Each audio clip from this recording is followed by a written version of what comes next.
Hey fam, we're back with another banger. What if Edward became the god of vampires? This is part 2.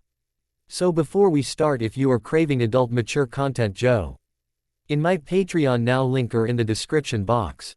Alright, enough talk, let's fire it up. I sat down, her in my lap. I had never had this type of connection with any creature before. Never been this close. And while it felt strange and alien to me, it also felt comforting and welcoming. Also something I have never experienced before. It did. I nodded and she looked even more confused. But you just said. I said, that was spreading towards, not spreading through. I clarified and her lips made an irresistible little, oh, shape as she nodded. I couldn't help but press a chaste kiss on her lips, causing her to giggle slightly. See, that's what I mean, with the changes. She nudged my nose with hers. You never would have done that when you first arrived in Forks. And you know what the best part is? I shook my head, deciding that it would be better to hear it from her lips rather than in her mind. I'm the only one who gets to see this side of you. That is true. I nodded and she smiled, pressing her lips back to mine again. Now, what were you saying? She pressed. She wanted to know about what had happened to her father. I knew what had happened to him, and I knew that she would be upset to hear about his fate. It's true that the influenza hit after you changed. I nodded at the same time she did. And had you not changed or met me at all, the influenza would most likely have killed you. Really? She asked, sounding slightly breathless, even though that reality was impossible for a vampire. So, that's what all the worry I remember was about? She asked, and I nodded. I don't understand. Why would I worry about something that hadn't even hit yet? Rumors, of course. I explained, yet she still looked slightly confused. Humans are easily susceptible to rumors. They tend to believe what they are told, not reaching out and discovering the truth for themselves. Rumors of the deadliness of the influenza had reached the people of Chicago, and many were beginning to panic to leave the city. In all honesty, for me, it was a time of abundant, let's just say, food. She scowled at me and I could see that this was going to be a difference that we would always have. Anyway, people were leaving the city as quickly as they could, causing those that either couldn't or wouldn't leave to worry and panic. And my father wouldn't leave. She whispered, not quite remembering but some resemblance of a memory flashing through her mind. He wouldn't leave, but he wanted to send you to your aunts in the country. I informed her and she looked at me, her eyes narrowing. Were you spying on me? She asked, a playful lilt in her tone. Maybe. I shrugged and she giggled, burying her head in my shoulder. I knew that could she blush, there was an enormous chance that she would be doing so right this moment. You have to remember that your blood was the sweetest thing I had ever smelled. Ever? She asked, sounding disbelieving. Ever? I clarified. And that's what first drew you to me? She asked, her voice sounding a little disappointed. Yes. I nodded, watching her face fall slightly. It called to me from halfway across the city, until I found you sitting there in the park. But there was something about you that made me stop. All I wanted to do was taste you, taste your blood, but something stopped me. Do you know what? The fact that you couldn't hear my mind. She whispered, looking up at me, her eyes wide. Well, that intrigued me at first, but that's not it. Then I don't know. She shook her head and I looked down at her, pressing my lips to hers gently. You. I whispered against her skin. Pure, unadulterated, you. Really? Yes, Isabella. I whispered, pulling away slightly. The way that you would sit there reading your beaten up old books without a care in the world, even as I sat mere inches away from you. The way you spoke about those you loved and those you didn't feel for, how your father's incessant stream of possible suitors annoyed you. And how you thought that the inane ramblings of the local gossip should be served only as a way to murder off innocent brain cells. You were unlike any creature I have ever known. You still are. She smiled up at me and I couldn't help but smile back. And the more time I spent with you, the more I knew one thing to be true. What? She asked, her voice barely audible, even for our kind. That I was falling in love with you. Her mouth opened slightly as she sucked in a breath. And I have been for the last century. Edward, she whispered, closing her eyes. Ever since I changed, I've known that something wasn't the same with me. My family was all paired off and married and happy, and yet I was happy about the fact that I wasn't mated. It's like there was something inside of me telling me that someone was out there. That I'd already found them, and I just needed to wait to find them again. And I know now, that it was you. She took a deep breath. What I mean to say is that I'm falling for you too, Edward. So hard. For so long. She pressed her lips to mine, more forcefully than before, her tongue edging its way into my mouth. I parted my lips and met her tongue with my own. She tasted so intense. Nothing else compared to it. Except maybe her blood when she was a human, but that's beside the point. I pulled away, resting my head on her forehead. You need to practice, love. I whispered and she moaned. Now. I teased and she scowled at me. All right, why don't we try something else? Like. Her eyes lit up with anticipation as a grin spread across her face. What would you like to try? I asked her, standing up and setting her on her feet. She thought about it for a moment. What about the lightning you used on Felix and or Dimitri? She grinned. Are you going to tell me which one it is you blew up? I shook my head. Damn, why don't we go for something a little less dangerous or conspicuous? I suggested, chuckling when she huffed. Who knew that my girl liked destruction as much as I did? Must be something in the venom. I didn't make the secrecy law for nothing. Why did you make that law? She asked, stepping towards me, taking my hand. Let's walk. I could sense that this was going to become an interrogation of sorts, so I figured that if she wanted to ask questions, we could walk and talk as it were. I made the law, because when I was created, humans were a lot more intuitive than they are now. They knew a lot more. What do you mean? Well, when I was created, as you can imagine, I was a bit of a bloodthirsty creature. A bit, she mumbled and I chuckled. She ducked her head down and I knew that had she any blood in her system, she would be flushing right about now. Sorry. No, you're right. I nodded and she looked up at me.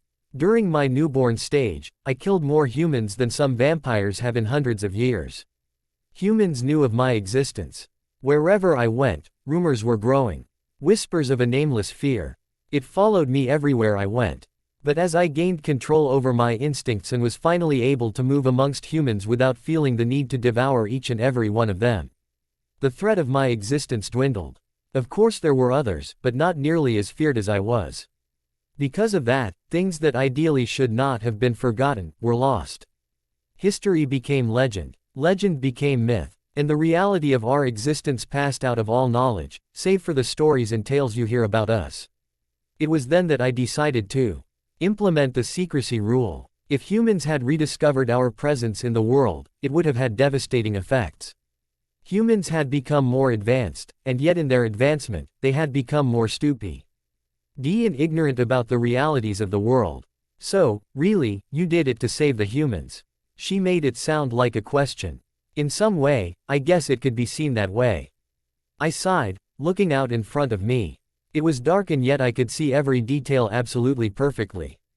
How humans could survive being blind in the dark was beyond me. No wonder they, more often than not, got themselves killed when out at night. In reality, I did it to keep the world separate. It's just easier that way. Why? Because if humans knew about us, then it would be easier for them to avoid us. She joked and I nodded. Partially. She looked confused. They may not be able to avoid us per se, but their awareness would make it more difficult for the species to live as we do. Or at least, how you do. What do you mean? She asked, wondering what I was talking about. I mean, you wouldn't be able to blend in like you do. You wouldn't be able to attend school like you do. To live like you do. I explained and she nodded her head, understanding where I was coming from. You wouldn't be able to settle. Humans would know that you're different. They already know that we're different. She mumbled, her voice filled with a slight disdain. Well, if they knew about us, then they would know why you're different. It would cause a pandemonium throughout the entire planet. And that is something I cannot afford. You make it sound like you've shaped the planet to your liking. She rolled her eyes at me. Who says that I haven't? I challenged her and she looked at me, confused and wide-eyed. I've had long enough to do it. Manipulating humans isn't that difficult. Put an idea into their heads and make them believe that it was theirs. It's as simple as that. Really, I don't know whether or not she was impressed or a little afraid. Possibly both. That's too creepy to even think about. You think so? I asked her and she nodded. I have something else to ask you. She looked at me through her thick eyelashes. Her eyes a little wary. I nodded slowly and she looked away from me, steadying herself. I was never more tempted to delve into her mind and find out what was going on in there. Well, that was a lie. I was always curious what was happening in her mind, but still, you get the idea, but I decided to let her sort through her worries and curiosities. Why, now don't blow me up for this, but why don't you like anyone knowing your original name? Your human name. Because that's what it is. I replied, looking away from her and out across the landscape in front of us. It's something that ties me to a humanity that I neither want to be tied to or remember. That's it. But why? That's it. I repeated through gritted teeth and she knew that the subject was closed. I knew that I'd upset her somewhat and I hated that I had, but the origins of my name and myself were not something I wanted to discuss with Isabella. Understanding them myself was a hard enough feat, explaining them to others was something else entirely. Having to explain that I didn't know why I was created when I found it confusing myself was not something I had ever anticipated before. Other vampires had never had the courage to ask me what she had before. I still hadn't worked out how she knew my name. I'm thirsty, she mumbled quietly, slipping out of my grasp. I'm going to go and hunt for a little while. I got the impression that she wanted to be left alone for a little while, so I nodded, pressing my lips to hers gently before she left. I don't know why, but it was hard to let her go. Stupid. It wasn't like she was leaving me. She was only going off to get something to eat. Since when did I become insecure? Since you fell in love. Bella. As I walked away from him, I wondered what made him react in that way. He really didn't want to talk about his original name. More than anything, it seemed to piss him off. But there was something else in his eyes. Something I couldn't place. Even though I knew that he didn't want to at the moment, he and I would be talking about this. I would ensure it. Whether or not I would come out of the confrontation alive was another question. But we were still having it. I knew that he didn't know why he was created and I wanted to try to help him to understand why. It wasn't fair that he didn't know.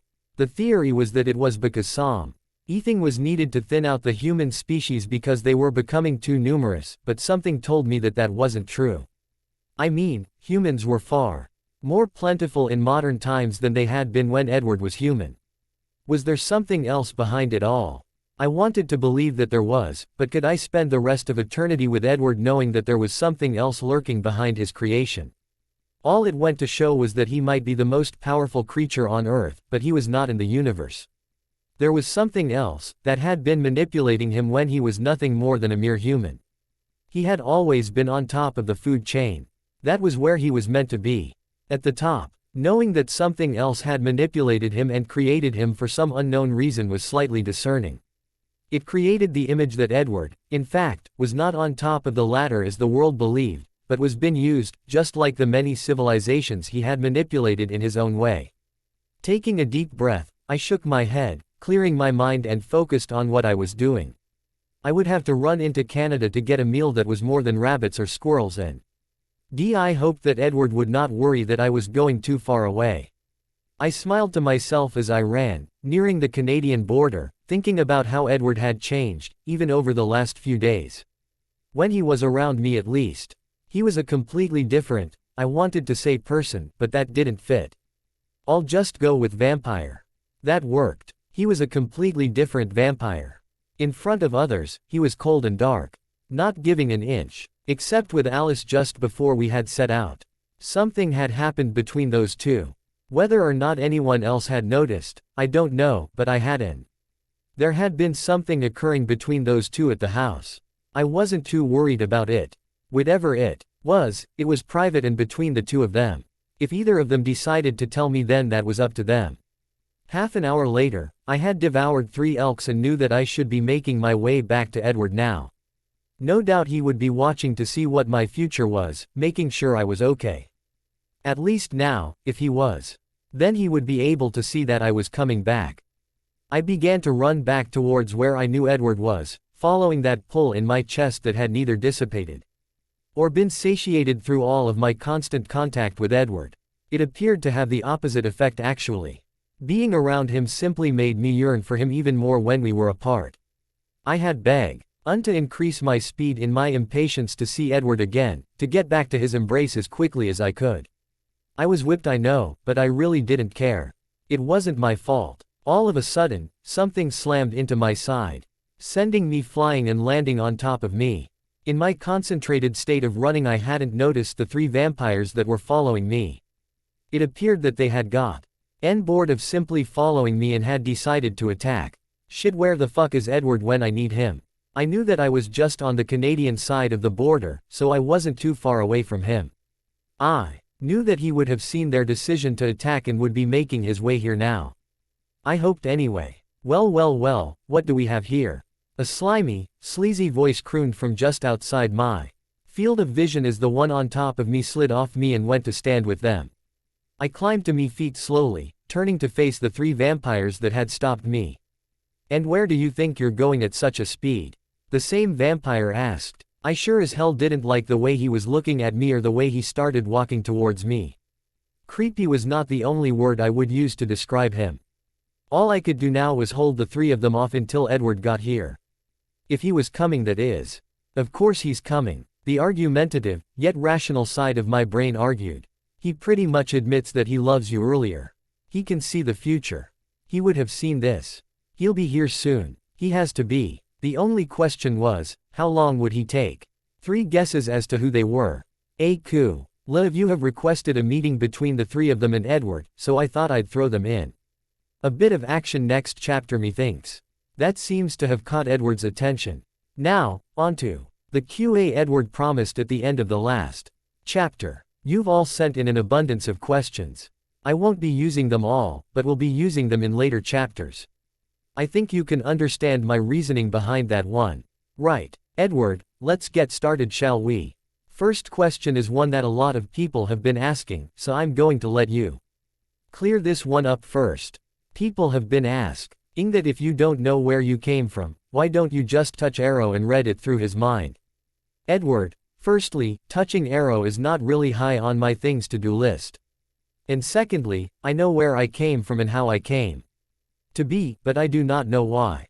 That is the question that plagued me before I realized that finding out is not likely to happen. TWIX light. Okay. Hopefully, that cleared that up. Next question comes from Always Here Amani, and she asks, what vampire has the power to put one's thoughts into the mind of another, since Renesmee isn't in this story? Edward, the vampire that could project thoughts into another's mind was a cocky imbecile that lived about 2 centuries ago. Let's just say, he pissed off the Arrow and isn't around any longer. And who is Renesmee? Quirks eyebrow. TWIX light. Oops, you haven't read the books, have you? Edward shakes head with bored expression. TWIX light. Of course you haven't. Let's just say, she's an additional character that appears in the last book. Anyway, moving on. The next question comes from a couple of people who were wondering in previous chapters, but this one was sent in from Myra. Why did you leave the 2 girls at the hotel? Wouldn't the humans be suspicious? Edward shrugs. I was bored and couldn't be bothered to destroy them. They were drained anyway, so why bother? TWIX light. But what about the whole secrecy thing? I mean, wouldn't the humans start to panic if word hit about something draining young girls of their blood and leaving them in hotel rooms? Edward grins wickedly at TWIX light. A little panic is fun sometimes. TWIX light. Okay, moving on. This comes from With Love. Supercalifragilisticexpialidocious. What is the weirdest, most absurd power that you have ever encountered?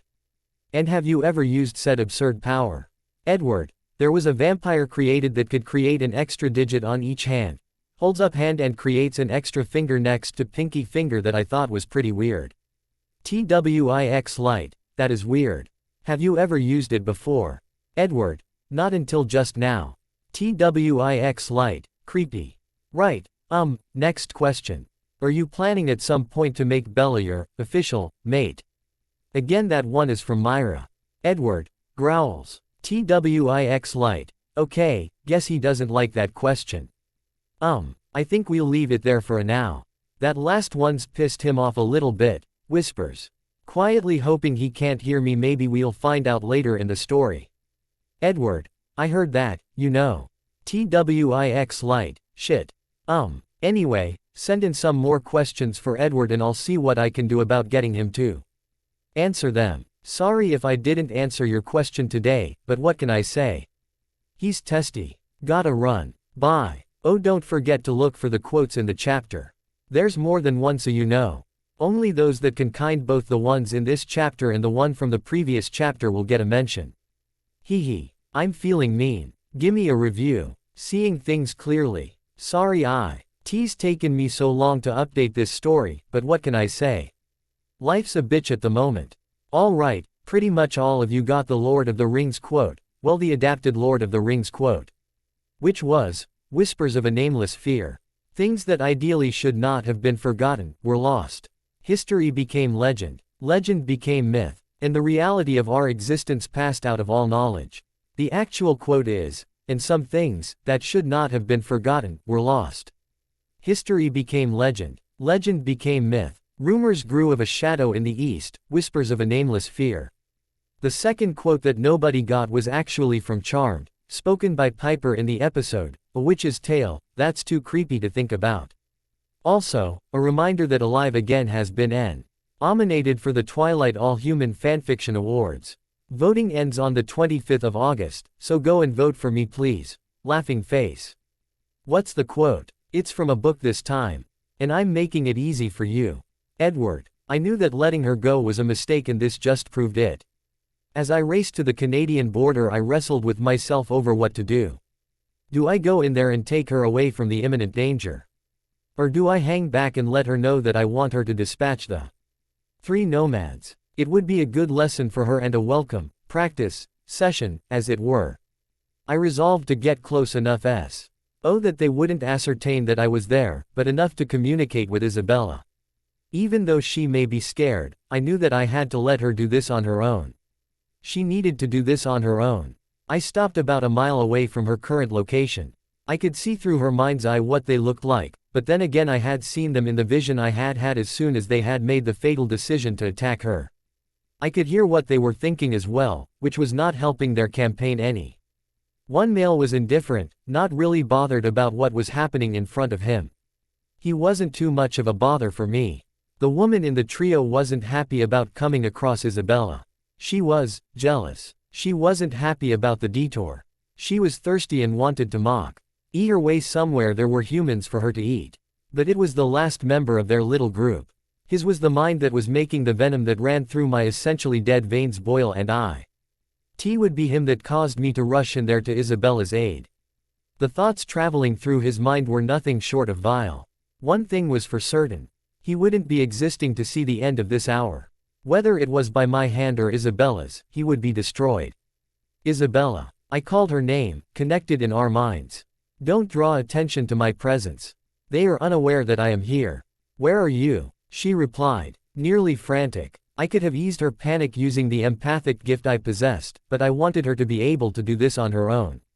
As much as she could anyway. About a mile away. I replied, and she was not pleased. What are you doing? Help. I want you to do this on your own. This is a perfect time for some practice. Are you insane? Not inherently. I shrugged, knowing that she would respond this way. I can't do this, they'll kill me. They're not interested in ending your life. I assured her, only just managing to silence the growl that threatened to surface. They would have known that I was there if I hadn't been able to. My control had won again. But then again, I never expected it not to. The blonde male in the group was really going to have to watch himself. Granted, he didn't know that I was there. But still, there are some things you don't think about a lady. Surprise. I can be a gentleman. Sometimes. Then what did they want? She asked, still not completely convinced. Find out for yourself. I answered smugly. I was pissing her off and I knew that, but then again, everyone knew that the key to accessing powers generally lay in the emotions of the beholder. I doubted that Isabella was any different. I'm close enough for you to tap into my powers. You can do it. I hoped that the encouragement that I was giving her would pay off. I wasn't used to giving encouragement, so I didn't know whether it would work or not. She seemed to pay attention to the confident tone of my mental voice and seemed to become more confident in herself and her abilities. She's my girl. Of course she can do it. Bella. It was official. Edward had gone insane. He thought that I would be able to take care of these three by myself. He seemed so confident, but in turn, I felt myself becoming more confident in my own abilities. Was that coming from me or from him? I wasn't too sure, but wherever it was coming from, it was gladly welcomed. "Aren't you the pretty little one, then?" The blonde male standing in front of me crooned. "What's your name, sweetheart?" "My name," I asked, feigning innocence. I couldn't let on that Edward was waiting for an opportunity to strike. Even though he had said that he wanted me to handle this on my own, I knew that he would be at my side in a heartbeat, or at least in the time that a heartbeat would take, had any of the present company had a beating heart, to defend me. He was my defender, but he believed I could do this, and I knew that it was a big deal to him. He hadn't had a reason to believe in anyone before. He had no one to believe in before. I wasn't going to let him down. I hoped. That is what he said. The woman in front of me sniped. I could still hear Edward in the back of my mind, and he wasn't happy about the tone that the woman was using. I knew that it was taking all of his restraint to stay where he was, hidden from them. That must have been new for him. He's never stayed out of a fight before. Or at least, from what I've heard and witnessed of his personality, he's never stayed out of one before. Unless it's given him some form of entertainment. That part of his personality was creepy, and I would have to investigate that further. That is, if he'd let me. I mean, there was a large chance that he wouldn't open up and focus. "Isabella," he scolded me, and I shook my head, clearing my thoughts. Focus. Right. 3 vampires in front of me. Edward waiting in the wings. What could go wrong? Everything. I closed my eyes and took a deep, unnecessary breath, it serving to calm me down. Now I know why so many humans turn to yoga and Pilates for Zen purposes. Isabella. I heard Edward's warning tone in my head and winced mentally. I took another deep breath and opened my eyes. The whole process must have taken only a moment. But it felt like longer to me. I focused on Edward and his mind-reading ability, focusing it on the blonde-haired male in front of me. I can sure have some fun with this little one. I started when I heard his voice in my head. I was also assaulted with images that I really did not want to see. No wonder Edward was getting so riled up. Trust me, no fun can be had with you. I looked him up and down, raising my eyebrow at the same time. Thank God for the vampire brain, meaning I can do multiple things at once. Excuse me. The woman in front of me marched over to me, her face turning even more furious with every step she took. "How dare you say that? Victoria." The blonde male warned her, but she ignored him, glaring at me. "What?" I shrugged. "He's the one who wants some fun with me. Not the other way around. And seriously, you really need to clean up your thoughts.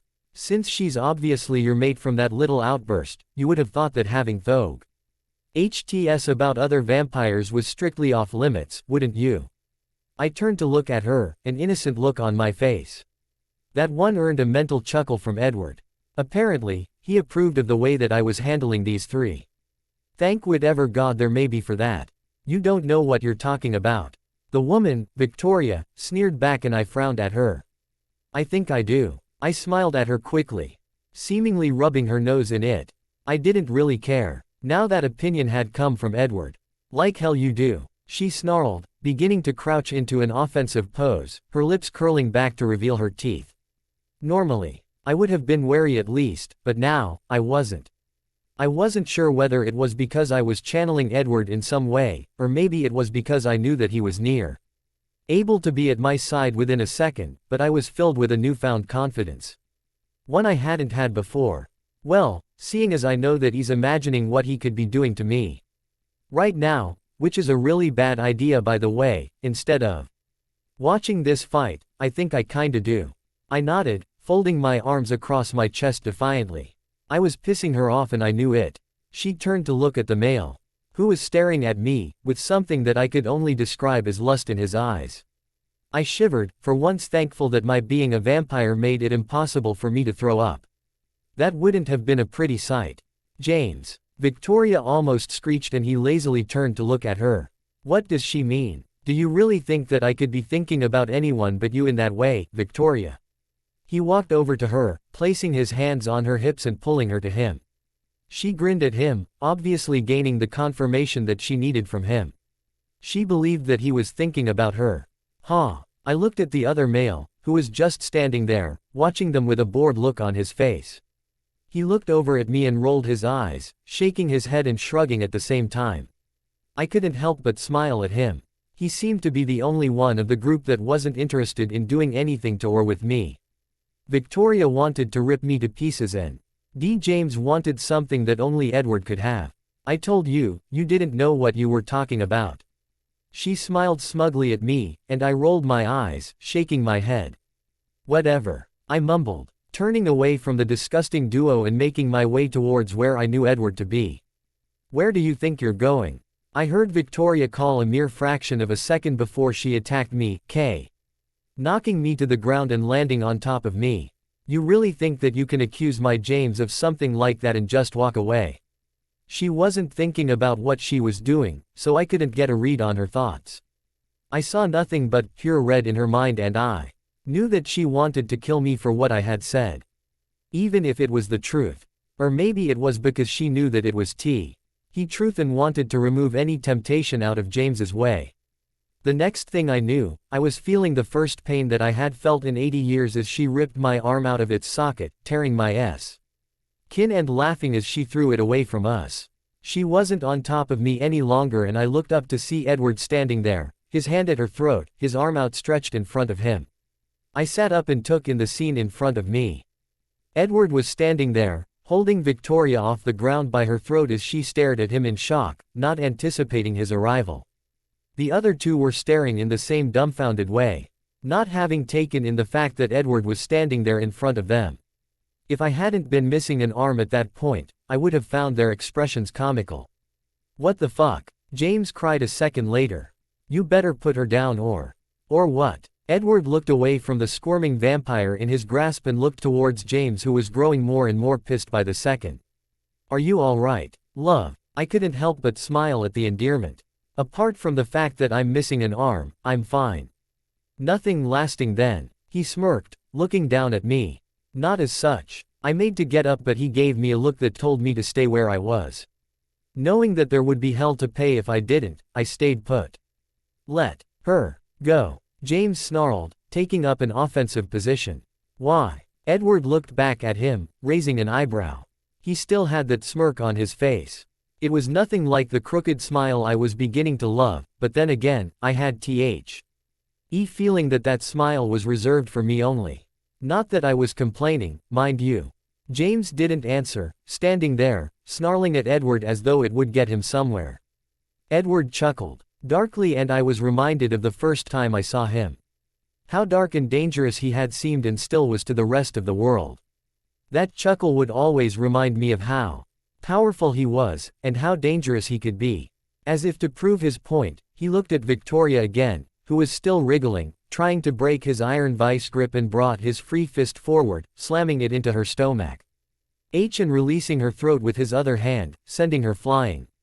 She landed with a loud crash that made me wince with the impact.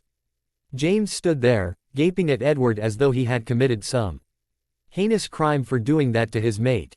The other guy just looked bored and not interested in what was going on. I had the feeling that Edward might let him go. If I persuaded him to, that is. You're going to pay for that, James snarled, crouching down again, baring his teeth. Ooh, a challenge. Edward smirked, remaining calm and relaxed. Not had one of those in a while. Well, you're not going to get another one. I couldn't help but giggle. This guy really was full of himself, wasn't he? Victoria had returned to his side, glaring at me. She was obviously still pissed about the mind-eating trick I had pulled with James, and she started to make her way towards me. She was trying not to draw Edward's attention to herself. Little did she know that Edward was already locked onto what she was doing. He knew exactly what her plan was, and in a mere fraction of a second, he had formed a counter-plan. He wouldn't allow any harm to come to me. I couldn't help but smile at that thought. She lunged at me but didn't get very far in her attack before Edward was there in front of her. He had moved so fast that he was a blur even to vampire eyes. I had known that he was faster than the rest of us. But I hadn't truly grasped how fast he could be. Something told me that that wasn't the extent of his speed. As I watched him move, I saw Edward's mouth brush once across her neck, looking like the way he touched his lips to mine. But I knew that this wasn't anything close to how he touched me. A sound much like the shredding of metal ripped through the air, and I knew that even the move Edward had performed looked so much like a caress, it was more of a kiss. The kiss of death. Moments later, her head overflowing with its incredible flame-colored hair rolled away from the group. A look of horror etched into it. There were more ripping sounds, and the next thing I knew, there were body parts flying in all directions, effectively separating them before Edward turned to face James and the other guy. He didn't pay the third member of the group any mind, focusing on James. James couldn't even get a word out straight as Edward stalked towards him. I killed her. Edward cocked his head to the side as he walked, feigning interest in what the disorientated vampire had to say. You bastard. He snarled, and Edward chuckled again. Ooh, strong words. He taunted, knowing that he had the upper hand. Hell, he was Edward. Of course he had the fucking upper hand. James launched himself at Edward, seeking to avenge his mate's death, but not getting very far. Edward stretched out his hand, catching James in much the same way that he had held Victoria before he sent her flying. James hung there, wide eyes and uncomprehending. You really need to learn who you're dealing with before you attack. Edward snarled, and I didn't look at him for fear of what I would see. I didn't want to see Edward this way. In all honesty, it scared me when he was like this. I didn't know how he would be when he had destroyed James. I would persuade him not to attack the third member though, even though I didn't know what his name was. Right. James sneered, not really. Seeing the compromising position he was in. And who are you then? I looked up at Edward and wished I hadn't. I saw what I really didn't want to see. He was standing there, the side of his mouth turned up on one side in an evil smirk. The glint in his eye dangerous and deadly. In this moment, I saw what everyone feared. I saw what the fables and tales, the legends and myths were all about. I didn't see my Edward in there at all. He had the look of a true vampire, and that wasn't what I wanted to see. I saw what everyone had been telling me he was. I saw the monster. Edward. He whispered, still smirking and chuckling as James's eyes widened, just seconds before his throat started smoking. Edward was going to burn him, and he was going to do it slowly. He was going to torture him. And I knew that I wouldn't be able to watch. Ultimately disobeying Edward, I looked around and saw my arm laying about 20 feet away from me. I glanced up at Edward quickly, seeing that he was still engaged in his torture of James. No doubt for the lucid thoughts he had had about me while Edward was watching. I quickly got to my feet and ran to my arm, grabbing it and running off to where I saw a gathering of trees about 20 miles away. Placing my arm to the shoulder it had been ripped from, effectively reattaching it, gritting my teeth in pain as it began to meld itself back together, I ran as fast as I could towards the trees. I didn't know if Edward was behind me, but then again, he would have caught up to me by now if he had been. I made it to the trees in a minute or two, but I didn't stop running. I wanted to get as far away from that scene and admittedly, Edward, as I could. I knew it wouldn't be long before he found me, but I needed a minute to banish the look in his eye and the smile on his face to the back of my mind. I now saw what everyone had warned me about. I now knew why they had feared for me when they had learned that Edward was my mate. I saw what everyone else did. He was dangerous. I stopped, leaning against a large fallen tree and gritting my teeth together as I felt my arm reattach itself. I looked down and saw that it was healed, nothing there to implicate that it had ever been removed. I sighed, looking out for and listening for any signs that Edward was approaching. I didn't have to wait long and I sat on the fallen tree, knowing in my heart what was coming. Isabella, he sounded furious and I closed my eyes, not wanting to see him that way. What on earth was that about? I didn't answer and that seemed to aggravate him even more. Answer me. I don't know. I whispered, my eyes still closed. What do you mean, you don't know? He asked, his tone amused and pissed at the same time. He was not happy. I don't know. I shook my head, looking at him and again, wishing I hadn't. He didn't have that evil glint in his scarlet eyes anymore. It had been replaced by anger and frustration. He wasn't allowing me into his mind, so I had no clue what he was thinking. It was just, seeing you like that, I don't know. I freaked, I guess. Something in his gaze and stance changed in that moment. I wasn't sure of what it was, but something in him seemed to ease off. Possibly dissipating what anger at me there was. At least, I hoped. Edward. When Isabella had run off, I had dispatched the creature in my hand as quickly. I didn't even bother to watch him disintegrate as I would have normally. I looked at the third member who put his hands up in defeat. Well, he had just watched the members of his coven die, and I detected nothing in his thoughts about anything other than getting the hell away from me. I was considerate. I let him go. I wasn't going to be so considerate with Victoria though. I made my way around, gathering up her pieces and rowing them onto the smoldering pile that was her mate. Having done that, I raced after Isabella, following her scent and the pull in my chest. It led me straight to her. Isabella, it came out harsher than I wanted it to. And I knew that I looked pissed. What on earth was that about? I didn't get an answer, which didn't help my mood. Answer me. I don't know, she whispered, her eyes closed, and her head bowed. What do you mean you don't know? The idea of Isabella not knowing or having an opinion about something was slightly amusing. It seemed that she always had an opinion. When it came to me, at least. I don't know. She looked up at me and I saw her flinch for a fraction of a second. Through her mind I saw what I looked like to her. To her I was intimidating, angry and frustrated. The very essence of what she had heard in the legends. She knew the legends about me to be true, I had confirmed them myself, but seeing it in front of her, had solidified it in her mind. It was just seeing you like that, I don't know. I freaked, I guess. Realization hit me in a way that humans would say resembled a ton of bricks. She had run for one simple reason. She was scared of me. That was something I never wanted to know. I never wanted her to be afraid of me. But it seemed that I was too late in that respect. I closed my eyes, and took a deep, unnecessary breath, steadying myself. I opened my eyes to find her still staring at me, wide-eyed and fearful. I stepped towards her and she recoiled slightly, folding in on herself. I paused for a second before bridging the gap between us and sitting on the fallen tree that she was perched on. I placed my hand on the back of her neck, something she usually found comforting. But this time, she tensed and I hated it. It hurt for me to know that she feared me. But something in me knew that it was inevitable really. What we'd had couldn't last without her discovering the monster within me. He had reared his ugly head on this why, and there was nothing I could do to erase that memory from her mind. Had she been human, the memory would have eventually faded and she wouldn't have remembered that moment. But her vampiric memory was infinite and she would forever remember what had occurred today. Bella, I whispered and she looked at me, her eyes still wide. I'm sorry if I frightened you. That wasn't my intention. But it was your intention to torture James. Wasn't it? She shot back, her eyes wide and accusing. I couldn't dispute that fact. She was right. I had planned on bringing James to his demise slowly and surely, not in the quick, easy way that Isabella had obviously envisioned. I saw something in your eyes, Edward.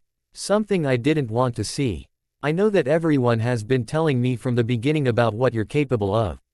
But seeing it with my own eyes, it was worse than I could have imagined. I had scared her more than I thought. You saw the monster everyone else was aware of. I put it bluntly and she nodded slowly. I saw the monster that I didn't want to see. She whispered, looking at me sadly. I'm sorry. She climbed off of the tree and took a few steps away from me. Is that how you're going to be in Italy? She turned to face me, her arms hugging her torso tightly. Are you going to be that monster? I didn't have an answer for her. I couldn't see what would happen in Italy. Because no one there was aware of my impending arrival. But then again, I couldn't die, they could.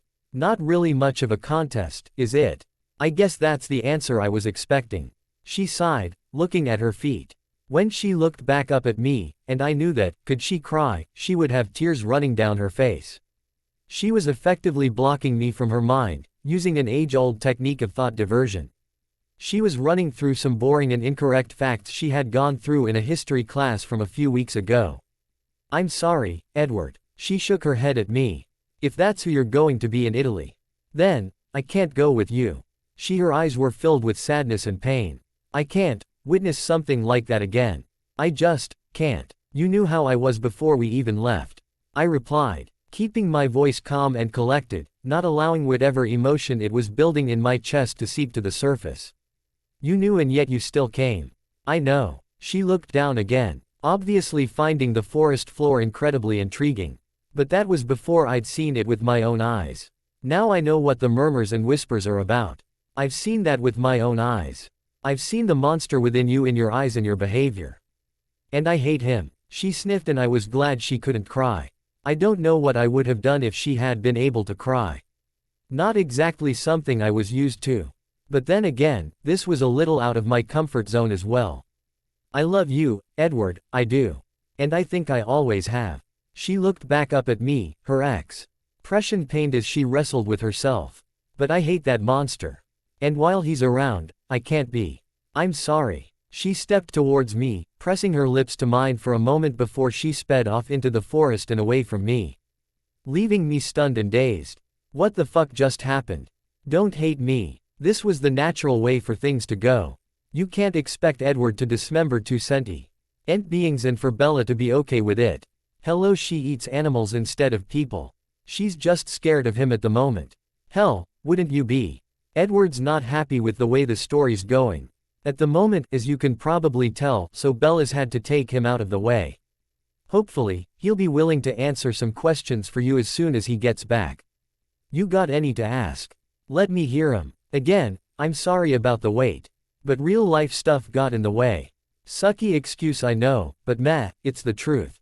Go vote for Alive Again, link is on my profile. I'll love you lots if you do. Also, I have a new blog that I'm going to be posting tasters for all of my stories on. I'm thinking about moving the Edward QA over there as well. We'll be putting the link on my profile.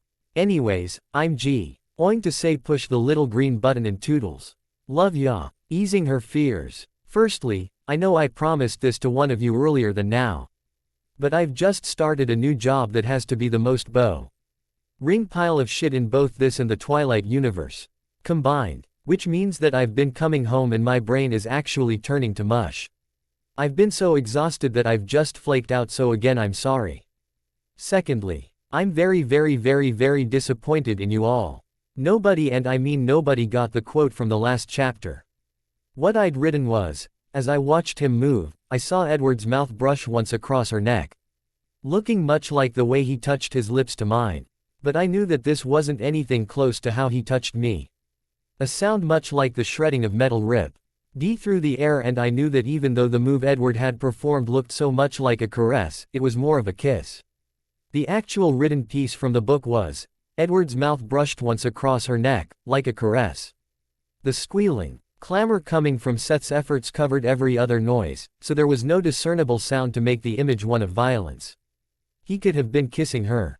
Where's it from? Eclipse shakes head in disappointment. And you call yourselves Twilighters, or some rendition of that sentiment. Tut tut. Edward. What the hell just happened here? I had scared Isabella. I knew that. But then again, she knew how I was before she decided that she was going to come with me to Italy. She had seen me kill before. The lightning bolt incident springs to mind. And not to mention that she knows I kill humans on a regular basis.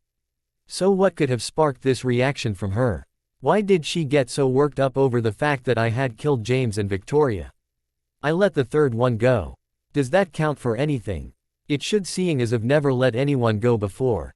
It just makes me wonder what she wants from me. She knows what I am and what I do. She knows that I kill other creatures that walk on this planet, including vampires. It's my job to keep them in check. She knows that I kill humans to sustain myself. She knows all of this, and yet when she sees it, she doesn't seem able to comprehend what's going on in front of her. She knows all about me because Carlyle had explained some of my history and I had filled in a little more. Not enough, but still, it was more than others knew. Most of all, she knew that I love her. Did she expect me to change? I couldn't change. Even if I was capable of it, I wouldn't want to. This is who and what I am. I might not know where I come from. But this creature is who I am. She said that she couldn't live without me, but she couldn't live with the monster that called me its home. Well, she was going to they to get used to doing one or the other. Because the monster isn't just inside of me. The monster is me. I wrestled with myself on following her. Judging by what has just happened when I left her alone, that leaving her to wander on her own wasn't the best idea. Sure, she could defend herself from the regular threats, wild animals, hormonal humans and such, but it seemed that she was still not as well versed in confronting our kind as I wished her to be. I ran my hands through my hair, a habit I seemed to have developed since being around Isabella. She was making me worry, and that was something I had never done. What is going on with me? I couldn't answer my own question as I had no clue. I may be so old that I could recount any date in history asked of me. I could tell you the exact date that Caesar's rule and power in the world began to wane. I could tell you when the first cough of the Black Death was, well, coughed, but then again that one may have been down to me, as with the Caesar thing. But that's beside the point. But I could not tell you what I was feeling right now. I had never felt like this, in all my years.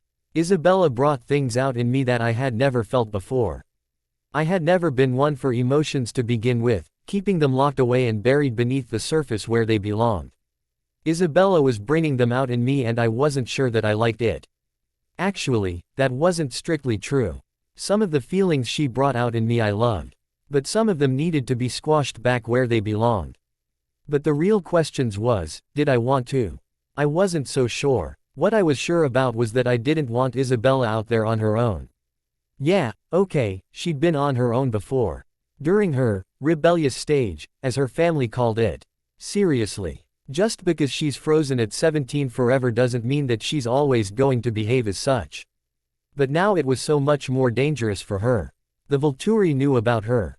They knew that she was my mate and that was dangerous for her. No physical harm could come to her, but when I thought about losing her to them, because she was my weak link, as it were, made my chest ache in a foreign way. Just like it did when she had walked away from me. I quickly flitted through her future, trying to ascertain where she was going, but she hadn't made a real decision yet. Though she had decided making a decision when she reached the edge of the woods. That told me she hadn't gotten very far, but then again, the pulling, tugging sensation in my chest told me that much. Why had she run from me? Aside from the obvious, of course. She knew what I was like. Or at least, she thought she did. From the fear running through her, she hadn't really believed what people had been saying about me. She didn't believe the legends then. She did now. I ran my hands through my hair again, sighing in frustration, neither action easing the stress running through me at the moment. I turned in the direction that she had traveled in. Seeing nothing but red. Why couldn't Arrow follow some bloody instructions? Why did he have to be the big man and defy me? If he had done what he was told and kept his nose out, Bella wouldn't have run off and he would have gotten to keep the sorry excuse for a life he leads. Then again, maybe I was doing him a favor. I needed to get to Italy, before he dispatched members of the guard to investigate the Cullens and we hadn't even reached the East Coast yet. This was not going to plan. Just then the cell phone in my pocket rang. I picked it up without even looking at it, knowing who it was exactly. Alice. First off, I want to say thank you. I could hear the gratitude in her little voice. You read the letter then. It wasn't a question. Yes. She sighed. Now she knew where she had come from. She had some closure. See, I can be nice sometimes. Sometimes. Secondly, you need to let Bella calm down. What? I quirked an eyebrow at the phone. She doesn't take death and related things well. And judging from your little show earlier, she's trying to deal with your true nature. She sighed and I rolled my eyes. Don't roll your eyes at me. You're very lucky we're talking on the phone. I growled, trying to control my grip so I wouldn't crush the small silver rectangle. I know. She giggled, and I heard a sigh of exasperation come from somewhere in the room with her. She must have been with Jasper. I'll be the first to admit she should have expected it, but she's really not taking seeing you like that well. She's an idiot, plain and simple. She should listen to what people tell her. I sighed, running my hand through my hair again. Seriously, what is up with that? She thinks I'm a monster. You are a monster. Alice agreed and I quirked an eyebrow again, wondering when the hell she got so bold. But that's who you are and you can't change that. That's something that Bella needs to realize. She paused for a moment, and I knew why. She, like me, was watching Isabella's future, and she had made a decision. Well, she made the right one. Alice laughed on the other end of the phone. If she hadn't, she would have gotten a smack upside the head and turned straight back around and out the door again. You wouldn't do that to her, would you? I asked her, faintly amused at the imagery. I wouldn't. She laughed as I heard another sigh from somewhere in the room. But Rosalie and Esme would have done. It was hard picturing Esme being forceful in any kind of way. She was so timid and shy, hating confrontation of any kind. Always the peacemaker between her children. I still had to snort at the terminology the family used. I couldn't imagine her being forceful with Isabella, turning her around and making her come back to me.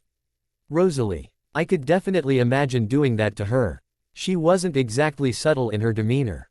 Or her thoughts. It was clear from the way she viewed me that she feared, respected and was undecided about me.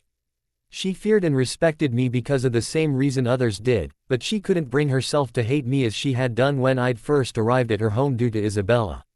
Shish. He knew that the two of us were linked forever. Just as she was with her mate. So she knew that the bond between the two of us was everlasting, and if pushed, Isabella wouldn't be choosing her family. Because she wouldn't have either. Sounds about right. I had to get to her. Now. I could tell Alice was on the other end of the line, wrestling with herself to say something.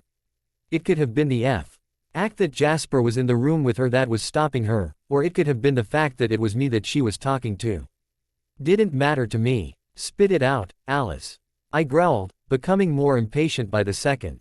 I heard the slight tremble in her voice and someone started in the room with her. It wasn't Jasper. The footsteps were lighter, more feminine. From the weight difference I knew that it was Rosalie. Being ever so slightly heavier than Esme, and it was definitely not Alice who was a waif. If she hadn't been made out of living stone, one strong breeze would have blown her away by now. As I recalled in her memories, that nearly happened once. I'd be prepared for the Spanish Inquisition. She told me quietly, her voice hesitant. Bella doesn't fully understand your nature. Some part of her still doesn't fully believe the legends, but I think you knew that.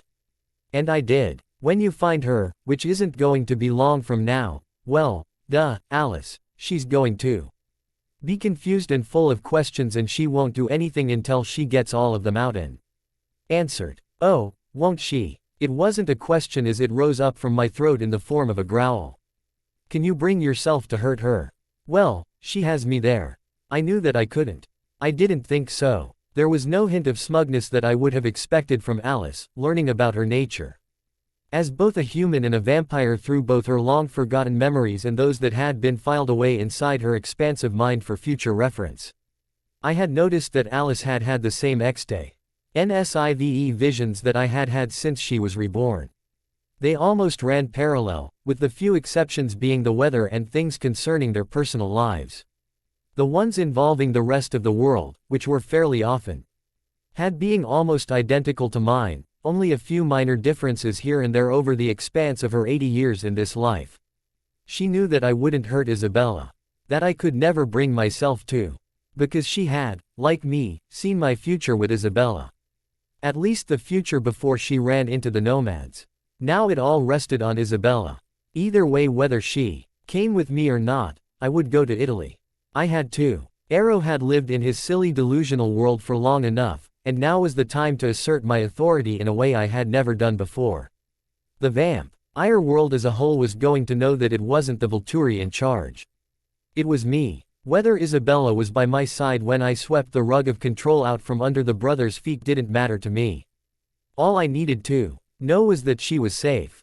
That she was waiting for me to return from wherever she was.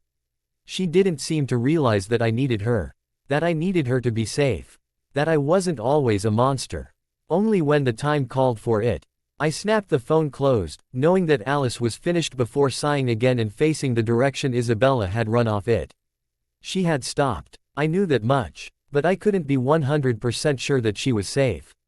I closed my eyes and let my ears roam as freely and wildly as they dared, taking in every minute detail they could pick up. The flutter of a butterfly's wings a mile away, gentle swaying of the breeze through the treetops across the entire canopy of the forest. I could hear Isabella's breathing, her attempting to steady herself as she paced. Mumbling to herself. I didn't linger on her, but kept her position in check as I branched my senses out further, hearing the crackle and pop of the fires that I'd left behind and the cars on the freeway. 16 miles away. But nothing other than the vegetation and the essence of nature that inhabited the forest. Not that you could tell that anything lived here by looking around me. Everything had disappeared because they knew that I was a predator. They knew I was dangerous. I made my way towards Isabella, keeping my pace to a human walk, giving her time to realize that I was coming and to prepare herself. I could tell that she was still scared. It was rolling off her in waves and her mind was frantically sorting through scenarios. Things that might happen and things that I knew would never happen. She didn't have that certainty though. She was afraid of me and rightly so. She stopped pacing when she sensed that I was standing behind her and when she turned. Her eyes were wide with fear and she held herself in a way that no vampire should.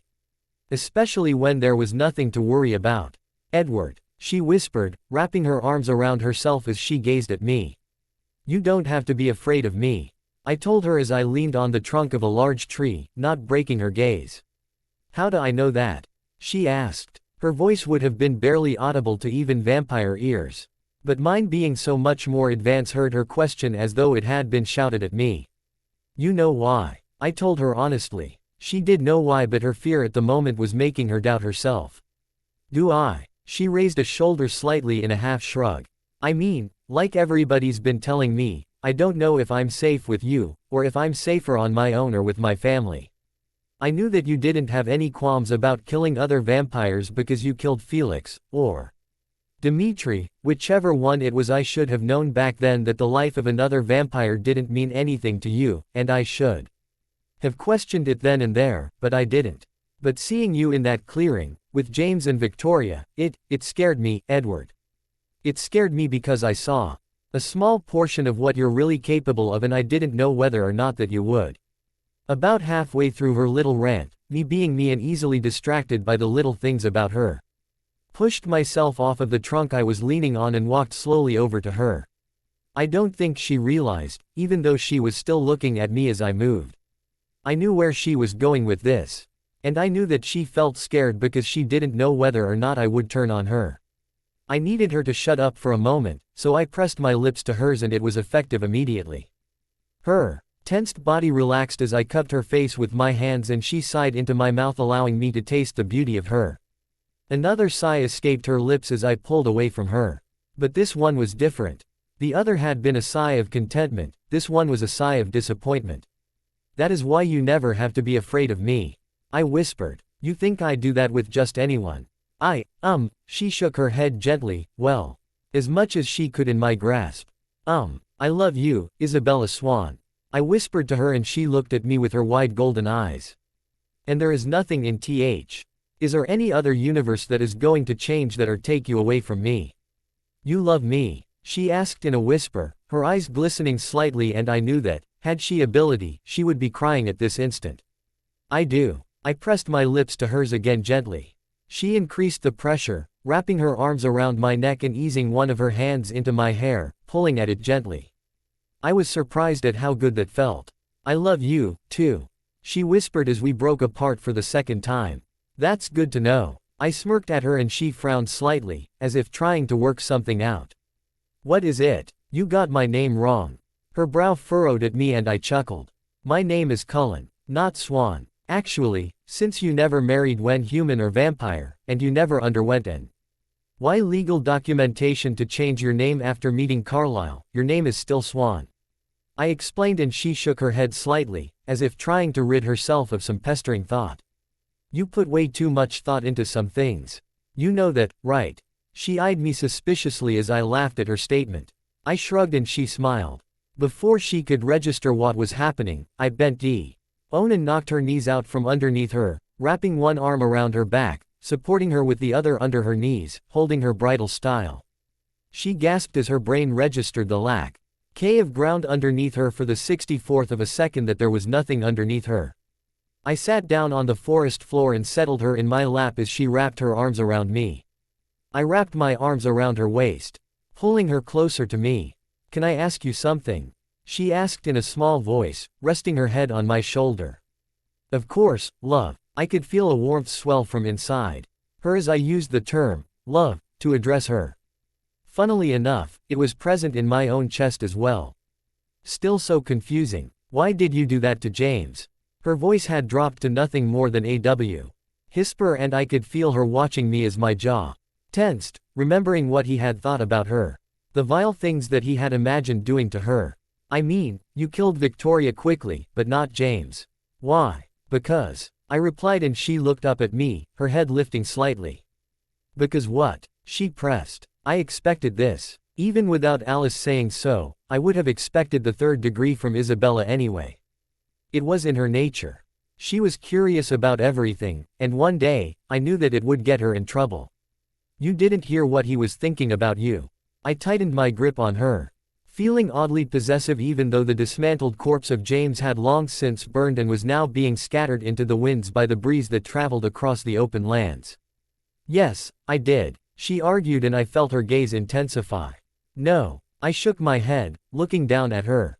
Not everything. I looked away from her again, not wanting to meet her burning gaze. What do you mean? She asked, placing a hand on my jaw, gently rubbing it with her thumb, trying to ease the tension in the muscles that she could see. If they had been any use, I knew that there would a vein popping out of my jawline. You didn't hear what he was thinking before you realized you could look into their minds.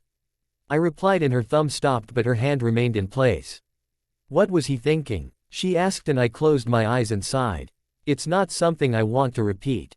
I stated simply, and from the corner of my eye I saw her nod as her mouth formed a small, "oh" shape. I see, she whispered. That doesn't explain why you. Because you're mine. I cut her off and she stiffened in my arms. You are mine as I am yours. It's as simple as that. And don't come out with all that, I'm not an object, so I don't belong to anyone, spiel that's running through your head right now, because in your heart, you know it's true. Get out of my head. She mumbled, her argument blown away before she even had a chance to make it. I wasn't in your head. I smirked at her and she raised an eyebrow at me. I just knew what your answer was going to be, so I beat you to it. Huh. She blinked and looked away from me. Maybe you know me better than I thought you did. Maybe so. I nodded, sighing gently. But you don't know nearly enough about me. No. She agreed. I don't. She was silent for a moment longer before she twisted in my arms. Well, as much as she could in my tight embrace. I want to find out though. Really? I asked her, raising an eyebrow, and she nodded.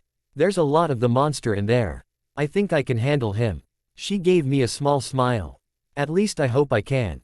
All right. I sighed, and she grinned at me. What do you want to know? One thing I've been daring about for a while, and I know that you said never to mention it again, but I'm curious, so please don't hurt me. She said in one breath, looking at me with wide eyes. I raised an eyebrow at her and she gave me a sheepish smile. I'm sorry. I shook my head, slightly. What? I couldn't help but chuckle at her. Okay. She took a breath and started over. I know that you said never to mention it again, but I'm curious, so please don't hurt me. She looked up at me with wide eyes and I wondered what she could be angling towards. I nodded for her to carry on and she took another deep breath. I was wondering, if you were born in a time that predates language, how did you have a name? The end of her question was merely a whisper and I wondered why she would be scared to ask me that. It was just the name said out loud that I didn't like. It gave outsiders a link to my humanity that I didn't like. She hadn't said the name, so it didn't matter. I don't think I could have gotten angry with her for it anyway. Like I said, she was too curious for her own good. Don't hate me. I could never hate you. I pressed a kiss to her forehead. And in answer to your question, yes, I predate language. Which I might add, is kind of creepy. She cut in and I raised my eyebrows at her. Sorry. I'll shut up now. Anyway, even though there was no actual language, we needed ways to identify and call each oath. And eventually they turned into name-like creations. Kind of, adapted from like, grunts and mumbles. She asked, her eyes expectant. Exactly. I smiled at her. Not the most civilized of times, people, places, well, you get the idea. But they got the jobs they needed to done and everyone was happy. Sounds nice. She sighed. I shrugged slightly. It was simpler. Not exactly nicer, but the wasn't all the politics and domination that happens nowadays. Which is mostly your fault. She smirked up at me. Touché. Do you remember it? She asked, looking up at me from where her head rested on her shoulder. Clear as anything. I looked down at her. Whereas other vampires, as you know, tend to lose their human memories unless they focus on them exclusively, I have retained all of them. Why human memories as clearly as the vampire ones? I don't know why. There are things about my existence that not even I'm aware of. Weird. She mumbled and I nodded.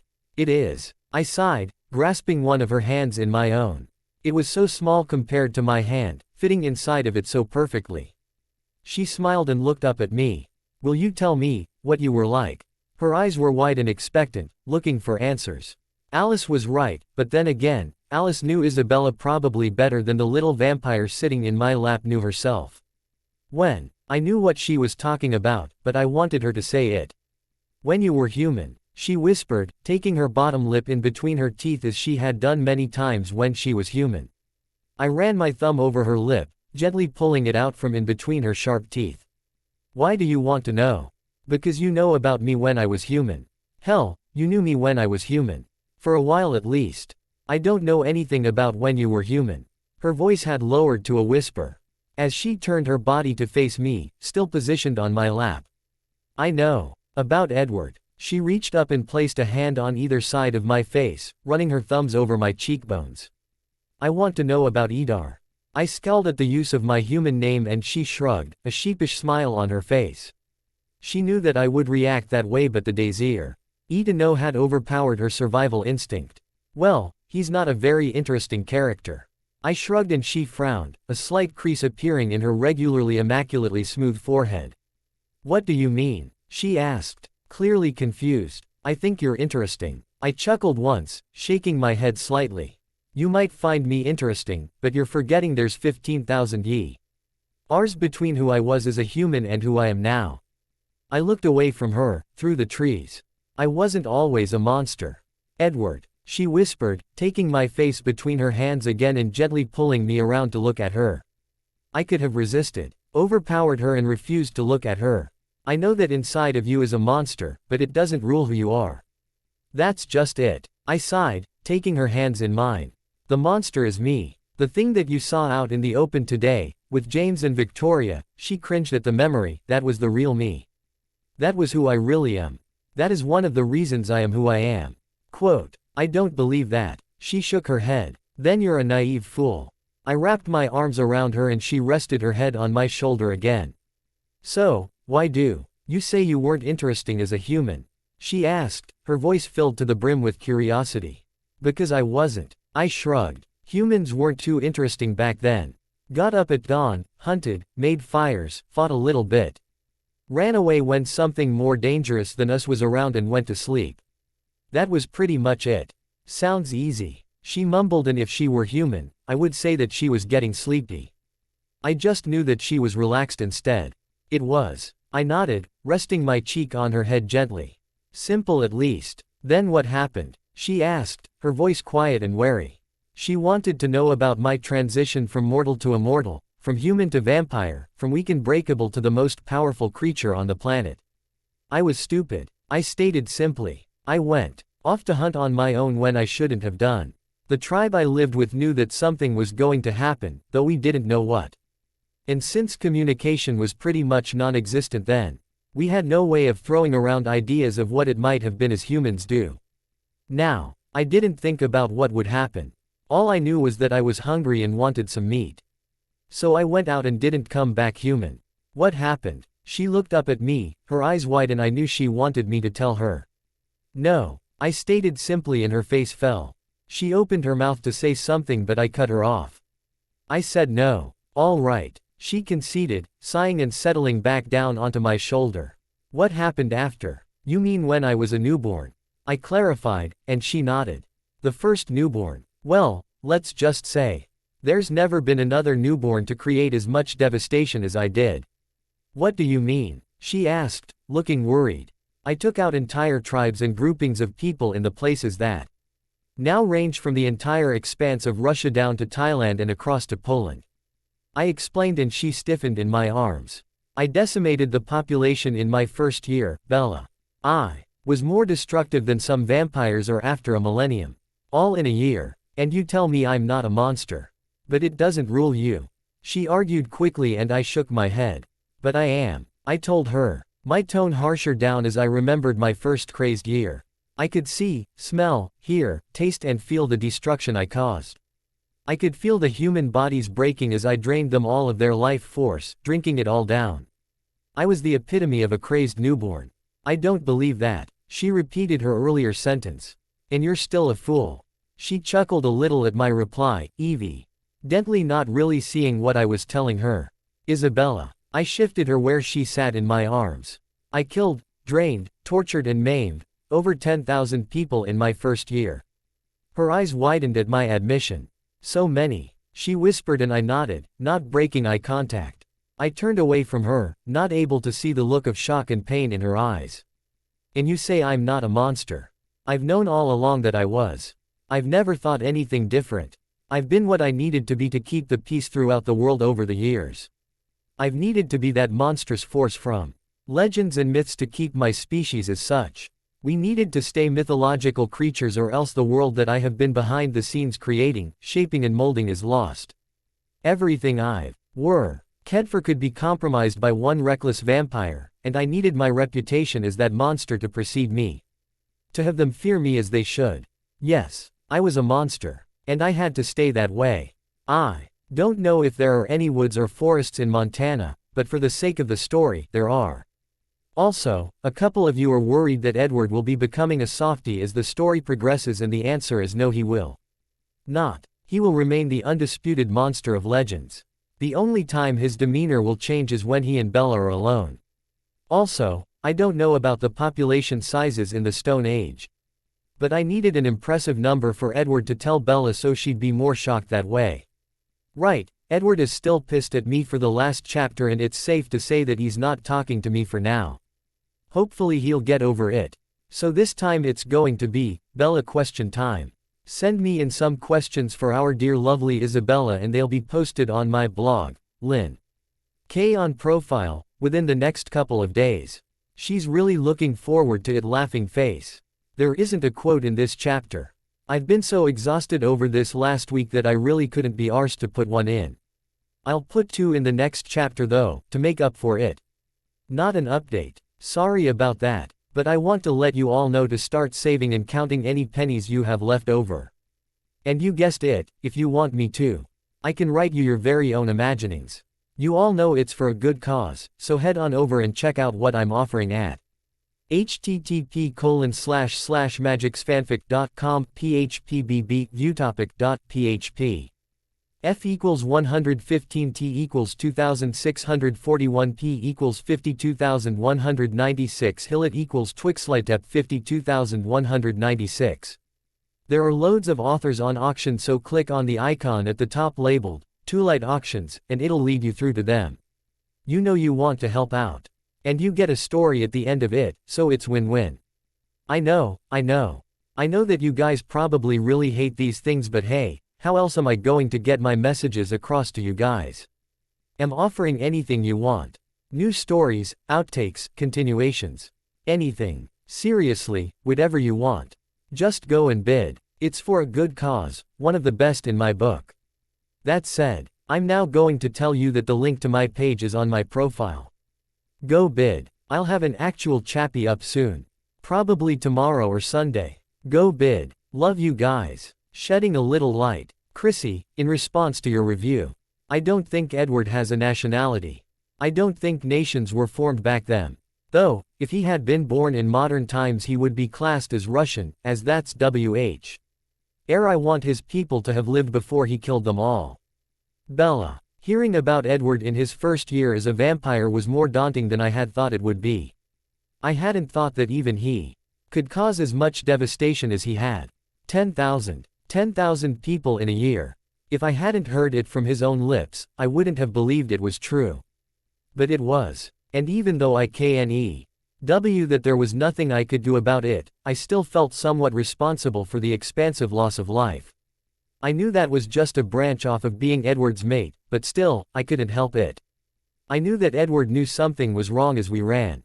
We didn't speak as we sped across America, drawing ever closer to Newark, where we would take Edward's private jet out of Newark Airport into Glasgow, Scotland.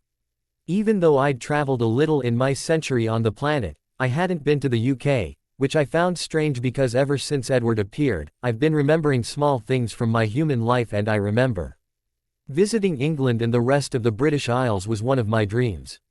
I'd always wanted to go there, to see the country that had ruled over a good portion of the world for such an expansive space of time.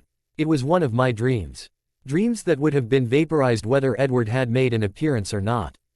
Or so I'm told. I knew that the Spanish influenza had been approaching Chicago. But the way Edward told it, made me believe that I would not have been able to escape the dangerous infection before it hit the city, killing most of the population. It's because of Edward that I wasn't lying 6 foot deep in the ground, or in a communal burial plot that was marked with a stone engraved with all the names of the deceased. Because of Edward, I had been able to live a century in the arms of the most loving family I had ever known, with no disrespect to my father at all. And, possibly the best thing I could have ever hoped for. I had found love. ESM. E had always said to me that to those who find it, feel as though they have slipped in and out of heaven. And I had to agree with her. I looked down at the deer I had just finished, wanting Edward to come back. I knew that he would be back soon, but being away from him made me antsy. Even though I knew I shouldn't, I worried about him. Whether he was okay, which, in all honesty, was just laughable. Maybe it wasn't actually Edward the first was worried about. Maybe it was just the rest of the population. I had told him a couple of times that I worried about him, but all he did was laugh for a moment or two. Then look me in the eye and try to persuade me that any fears I had were unfounded. Unnecessary. He didn't push too hard with it, because he knew that I wouldn't ever stop worrying about him. It was something that was innate in me. He knew that because he felt the same way. We had been working on improving and branching out the power I had. And I had managed to gain basic control over it. I still contracted parts of Edward's personality without meaning to, but Edward didn't mind. I had also learned how to negate his shield to a certain extent. That on the other hand was not something he was too impressed with. He liked his privacy and so did I. We had a silent understanding to leave the other's shields alone unless the time came for it. We still practiced with it, due to the fact that there was a good chance we would need to communicate mentally in Volterra. Edward's plan for Italy was to take the Volturi out. Completely. As in no more Volturi. It worked for me, but it meant that Edward was either going to have to replace them or he was going to have to take up the responsibility he passed on to them almost 6 millennia ago. He didn't want me involved in what would happen at all. I knew that the only 2 reasons I was with him was because 1, we couldn't stand to be apart from each other, and 2, Marcus and Keyes knew about me, meaning I was in danger. Edward could not and would not stand to see me in danger. I knew that anyone who tried would have the life expectancy of a fly in a spider's web. I felt safe when I was with Edward. Or even when I wasn't with him, but knew he was close. Like when I had flipped out over what had happened at the Canadian border. I knew that I had overreacted. A little bit. Okay, a lot. But still, it was a lot to take it. People and legends had told me to expect violence of the worst kind when Edward was around. They had told me that he was unforgiving of those that had wronged him or those he cared about. But then again, seeing as I was the only one he had ever cared about put paid to that theory. Kind of confirmed it too. Just the fact that I knew Edward was faster and stronger than any other vampire in existence, and he would be able to tell when I was in danger before the creature, meaning vampire, could even think it kind of helped a little. As I waited for Edward to return from his hunt, I sat and waited for him. We were in New Jersey. Probably an hour or 2 steady run from Newark, depending on how fast we ran and any possible distractions that could come between us and our destination. We would be in Scotland by tomorrow. Depending on how fast Edward's jet could go. Knowing Edward, it was probably the most advanced piece of machinery to grace the skies. Being who he was, even though most of the world didn't know it, gave him a lot of shove where he needed it. Humans didn't know who he was or why they should listen to him, give him what he wanted. All they knew was that when he asked for something, you gave it to him. If not, the person in contact with him was never seen again and he'd just take it. Sounds about right. He had managed to remain undetected by the humans. I'd never thought to ask why. I mean, it just seems so. Edward, really. No explanation to any of the things he had told me about his meddling in history needed explaining. They all just made sense. Those were the small snippets of information I had obtained when practicing with my mind reading. Edward had told me that it would come in very useful when in Volterra. It would let me know if the position I was in the city was compromised. It would let me know if I was in trouble or not. I couldn't get it out as far as Edward could, but then again he could hear every mind within a 20-mile radius, should he want to. I couldn't help but wonder, would I be able to sit there, knowing what Edward was doing in the castle, without doing anything? No, I wouldn't. I wouldn't be able to do that. Could I help him? Maybe. I don't know. I knew that I couldn't wait outside for him. He was indestructible, yes, but still, I worried, and I wouldn't be able to sit safely outside in the city, waiting for him. I would be going in with him when we got to Volterra. Isabella. I heard a low growl come from behind me. I turned to see Edward standing there, a less than pleased look on his face, and I knew that he had seen my decision. You're not going to change my mind, I told him, stubbornly. You can try all you want, but we both know how stubborn I am, and besides, if I'm sat outside, you're going to be wondering if I'm okay. And that will split your concentration. Be that as it may, my concentration can take being split, as you call it. He sighed, sounding pissed off. In the few days that we had been traveling together across the states, he had come to hate my stubborn streak. Just as I hated his. We were both as bad as each other. The fact that I was feeding off of his without realizing it as well didn't help. And if you're forgetting, which I am fully aware is impossible for a vampire to do, I am the indestructible one here. Someone in there lights a match and I could see that he couldn't bring himself to say it. For all the indestructibility and strength for others, he was incredibly unsure when it came to me. I knew that this was because he had never felt like this before. And it was incredibly sweet, not something I'd say out loud to him, of course. I think that might be pushing it a little, okay, a lot, but it was unfounded. I know. I nodded, standing up and walking over to him. I wrapped my arms around his waist and settled my head where, had he been alive, his heart would be thumping away, loud and clear. I know you worry, but don't you think that I'm safer with you? No. He shook his head, his arms making their way around my body, pulling me closer to him. If we could get any closer, that is. I think that you'd be safer away from the castle. In the city, so I know where you are. But away from the castle. Why? I asked, looking up at him. Sure, he was being protective, but there was such a thing as being too protective. What's someone going to do to me? That's something you don't seem to understand. He sighed, sitting down on the rock so quickly it took me a moment to register that we'd actually moved. I was now sitting on his lap and he was staring past me. Out in front of him. You think, what's someone going to do with me? But what you don't seem to realize is that to Arrow, you're more valuable than anything else right now. I mean, at this very moment. He's assembling a group of trackers to find you. Doesn't he realize that even if they do find me, they've got to get through you first?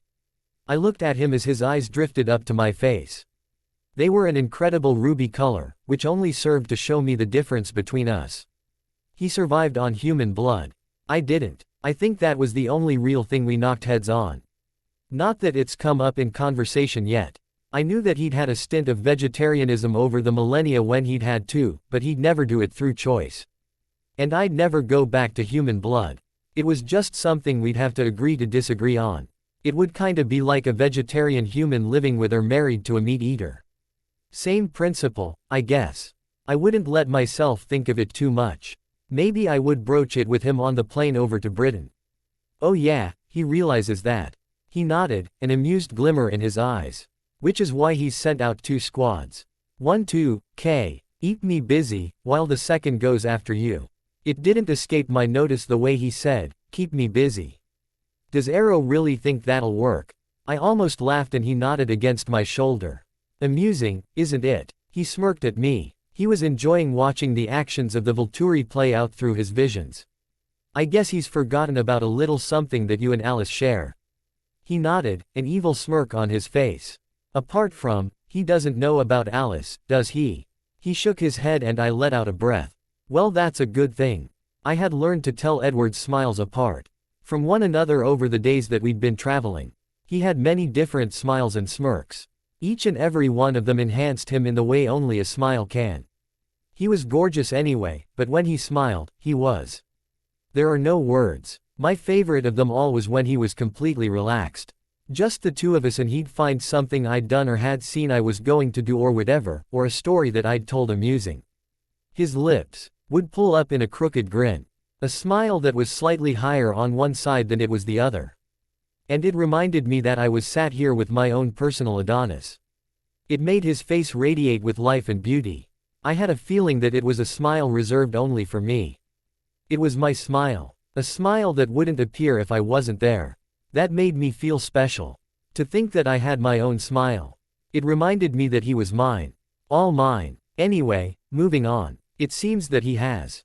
He agreed lightly, as though Arrow sending out 2 squads of vampires to mess with his plans was nothing. It is nothing, he replied to my thoughts, and I slapped him gently on the shoulder. What? It's not my fault your shield is down. It's not, is it? I felt around for the edges of my shield and sure enough, it was down. What the? You had it down to see how far you could stretch out the mind reading. He answered my unspoken, unthought question. I snapped my shield back into place. Happy that I could feel it there again. And by the way, I hummed in response, looking down into his ruby eyes. You're the one with the beautiful smile. The he looked when he told me things like that made my unbeating heart melt. I knew that whenever he said something like that, he was always sincere.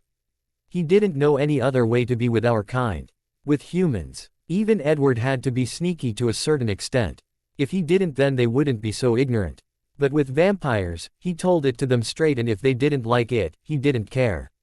No qualms with ripping them apart if they didn't obey his rule.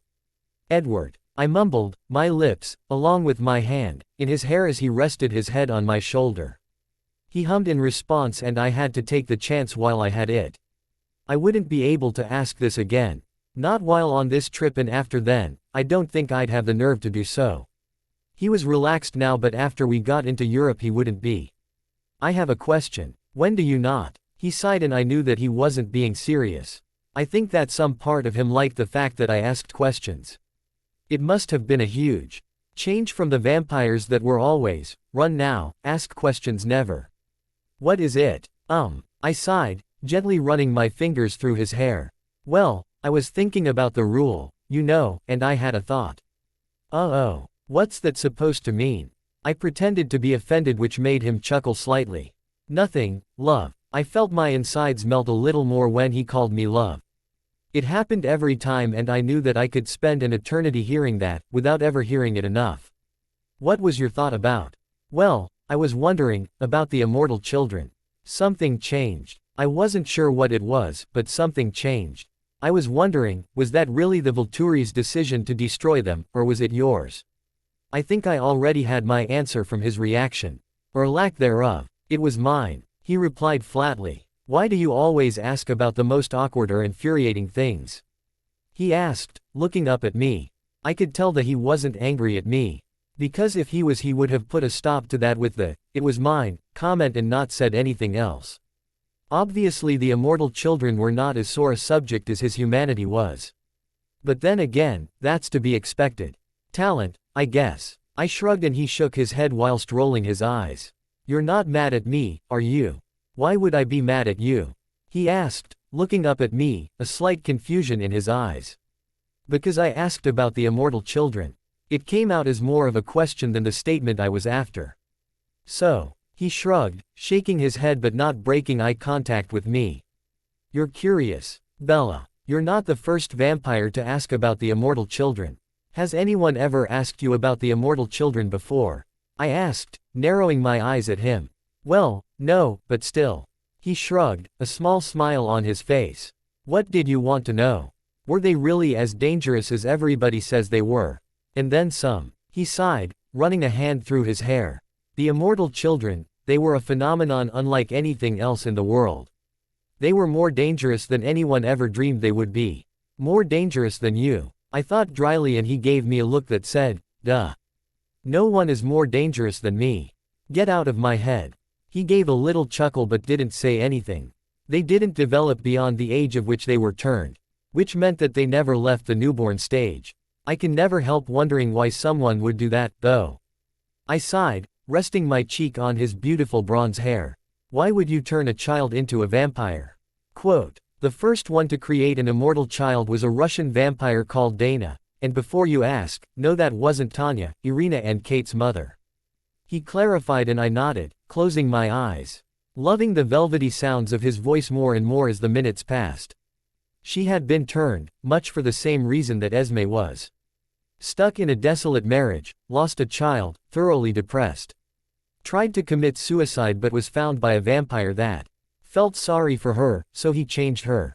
Decades later, she still hadn't adjusted to the reality that she would never again have a child, so foregoing trying for one of her own, which even she realized was impossible for her now, she discovered a young boy, no more than 4 years old, who had lost his parents. She didn't know whether the child was just lost or was an orphan, and she didn't care. She was enamored with the child and wasted no time in making sure she had him forever. He shook his head, sighing gently. She wanted an angel to love and care for eternity. What she created was a demon. What happened? I asked in no more than a whisper, not wanting to ruin the slight atmosphere that had built up with Edward's tale. Sounds silly, but hey, we vampires live so long that we don't really find any entertainment in much. Unless your name's Emmett and you find everything entertaining. The child had no control. He stated matter-of-factly. Like a newborn? I asked, trying to connect it with something I knew. No. He shook his head and I felt slightly confused. He was worse than a newborn. As time goes by, a newborn develops a sense of control over their thirst, learning to last longer and longer between feeds, learning to move amongst humans without devouring each and every one of them. It takes time, yes. But it is something that every vampire needs to do if they want to survive. Moving amongst humans is necessary sometimes, even for the nomads that try to stay away from human life other than when feeding. But the child. He paused momentarily. He had no control at all. He didn't show any signs of development beyond the 4 human years he had experienced. He could learn no more than he already had because his mind function hadn't developed. His speech patterns remained that of a 4-year-old at that time, which was very different from a 4-year-old in this time. 4-year-olds are a lot more advanced than they used to be. Really? I smiled down at him and he nodded. Oh, yeah. Remember, the majority of the population didn't have any education at all. Education was a very new thing and the masses didn't have access to it. The only ones who did really were those in the churches. Wow. I breathed gently, resuming running my hands through his hair. I had been to school so many times it seemed strange that they didn't have the educational institutions back then that we do now. I mean, I know that they didn't, but I guess being removed from it makes it seem different. Now that I was sitting on the lap of the creature that's been there through everything kind of makes it more real. They wouldn't have really done anything with it if they did have the education. They didn't have jobs like they do now. There wasn't really a need for it, only to separate the nobles from the commoners. He snorted at the terms the humans had given themselves. Then again, him being him. I wouldn't expect anything else. Would you? Anyway, back to the boy. I urged and he chuckled once at my enthusiasm for the subject. I yearned to know everything and anything that he did. I knew there was one way I could do that, but I wouldn't ever do that without his permission. If he wanted me to know, then he would tell me. It's not like we have forever or anything, is it? Like I said, the boy had no developmental skills. He continued as though the short tangent had never occurred. But the worst thing about his existence was his beauty. Everyone who laid eyes on this boy would do anything to protect and care for him. He decimated villages in days. And of course, being a vampire, no human could hide from him. And the woman who made him, allowed him to carry on doing it. Because she couldn't say no to him. I asked, clarifying the point. Yes. He nodded, moving his hands so that the one wrapped around my front rested on my thigh and the on. Traveling around my back rested on my hip. It was oddly comforting to have his hands there. It was intimate without being pushy. I knew Edward wasn't a virgin. Hell, if he had been I would have been extremely worried. But I was glad that he wasn't pushing me. She couldn't say no to him, she couldn't stop him, and she wouldn't stop trying to protect him when I decided it was time to intervene. Can I see? I asked. And he knew that I wanted to see his memory of what had happened that day. What? He asked, taking his head off of my shoulder and looking up at me incredulously. Are you? I'm sure that I want to see it, yes. I clarified, not breaking eye contact with him. I know that I didn't react so well to the little display with James. He snorted slightly when I said that. I made A point to ignore him at that point in time. But I want to know everything about you. And contradicting what I said before in Montana, I know that includes the monster. I want to know, Edward. And besides, it's an important time in vampiric history. I want to know as much as I can. You're serious, aren't you? He asked, a slightly surprised tone to his voice, and I nodded. All right, if you're sure. I'm warning you now. It's not pretty. I don't care, I whispered, pressing my lips to his gently. I lifted my head up and smiled down at him, hoping that he would take me seriously. I could streetly say that I wasn't prepared to be pulled into the memory like I was. It was as though I was standing there watching the whole scene play out in front of me, like I was actually there in person. The fact that I was in modern clothing and everyone else was in clothes that were in fashion almost 1,000 years ago told me that I wasn't. As I looked out onto the scene, I could see the shadow of a woman walking towards me. In her arms was a small boy, no older than 4 years old. As I watched, the closer they got to me, and I could see the look of fear on the woman's face and the look of contentment on the boy's. The boy looked like a tiny angel, sitting in the woman's arms. He was small, even for his age. He had pale skin, visibly hard like stone, and a mop of beautiful blonde hair. I couldn't take my eyes off of him. Or more accurately, his eyes. Where you would have expected there to be eyes of a beautiful blue or clear green, they were blood red, indicating that this child, for all his looks and enthrallments, was not human. The color and brightness of his eyes told me that he had just fed, and I wondered how many human lives had been ended to satiate his hunger. Though he looked like an angel, the tiny monster within him came through loud and clear in those eyes. Though for all these thoughts, I could not look away from the child. It was as though I was hypnotized and frozen to the spot. How this could be possible, I wasn't too sure about, but still, I felt the overwhelming desire to protect this boy from whatever it was the woman holding him was so fearful of. She came to a sudden stop right next to where I was standing, allowing me to take in every feature the boy possessed. The closeness to him made me want to hold him. I reached out to touch him gently, but got a mild surprise when my hand traveled straight through him and the terrified woman. Interesting, I thought, remembering that I was in fact in Edward's memory. I looked to where the woman's intent gaze never moved from and saw that making their way towards us were 6 figures. I held my breath as I watched them approach where we were standing, moving slowly, as though to build up to something. I instantly recognized the one at the front as Edward, knowing his gait and liking the fact that his hair was as wild and out of control in this time as it was in mine. I could see in his eyes that he was furious as he approached the terrified woman and the boy at a human pace, allowing them to stew in panic while they waited for him to approach. He stopped a mere foot away from me, looking absolutely glorious and powerful as he stared at the woman in front of him, standing tall as he always did. "My Lord Edward," the woman whispered softly, from the way her lips were moving and the sounds being made by her. I knew she wasn't speaking in English, but I could understand every single word that came out of her mouth. Being in Edward's memory must have given me the skill of knowing Russian. Whether it would last when I was drawn back into the real world was another question. It was interesting to know that Edward hadn't moved on to a new name in the last millennia. Edward suited him. Maybe this would be the one that stuck. I hoped so. He was definitely my Edward. To what do we owe the pleasure? You know exactly why I am here, Dana. He replied in a cold, clipped tone that I knew meant he was not playing around. Something or someone, or both, would die here today, and I knew exactly who it would be. The knowledge that Edward had given me wouldn't have mattered, as it was obvious whose life would be ending. My lord, pray tell, do not try me, Dana. Edward cut her off and smartly, she shut up. I am at the end of my patience. With you and this child. Are you aware that because of your actions in turning this child, you have spurred on others around the globe to do the same? Because of your actions, our secrecy is in more jeopardy than ever before. He was livid. I was glad that I wasn't real in this memory. And it must stop. Now. I apologize, my lord. She bowed her head, showing her respect for Edward. He is still learning, my lord. I can assure you that.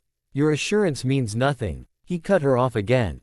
The fact that you do not know what this child is and is not capable of is failure enough. He will not develop and therefore he will not learn. If allowed to continue existing. He will remain at the same level of development he is in now for eternity. He will always continue this level of destruction, and that is something I cannot allow. What do you mean? She asked, her eyes growing wide as she met with Edward's cold, hard rubies. The child must be destroyed. He replied calmly and coldly. No, she wailed, clutching onto the child in her arms. You cannot, he is but a child. He does not understand. Exactly. Edward snapped, and the vampires surrounding him took a step back, sensing the danger. He does not understand, nor will he ever understand the need for secrecy. Neither he, nor the other. Immortal children spread throughout the lands are aware of the law. No matter how long they live or how many times the law is explained to them. They will never understand, nor will they uphold it. They are too dangerous to be allowed to continue in their existence. I can't let you kill him, my lord. She was dry sobbing, and I was sure that were she able to cry, there would be tears flowing down her cheeks and onto the shoulder of the boy in her arms. He on the other hand looked calm and was staring intently at Edward, who stared calmly back. I had the feeling that the boy was attempting to win Edward over in the same way he did the rest of the population, but was finding it impossible to do so. I won't let you. Edward's eyes flicked back to Dana as she stood defiantly holding the boy. You forget where you come from. Edward growled in a manner that frightened even me. And I wasn't even really there. Excuse me. A small, delicate, tinkling voice breached the air, causing Edward to growl low in his chest. I realized then that the voice had come from the boy, and Edward was frustrated at the interruption. Even though I did not technically exist yet, I was still able to read him as clearly as I could read his modern counterpart. Why are you frightening my mother? She hasn't done anything wrong. And neither have I. Edward's eyes narrowed as the boy smiled a dazzling smile at him. Do not try to win me over, boy. Edward growled at the child. Standing there, I was torn. I didn't know whether to protect the boy or stand with Edward, who seemed to have the same hold over me as he did in my time. Others, such as your mother and the pathetic humans you prey upon, may be susceptible to your angelic looks, but do not expect the same reaction from me. Trust me, boy, when I say, you will not live to see the sunrise. I watched as the child's face scrunched up at the blatant refusal Edward had given him. He was clearly not used to being rejected. My mother doesn't have to listen to what you say. And neither do I. I could feel Edward's smugness at the boy's reaction. He was throwing a tantrum, just like the child he was. Who do you think you are?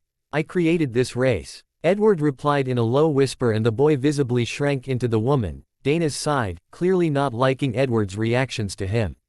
Edward's gaze snapped up to the woman holding him with a fierceness I hadn't seen before and I would never forget. This child cannot exist any longer. He raised a hand and snapped his fingers. Destroy him. I couldn't help the intake of breath as I watched the vampires, that I had no doubt came from the Volturi, swiftly made their way around Edward and surrounded the woman. She screamed in defiance, trying to protect the child. My lord. One of the vampires surrounding her stepped away, addressing Edward. She will not surrender the child. Edward looked at him with a glare of annoyance that caused him to visibly flinch. As I looked at him, I knew that I hadn't seen a vampire that looked more terrifying or predatory in the time I had been alive. He was the epitome of deadly. Then kill her, he replied in a smooth, cold, hard command, his eyes never leaving the vampire, who bowed and made his way back into the frenzy. I couldn't watch as the vampires grabbed the woman's limbs, removing the child from her grasp, and ripping her to pieces. A shrill keening, like metal being ripped apart, filled the air, and I had to turn away. At least she was not suffering in her death. The child was screaming, trying to reach for her as those destroying her began to strike up a fire, setting sparks in mere seconds. Within less than a minute, the remains of the woman were being set ablaze. And the air was filling with thick, purple, sweet-scented smoke as she burned. The child was still dry sobbing and reaching out for the remains of the woman he believed to be his mother. Edward walked silently towards him, smirking as the child noticed him and started hissing and screaming at him. Edward seemed to be drawing amusement from the child's insults and raging. But then again, Edward would.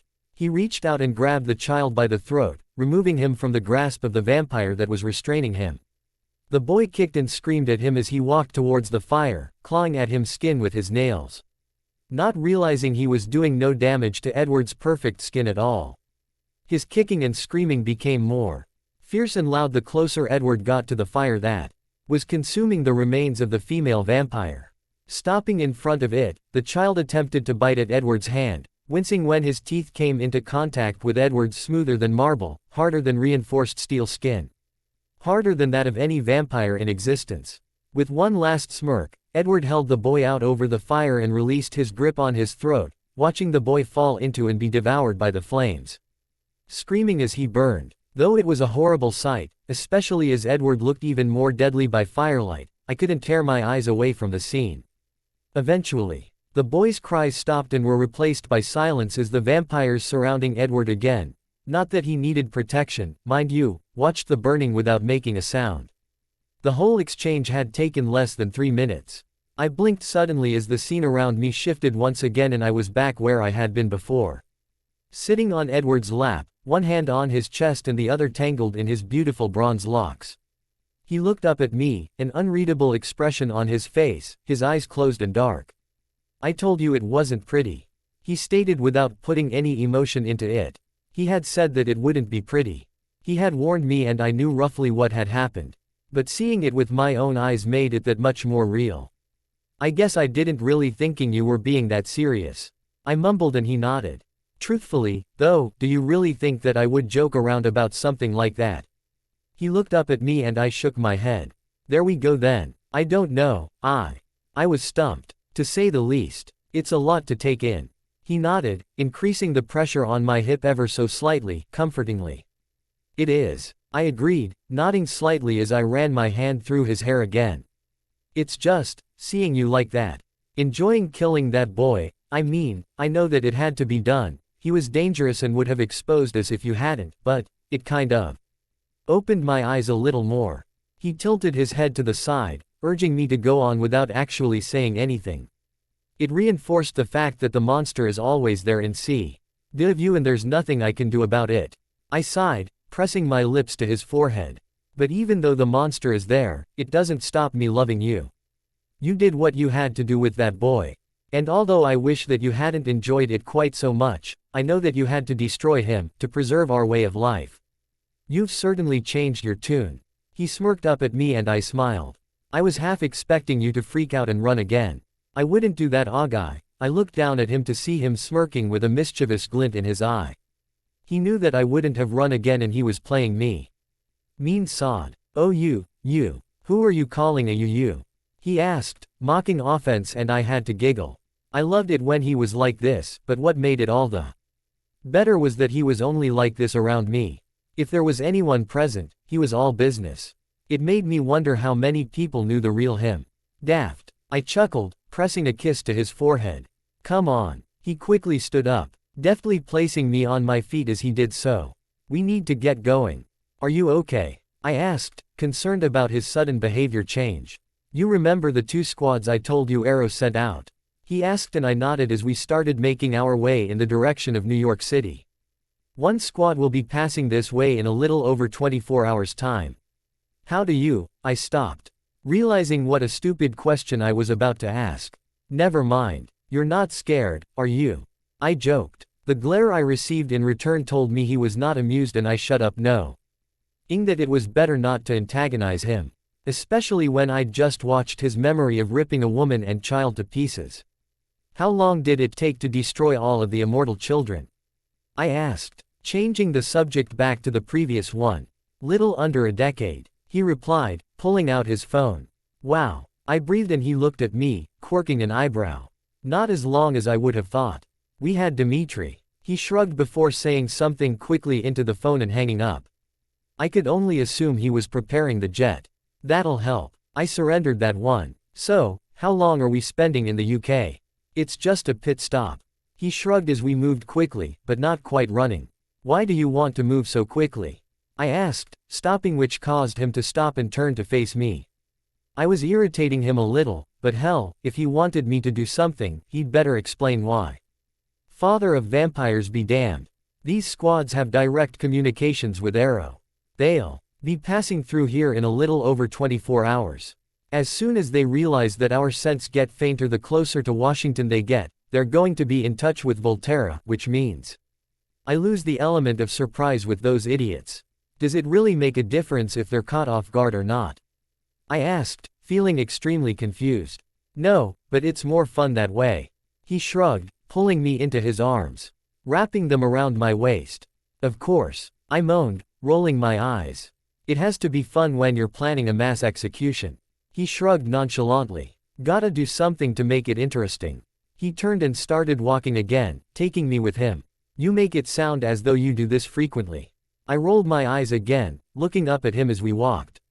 Who says I don't? It wasn't a question, and I knew that he was deadly serious. No pun intended. Now, are you going to run with me or do I have to carry you? He tilted his head to the side, a smirk playing on his face. I didn't trust that face.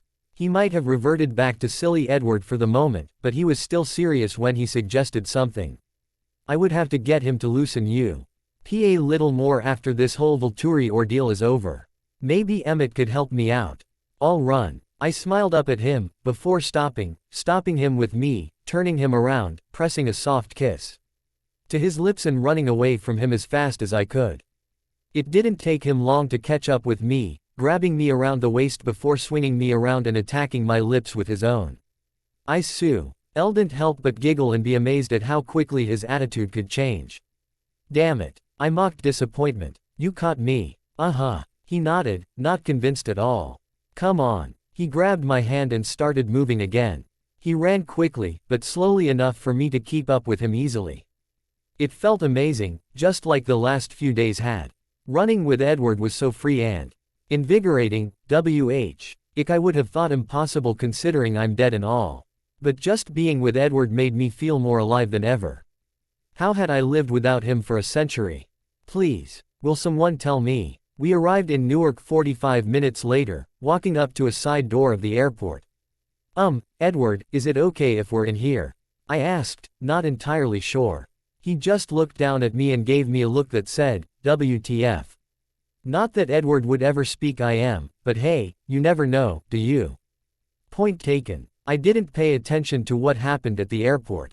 Edward did all of the talking. What talking there was anyway, and within minutes we were both sitting aboard a comfortable jet, watching the clouds go by. How did you get this thing to take off so quickly? I asked, narrowing my eyes at him.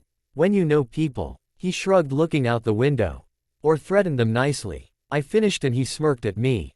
I was doing it again. Absorbing aspects of his personality without meaning to. I was wondering. He looked over at me, a small smile on his lips as I made my way over to him. When we get to Volterra, who are you going to get rid of first? Arrow, Keys or Marcus? It doesn't matter. They're interchangeable. He replied, and I couldn't help but laugh. They certainly do seem that way. I agreed. From my experience, Arrow was definitely the one in charge of the three. Keys seemed to be the antagonist and Marcus just seemed bored with, well, everything really. What's going through your mind? He asked quietly, running his fingers up and down my arm gently. I sighed, leaning my head back on his shoulder, closing my eyes. Can't you just pick it out of my head? I could do, but I don't want to. He shrugged with his other shoulder and I smiled at him. I opened my eyes to see him watching me. Honestly. I looked up and he nodded. I don't really know. He frowned at me and I smiled inside at how a small crease appeared in his immaculate forehead as his eyebrow raised by an infinitesimal amount. I don't know. I guess there's so much going on at the moment that I don't really know what's going on. That doesn't really make sense. He sighed and I giggled. I know it doesn't, I replied, lacing my fingers with his in my lap. I never claimed that it did. Touché. He chuckled, pressing his lips to my head, sighing into my hair. Won't be long before we get to Glasgow. Was my eloquent answer. How long are we spending in the United Kingdom then? As long as it takes for the jet to refuel. He replied, gazing out of the window. Quote, I thought we were flying to Glasgow and then making the rest of the journey on foot. I looked up at him, curious as to the change of plans. That was the original plan, but Arrow's little defiance means that we've had to speed up our plans. He explained, looking down at me as he gently ran his fingers through my hair gently. We'll be flying into Venice, picking up one of my cars and driving to Volterra. Before I was aware of it, we were losing height and I looked up at Edward, expectantly. We're just coming into Glasgow now. He mumbled against my hair before pressing his lips to my forehead. We should be on our way in a little while. I nodded, resting my head on his shoulder, sighing gently. I closed my eyes and we passed the rest of the journey in silence. We didn't need to talk to pass the time. All I needed to feel at peace was to be with Edward. Nothing more. It amazed me to think that the Edward the First was sitting, enjoying a peaceful flight with was the same Edward that was fear. Eden appeared as the ultimate monster in legends. I knew that it was true, and having seen from his own memory what he had done with the immortal child, I knew that there was nothing short of a monster lurking underneath. But that didn't put a cork in the way I felt about him. It didn't stop the overwhelming rush I felt when I saw him, the warmth that swelled in my chest when he smiled at me, electricity that passed through our skin when we touched. I loved him more than I ever thought I possibly could. I opened my eyes and lifted my head to look up at him. He had his eyes closed and his head was resting back on the seat behind him. I shifted, turning to look up at him properly. He didn't move as I did. He looked so relaxed, more relaxed than I had seen him yet. I hoped that I could get him this relaxed more often. I leaned up and pressed my lips softly to his jaw. I gently ran kisses up and down his jaw, causing him to chuckle. He turned his head and caught my lips with his. I couldn't help but giggle as his tongue flicked against my bottom lip. I parted my lips and caught his tongue in between my teeth, making him chuckle again. I turned to face him properly, never taking my lips off of his. He gently wrapped his hands around my waist, his fingers slipping underneath my shirt, his touch featherlight and gentle. His hand slid down my waist, over my hip, coming to rest just above my knee. He gently pushed me back against the seat until he was hovering right above me. He hitched my leg onto the seat and I wrapped it around his waist, pulling him closer to me. As close as I probably could. He moaned deep in his throat and it seemed to turn into a growl deep in his chest. His lips left mine as his pressed kisses to my jaw and down my throat, licking and gently biting his way down. I knew that he was being careful not to break my skin. Carlyle had mentioned that Edward's venom was actually poisonous to vampires. I didn't want to be the one to test that theory. I felt the jet start to descend as the pilot called that we were going to be landing in Venice in 10 minutes' time.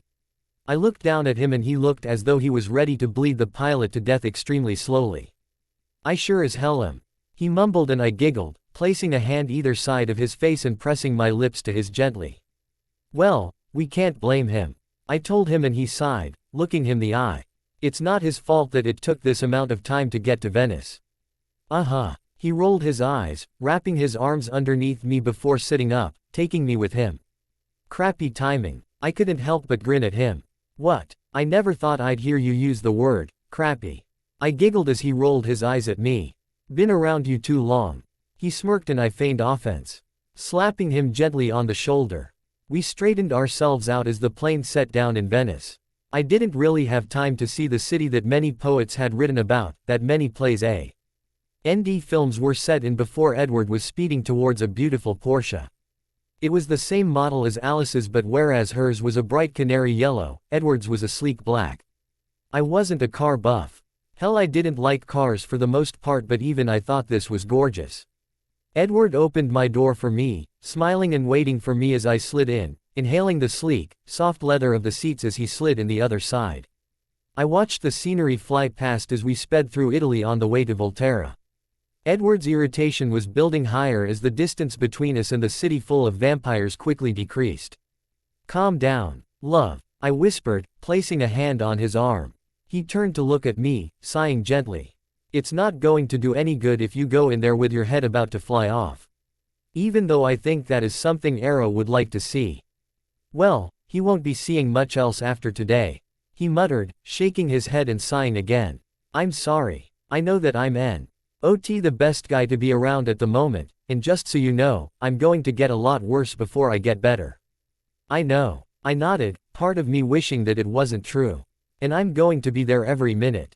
No, you are not. He shot back as the city came into view. There is no way you are entering that castle.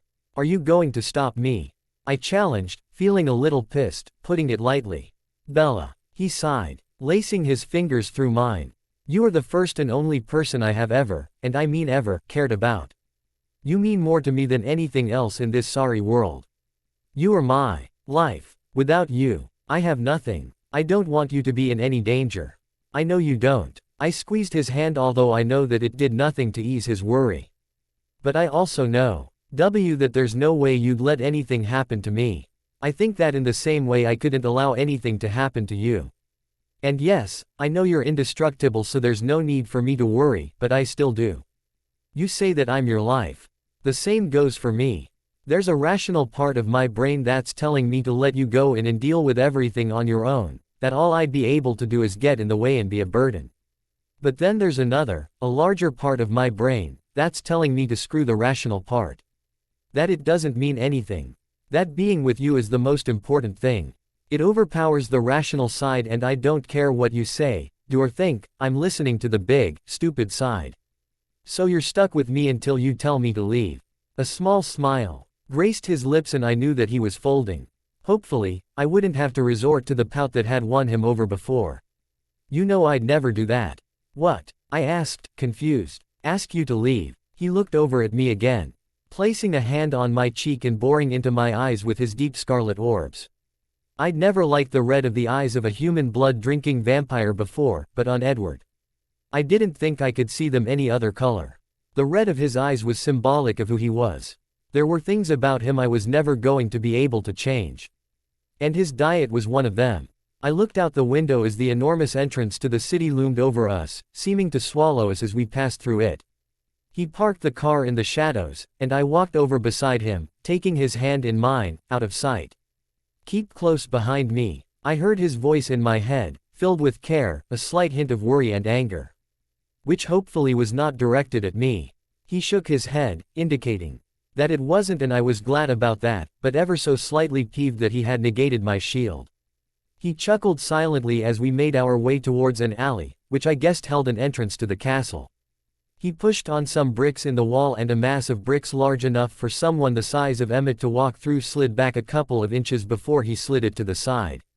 He ushered me through before he walked through the door himself, pushing it back into place and taking my hand again. The irritation coming off of him was palpable and I hoped that he didn't tap into something destructive while we were down here. I know that the physical damage to anyone inside the castle was impossible, but how the hell were we going to explain the centuries-old castle collapsing to the thriving city of humans outside? He strode confidently through the tunnels that led us through the castle depths, obviously knowing where he was going. I walked behind him, keeping as close as I could, nodding that the vampires lurking around down here either hid in the shadows or disappeared rather quickly as soon as they registered his presence. Walking through an elaborate lobby, I noticed a human sitting at a desk. Her hands frozen in mid-air as she straightened up some papers, her mouth open as she stared at Edward making his way towards a pair of enormous oak doors. I didn't need to be told what was behind them. I knew immediately. The brothers Grimm. Edward didn't slow as he approached the door, instead, pushing them wide open, to the confusion of the vampires gathered inside. Here we go. I hope this was worth the wait. Now we're getting down to the nitty-gritty action stuff. I'm sorry it took so long for this to go up. A little notice to let you know that I will not be posting with Uda Traces. I have most of it finished and I'm actually looking to have it published. Wish me luck with it. There are 2 quotes in this chapter, just as I promised you. Find them both and I'll give you a cookie. Press the little green button and let me know what you think. Again, sorry for not updating. I suck. I know. Histories. Okay, so this chapter isn't going to be what everyone was expecting. And some of you are going to be a little pissed at me, but it'll answer some questions you guys have been asking me since the beginning. I just hope I don't get assassinated for this. One person, playing Edward's piano, got the first quote, which was, "They that find it have slipped in and out of heaven." From the latest Peter Pan film starring Jeremy Sumpter and Jason Isaacs, just in case people get confused because I know I do. Nobody got the second quote, but to be perfectly honest, I wasn't really expecting anyone to. It doesn't matter, they're interchangeable, which is from an episode of the television show MASH called, The Trial of Henry Blake. I want to say thank you for the support everyone has shown me Without a Trace. It means a lot and I hope that something will come of it. I'm not expecting it to. But you never know. Okay, on with the story. Just don't kill me. Third person paw. 3992 BC. The three figures that appeared in the darkness knew that their presence there would be frowned upon. They knew that the punishment would be severe should they be discovered. But this knowledge did not deter them from their mission that could only be accomplished in the dead of night. Arrow, one of them hissed quietly to the young man in the front of the triangle as they crept through the ancient streets, muttering to himself in a language that was lost and forgotten in modern times. Arrow. Hush, Keys. Arrow shushed him gently, turning minutely to wave him off before turning back and quickly darting through the streets that led to the outskirts of the small city the three of them inhabited. Not waiting for the other two that accompanied him. The two followed without question. The dynamic of the group was clear. Arrow, the young dark-haired member of the trio, was undoubtedly the unofficial leader and the other two were merely his followers. Though this may be true, the bond between the three was strong. Though Marcus was the eldest, he had no interest in taking control over the small group. Merely content to watch the two he considered his younger siblings to do as they pleased, offering an opinion and guidance where it was needed, but not really offering much in the way of decision-making. Keys, the youngest of the group, was always eager to prove his worth among the three of them. Constantly looking for some form of fight, it was hard to keep him in check and out of the hands of the officers that patrolled around, looking for young vagabonds such as himself. He wanted the people he shared the city with to notice him and know that he was of worth, that he was there. All he really ended up doing was getting in more trouble than either Arrow or Marcus could handle, and the both of them knew that, sooner or later, he was going to end up with a punishment that the two of them could not get him out of. We are clear of the city. Relax, Keys. No need to fret. Arrow told his anxious brother in a hushed voice as they sped through the trees that surrounded their city. Not straightening and running at their top speeds until they were certain that they were out of sight of the city. Arrow, I don't like it. Something is going to happen tonight. I can feel it. Keys would never admit it. But he was scared. He had a feeling and a thought in the back of his mind, placed there by his mother, who had been known to predict the future on occasion, telling him that there was a terrible danger lurking about the city tonight. That they were wrong to carry on their endeavor tonight of all nights. Don't be a fool, Keys. Marcus stepped up beside him as they stopped. Knowing they were safe from whatever watchful eyes may have seen them moving about as they neared their hiding place in the woods. Just because your mother believes that there is something in the woods doesn't mean that there actually is. Are you calling my mother a liar? Keys snapped back, baiting Marcus into a confrontation. He had never been able to achieve a rise out of Marcus, but then again, the only rising Marcus ever did was rising from his slumber every dawn. Not at all, he replied in his trademark bored tone. I am merely stating that not everything your mother sees comes to pass. She may have been right once or twice when it comes to predictions, but the majority of the time, she is not. That does not matter. Arrow held his hands up, halting the bickering happening between the two he considered brothers and had done his whole life. What matters is that we complete the business at hand. We do not have very long to finish it, meaning that we must hurry before we are discovered. You are right, of course, brother. Keys sighed, resigning the attempt at a feud with Marcus a failure.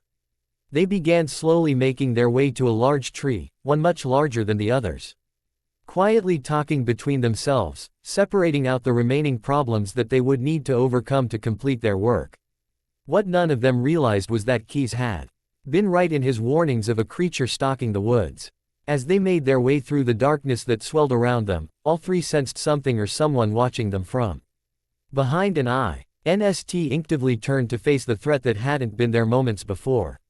Not one of the three could keep his eyes from widening or halt the short intake of air that accompanied what they saw. The Y had been expecting some sort of creature, rabid and feral, but instead, they were met with a man.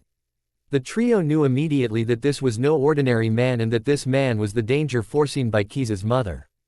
If they had been delusional enough to believe that they would see the sunrise, they knew that they would never doubt Keys's mother again. But as it was, they knew that they would not survive this night.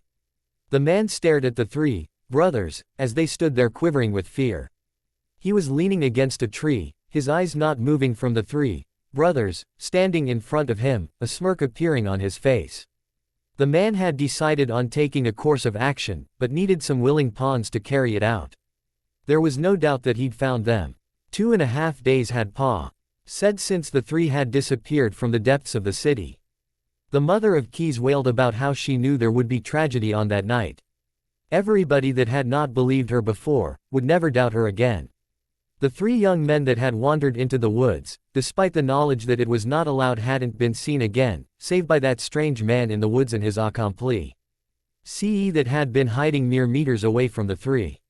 While the law enforcement team of the city these young men had once lived in searched fruitlessly for them, the missing persons in question were in fact underground. In a hollowed-out cavern, miles away from their original homeland. They had been laid out in a row, the three of them side by side, though unaware of the other's presence as they burned. The pain unlike anything they had ever felt or would ever feel again. They did not burn without supervision, though. The same young man that had ambushed them in the woods watched over them as they drew ever nearer to the life that was awaiting them once they overcame the burning. "My lord," another young man with eyes as bright as the one watching the burning brothers said softly, approaching the young male. "My lord, Edamar." Yes, the lord. Edamar did not look at the young man quivering by his side, instead focusing on the three figures tossing, turning and screaming out in pain as liquid venom passed through their veins, transforming them into something higher than what they had been before, watching as they glowed by the firelight that was not necessary, but more of Abbott passed on from the days when both were human, as it is clear that neither were such anymore. If there was another use for the fire, it was only clear to one of them. "They near the end, my lord." The young man bowed to the man who was undoubtedly his master. "Then you have outlived your purpose," Edamar replied softly, not taking his eyes away from the convulsing figures that lay before him. "My lord." The young man sounded nervous, slowly backing away from Edamar, fear evident in his scarlet eyes.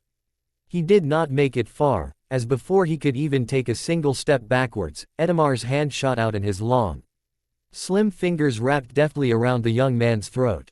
He turned to look at him, a dangerous smile on his face. "All I needed you for was to bite these three.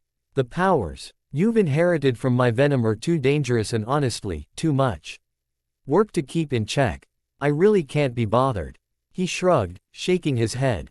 "I have no use for you anymore."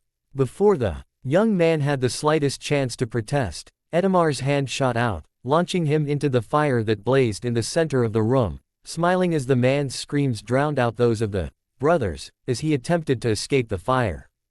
The thick purple smoke that the fire gave off escaped through a small hole in the roof of the underground cavern that Edamar had had the young man insert before they moved the brothers in.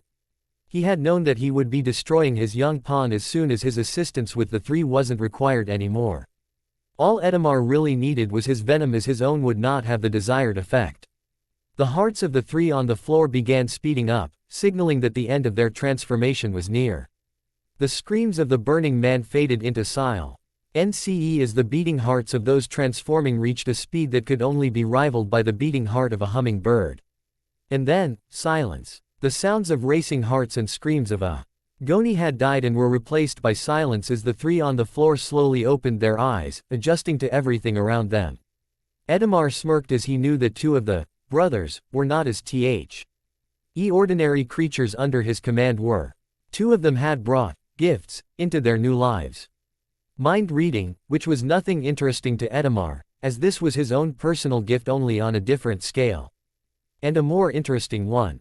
He could sense the bond that the three of them had, stronger between two of them than the third, but they were all linked. It was though he could taste the strength of their bond as they sat before him. The bond was stronger than those of other humans he had come across, but it was not unbreakable. The three sat up and stared at the young man standing in front of them, smirking. Looking no older than the 17 years he had lived as a human, but his eyes showing the millennia he had truly existed. The three on the floor looked around at the surroundings, clearly confused with where they were. After taking in the underground cavern, they stood up, eliciting the speed and grace of what they were now. "Excuse me." Arrow ventured a step towards the man watching their every movement. He froze at the sound of his own voice, clearly astounded at the sound coming from him, for it sounded bell-like and beautiful. It sounded like something he'd never heard before. "Where are we?" "That is not important," Edamar replied, smirking at them as they watched him with wide, fearful eyes. "Then, if I may ask, what are we?" Keys held the same bemused Pression as Arrow upon hearing his new voice. Though, unlike Arrow, he didn't seem to dwell on it for the same length of time as his friend. The three of you have obviously identified that you are not human anymore. They nodded in sequence as he spoke to them, unsure that a vocal response was what he was looking for.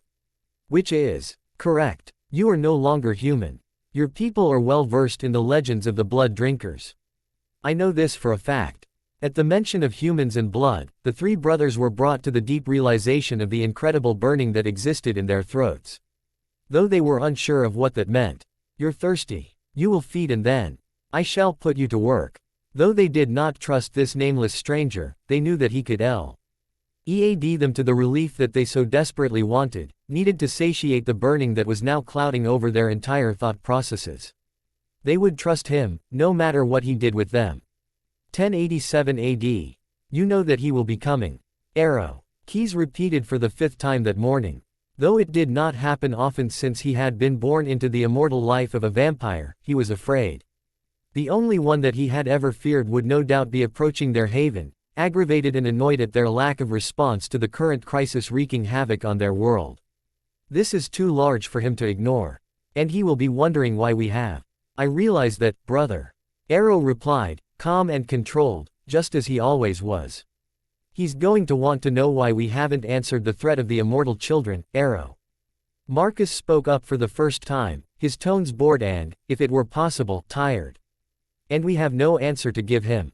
Keyes stared diligently at Arrow, awaiting an answer from the one that was still considered the leader of the three. We shall work out something to tell him. Arrow replied, confidently. To Keyes it seemed as though Arrow was not taking the situation seriously. The three of them knew, even from their safe haven in the Italian castle they inhabited, that the immortal children being created around the world were a threat.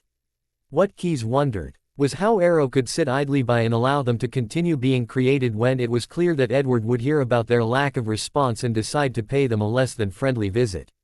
Then we'd better do it quickly.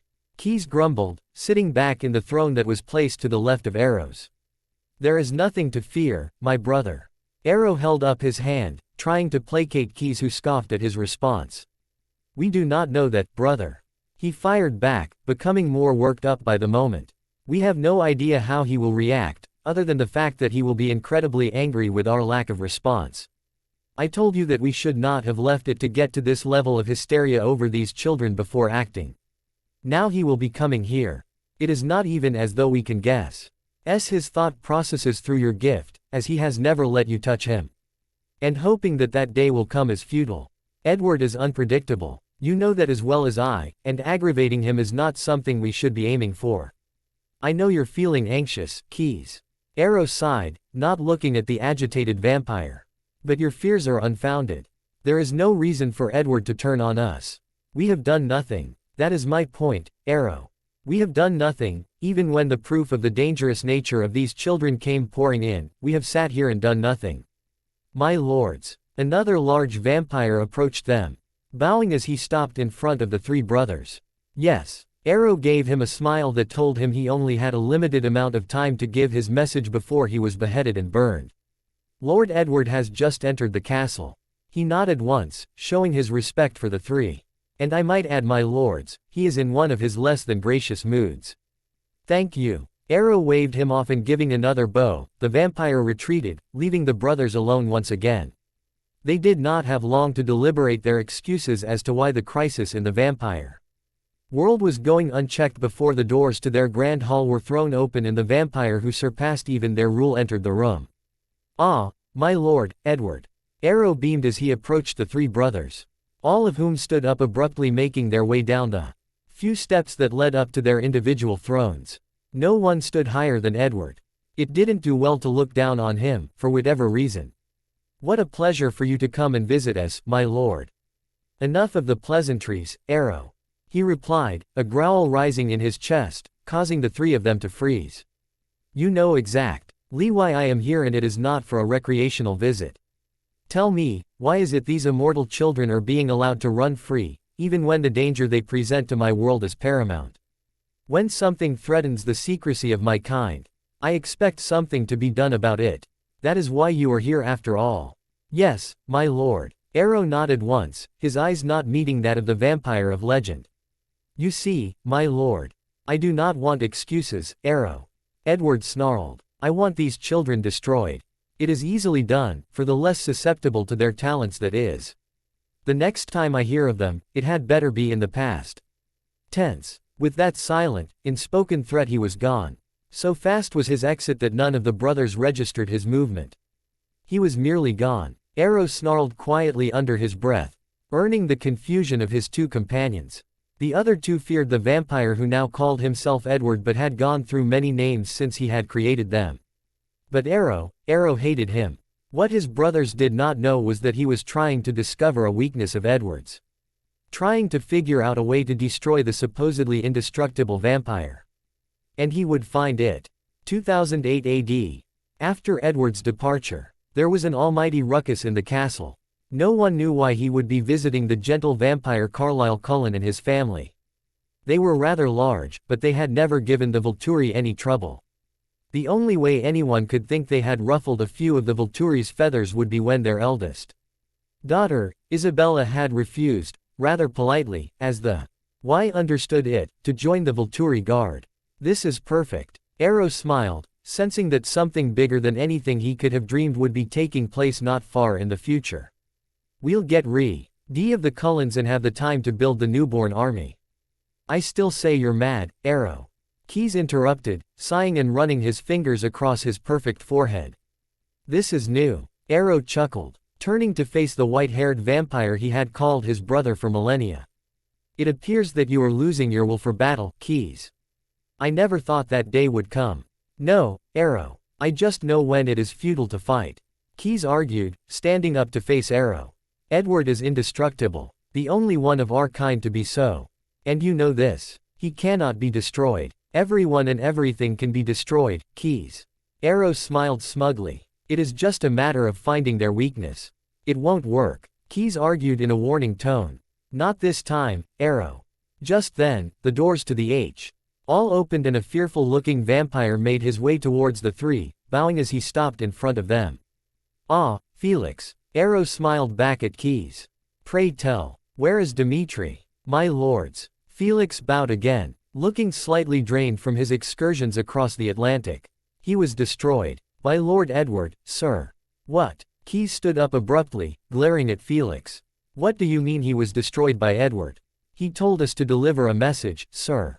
Felix dipped his head again, showing respect to the ancient vampire in front of him.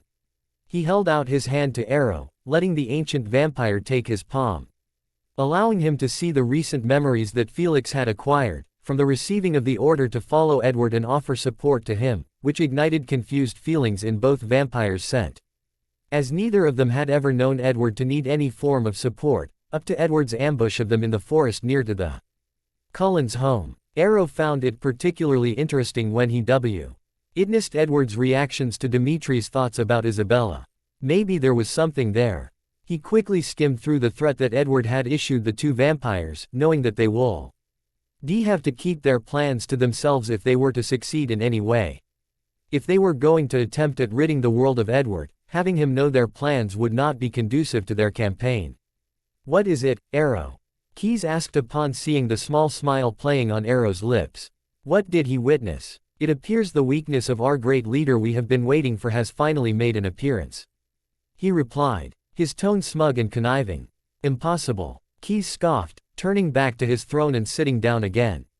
Edward has no weaknesses. He is indestructible. He may be so. Arrow mused, running his fingers across his chin as he thought. But his mate is not. Edward has no mate. Keyes scoffed at his brother's attempts at reason. Oh, but he does. Arrow waved a finger at Keyes, knowingly. Someone who has been under our nose and in our grasp several times over the last century. Who? Marcus asked, his tone bored, as per usual. A Miss Isabella Cullen. Arrow smirked at his two brothers as Marcus provided a reaction that resembled more of a lack of reaction, and Keyes stood up, his expression fearful again. You are sure? He asked his brother, who nodded in confirmation. Yes, dear brother. He sighed, smiling in triumph. It appears that in going to visit the Cullens and investigate for their treachery, he has found his partner in one. Poetic in a way, don't you think? So you were thinking of sending scouts after Isabella, distracting Edward and leaving his vulnerable to an attack. Keyes ran through, trying to find some semblance of logic in his brother's reasoning. Yes, that is the plan. Arrow seemed confident and Keyes and Marcus knew that no matter how much they tried to dissuade him, he would not be deterred from his current plan of action. The two of them knew that for whatever reason, Arrow despised Edward. Maybe it was because he was the one vampire in the world that possessed a larger respect following and more power than him. It was all about politics with Arrow. It was clear that Edward wanted nothing to do with politics. He only made himself known when he felt there was a need, such as the crisis with the immortal children, some 1,000 years before. Or the wars in the southern states of America, whilst the human battled their own civil war in the late 19th century. Other than something of that scale, Edward remained incognito. Other than his surprise visits once a decade.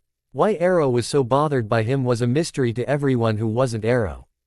Keyes knew that aggravating Edward and forming a plan against him was as good as signing their own death certificates. Well, if any of them required death certificates. Especially seeing as Edward would be able to see any plans that even passed through Arrow's mind. Surprising Edward was impossible. It had never been done before and it wasn't going to work this time. Keyes couldn't help but stew internally about what Arrow had done. Sending out scouts to locate Edward and Isabella at the Cullens' home.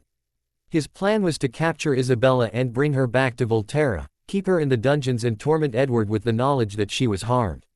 Arrow seemed to be the only one that could not see the failings of this plan. 1. Edward could see any plan that Arrow even thought about before he even made a concrete decision. 2. If Isabella was, in fact, Edward's mate, she would not be left alone for any amount of time, let alone long enough for someone to apprehend her. 3. There would be no way they would be able to get her out of America before Edward caught up with them. He was just too quick. 4. Even if they were able to get her back to Volterra without being apprehended by Edward first, he would not wait up in the main castle for her to be brought to him. He would simply march down to the dungeons, destroying any vampire he met on the way before burning the castle to the ground as he left. The only one he wouldn't harm would be Isabella. No matter how many times someone told him these simple facts, he would not listen. Keyes and Marcus were beginning to think that his age was beginning to fry Arrow's brain. Could vampires go senile? They were starting to think so. They did not have long to dwell on it, for they all heard the murmurings and pattering footsteps of fearing vampires as they dodged out of the way of some unknown enemy. They all knew what was happening. Edward was here. Arrow smiled brightly, obviously not realizing, as his brothers did, the danger that they were all in. They all stood as the murmurings became louder as the unseen threat approached the door. The doors flew open, splintering and crashing into the walls behind them through the force of the creature behind them. The three of them watched, two with fearful the other oddly jovial eyes as the dust settled and the debris stopped falling from the top of the once glorious doors. Edward stood there, as they knew he would, his face a mask of rage that none of them had ever seen before. Though they had done some things that had angered him over the millennia, failing to respond to calls from the vampiric world, persecuting innocent vampires, this latest blatant disregard for orders given directly from Edward himself had angered him beyond all others. Keyes and Marcus glanced at each other, for the first time, knowing something for certain when it came to Edward. Something that Arrow didn't seem to understand as of yet. They would not make it through the night. I hope people aren't too upset by this chapter. I know I promised you the action of the Volturi confrontation in the next update. But this idea hit me just as I was starting to write and it seemed like a good idea at the time. I suck at writing in the third person, and I don't think it will be happening again. So don't worry about it. Next POV will be Edward, so strap yourselves in. I hope that this chapter answered some of those questions you've been asking me. Like where the Volturi came from and which one died. Felix or Dimitri. Oh, and there's no quote this chapter. I couldn't find one that fit with the tone of the chapter. Reviews or love. We're so close to 2,000 reviews. I know that you guys can do it. Pretty please. Only 29 to go and we're there. Let me know what you think. Reviews get quicker updates. Laughing face. Nothing wrong with a bit of bribery, is there? No. Good. Laughing face. The end and the beginning. I know I'm epic fail. I'm sorry I haven't posted in like a month and it took me so long to get this up, but I really couldn't help it. Again, thanks Shelby for her ass-kickery skills in me getting this up. Without her, it would still be a half-finished document on my computer. Also, Eternally Damned has been nominated for a Silent Tier award, so whoever that was, thank you. It has been nominated for Ending Worth Waiting For, and I am not ashamed to tell you that it made me squee when I received the message. If you want to go and vote, the link will be up on my profile soon. Laughing face.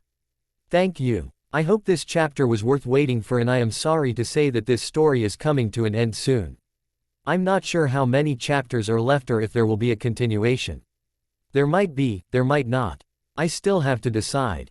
There is a quote in this chapter, so try and find it. Laughing face, Edward. In the back of my mind, I had thought that Isabella would resent me when I show Ed her the memories I had of the immortal child, of destroying him, but as always, her reaction blew me away. I knew that when she had been in the memory, she had felt the desire to protect him, to take him away from the impending danger that could not be escaped, even though she knew that she couldn't do anything to stop what had happened, considering it had happened in the past. Not that that old stopped me anyway, but she knew that it had to happen. She surprised me by coming out with the fact that she knew that there was a monster inside of me, just as there is one inside of her, though hers is satiable by blood. Mine takes a lot more to calm down, but it didn't stop her from loving me. I knew that it was ridiculous to feel the way I did when she said she loved me. It was ridiculous. For someone who has been around for the length of time that I have, has seen and done things that most would never see in their nightmares or movies, to feel anything at being told that Isabella was in love with me. Instead of hearing that, she told me that there was no way she would be running again, and she had no idea how much it pleased me to hear that. Not that I would ever lose track of her if she did run from me. Though she felt intensely about me, she didn't realize the depth of the feelings I had for her. I didn't think that she ever really would. Sounds bad, I know, but she was the only one that I could be different around. I wasn't even sure what that meant. And that annoyed me somewhat. Just being with this one tiny creature could make me forget that I was an immortal creature, whom had lived literally forever. She made me feel like I didn't have a chance with her, you know, like human males do when they approach a female that they dream and fantasize about but know they do and have a single iota's chance of having her. That is how she made me feel. And I didn't like it. I'm sure you understand why. She may have been sweet and innocent a lot of the time, but there were LSO times that she brought out another side in me, and it seemed I brought out the same side in her. The side that, had we not been interrupted by the goddamn pilot who was now very lucky to still be alive, I might be remedying that soon, would have been a lot of fun. I didn't really know how to react when Isabella told me, forcefully, I might add, that she was not being left outside while I went into the castle. I don't know what it was about, but I felt some sort of fear coming from her. At least I didn't know what it was until she explained to me, that just like I worried about her, she worried about me, and even though she knew it was completely irrational, she couldn't help it. It was like some inbuilt reaction to my proximity. I would just have to keep a watch on her then. I knew she probably thought she was going to get in the way, but her need to be near me outweighed that fear.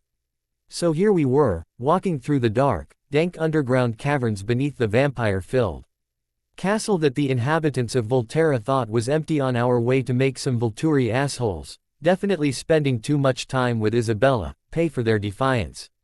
I would kill the three brothers myself, making them pay with my own two hands. I'd probably just burn the rest of them, making it impossible for them to escape. I'd get to that. Maybe Isabella would be willing to oblige. I knew that she had a strict dislike for the Volturi, and I had the inkling that if she was around me when everything went down, she would be feeding off of my personality. Not that she would be doing it consciously. As the doors in front of me splintered and crashed into the wall behind me, several of the vampires in the room dodged the wood. Not that it would have made a difference had it hit them, and skittered away from me, trying to get as far away from the danger as possible. Isabella was behind me, and I could feel some form of excitement coming off of her. That was new. She was never one for confrontation, always taking up a purely defensive position with the family. At least, that's what I'd seen in her family's memories. Bella. I spoke to her using my mind, knowing that it would be safer for her if I did so. Put your shield up. We will still be able to communicate, but you'll be safer from the more vicious little ones in here. I knew that she knew I was talking about Alec and Jane. Will I still be able to talk to you? Yes. I felt her shield push itself around her mind, blocking everything and everyone, except for me out. That made me feel marginally better, but it did not shield her from physical attack. I just hoped that she would be able to feed of the other vampires' powers and strengths in here as she had done from me. I turned my attention back onto Arrow, who was standing there smiling at me like the inane idiot that he was. God, how I hated him. Keys and Marcus were standing behind him, mixtures of fear about the fact that I was here and anger at what Arrow had brought down upon them written on their faces. I could see in their minds that they had nothing to do with Arrow's little power trip. If anything, they had tried to dispel his notions of defeating me. Well, Keys had. Marcus just hadn't done anything at all. Just like he never did. I made my way across the room full of cowering vampires, Isabella walking closely behind me. I wanted her near me. Knowing that she was safe allowed me to focus on the lunatic in front of me. Edward. Arrow greeted me, bowing slightly as I approached. To what do we owe this pleasure? I couldn't help but let a laugh escape. Was he fucking kidding me?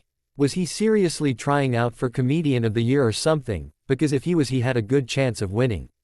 I sighed, chuckling and shaking my head before my gaze snapped to his. Before he knew what was happening, I was there, in front of him, my hand around his throat, at arm's length, him dangling in my grasp. It was a good thing for him that he didn't need to breath, really, wasn't it? You know why I'm here, Arrow. I snarled at him, causing Marcus and Keys to flinch a little at the venom in my tone. I've told you, time and time again, for 6,000 years, Arrow. Yet you never seem to listen. I was speaking in nothing more than a whisper, though the rest of the room was so silent, I knew that even with human hearing, they would be able to hear me. And now, right now, I'm just wondering if vampires can go senile, because you seem to be. Well, that would be a black mark on you then, wouldn't it, my lord? He was mocking me, or at least trying to from his position. Even though it was not one of power. No, all of the power in this situation was mine. And why is that? I asked, playing along, even though I knew what direction this was taking. Because you made me. There it was. The line I'd been waiting for. I laughed again, finally looking away from Arrow and shaking my head, turning to look at Isabella, who was smirking at Arrow. She was enjoying this, which is something I never thought that I'd see. He thinks I made him. Funny, she remarked, winking at me. Who are you and what have you done with my Bella? I joked mentally and she smirked a little wider. Innocent Bella's gone on vacation. Edward's Bella has come out to play. So this Bella was my Bella. Interesting. I think I'll have to get her to come out to play more often, won't I? I turned my attention back to Arrow, sighing and smirking at him. See, here's the thing. I pretended to think about what I was saying. I didn't make you. What? Keys's eyes shot up to my face. Looking for some kind of deception, but knowing that he would find none. My lord, I didn't make you. I repeated, looking Arrow in the eye. His face was purely comical. He didn't believe what I was telling him and his brothers, well, basically the entire Volturi guard, as they were all here, minus Dimitri, but hey, that was to be expecting since he's tiny little dust particles. Floating somewhere around the USA right now. Nope. I popped the P, smirking at Arrow. The three of you were made by a vampire that I had made, but didn't actually get rid of until the job was completed. You see, if I had made you, well, that's kind of a moot point, isn't it? It was a rhetorical question, so nobody answered me, just as they knew they shouldn't. I don't believe you. Arrow whisper. Ed and I increased my grip on his throat, drawing him to me. Well, isn't that a shame? I snarled at him, my poisonous teeth, even to him, on display. He looked warily at me for a moment, not able to judge whether I would kill him or not. He knew that I meant business this time. There was no way that any of them were getting out of this alive. The only one made from my venom in the world, is the young lady standing behind me. I moved him to look at Isabella, as the rest of the guard did, and she wiggled her fingers at him, winking. Yeah, she was definitely harnessing some of my personality right now. At that moment, I felt something putting pressure onto Isabella's shield, and I knew that it was the little she-witch Jane. I turned to look at her, but she wasn't paying attention to me. She had everything. She had fixated on Isabella. Edward, wait. She looked at me, her golden eyes imploring, wanting to take this chance for herself. She had been attacked by Jane too many times. It was as though she had taken it upon herself to test whether Isabella's shield was up or not each time she saw her. I'll take care of her. You just deal with the Icky brothers. I couldn't help but smirk at her name for them. Because it was oddly fitting. Isabella turned to face Jane, who had a look of extreme concentration on her face. When are you going to learn that it doesn't work? She crossed her arms over her chest, looking bored with the blonde girl, who sneered at her and increased her concentration. I chuckled to myself. My girl could take care of herself. Not as all-powerful as you thought, are you, Arrow? I said to him, smirking at his obvious discomfort and hatred of the fact that he was not made directly from me as he was led to believe. My lord. Keyes stepped forward, bowing slightly as he moved. Why, pray tell, did you allow us to believe that we were made by you, when we were not? I had my reasons, I said shortly. You think I want my world in the hands of 3 vampires that the world thinks are weak. There would be chaos and I would be the one having to sort out the mess. I really couldn't be bothered to deal with that, so I had you 3 made. My lord, I don't understand. He shook his head slightly, looking at me again. Of course you don't. I snapped back, taking my eyes off of his demented brother to look at the confused vampire in front of me. Because you have spent entirely too long in this dank, disgusting castle. You do not understand because you are not trying to understand. You are not made by me. The only one left in the world created by my venom is Isabella over there. So why didn't you kill her? Arrow asked, a smugness to his voice. One I didn't like. Why didn't you destroy her like you did all the others you created? I didn't answer him vocally. I just raised my eyebrows and shook my head, not giving him anything. There must be a reason for your actions. The Edward that the world knows would never do anything without a reason. Just then, a scream erupted from behind me and I turned to see Jane crippled on the floor, clutching at her head as I had seen many of her victims do. I looked up at Isabella, who was staring intently at Jane. Watching her writhing around on the stone floor, crying out for help from anyone. Isabella's gaze flicked to me, though her concentration was clearly still fixated on Jane as she was still screaming on the floor. There was a gleam in Isabella's eyes and a smile on her face. She was enjoying herself, just as I was. That is why I haven't gotten rid of her. I turned to look at Arrow, who had a look of fear on his face. He was scared for Jane. She and her brother were his prized possessions in his little collection of powers. You think I would give up a creature so magnificent? You're out of your mind. I think there's something more. Arrow said, sounding incredibly sure of himself. And I think that with every word you say, you're making your death even more lengthy and painful. I replied, my voice light and airy, and everyone in the hall, including Isabella, well, except Jane who was still screaming and writhing on the floor, being assaulted by her own gift, tensed up. Everyone knew that it was dangerous when I used that tone. And no one knew what would happen when I did. I could see the fear in Arrow's eyes and I could sense the fear coming from the rest of the vampires in the room, well. Except Isabella, who was having a whale of a time. I smirked at Arrow, marveling in the confusion that was his mind at the time. There was some small part of his mind that hoped. I was just here to warn them to quit what they were doing while they were still alive. Another part, equally as idiotic, was trying to plot ways of getting Isabella away from me. I tutted at him, shaking my head, and in doing so, I had concreted the knowledge that Isabella was mine in his mind. Not that it made any difference to his fate. In his eyes, he still didn't believe that he was going to die. He thought that by apprehending Isabella in some way, he would be able to beat me down.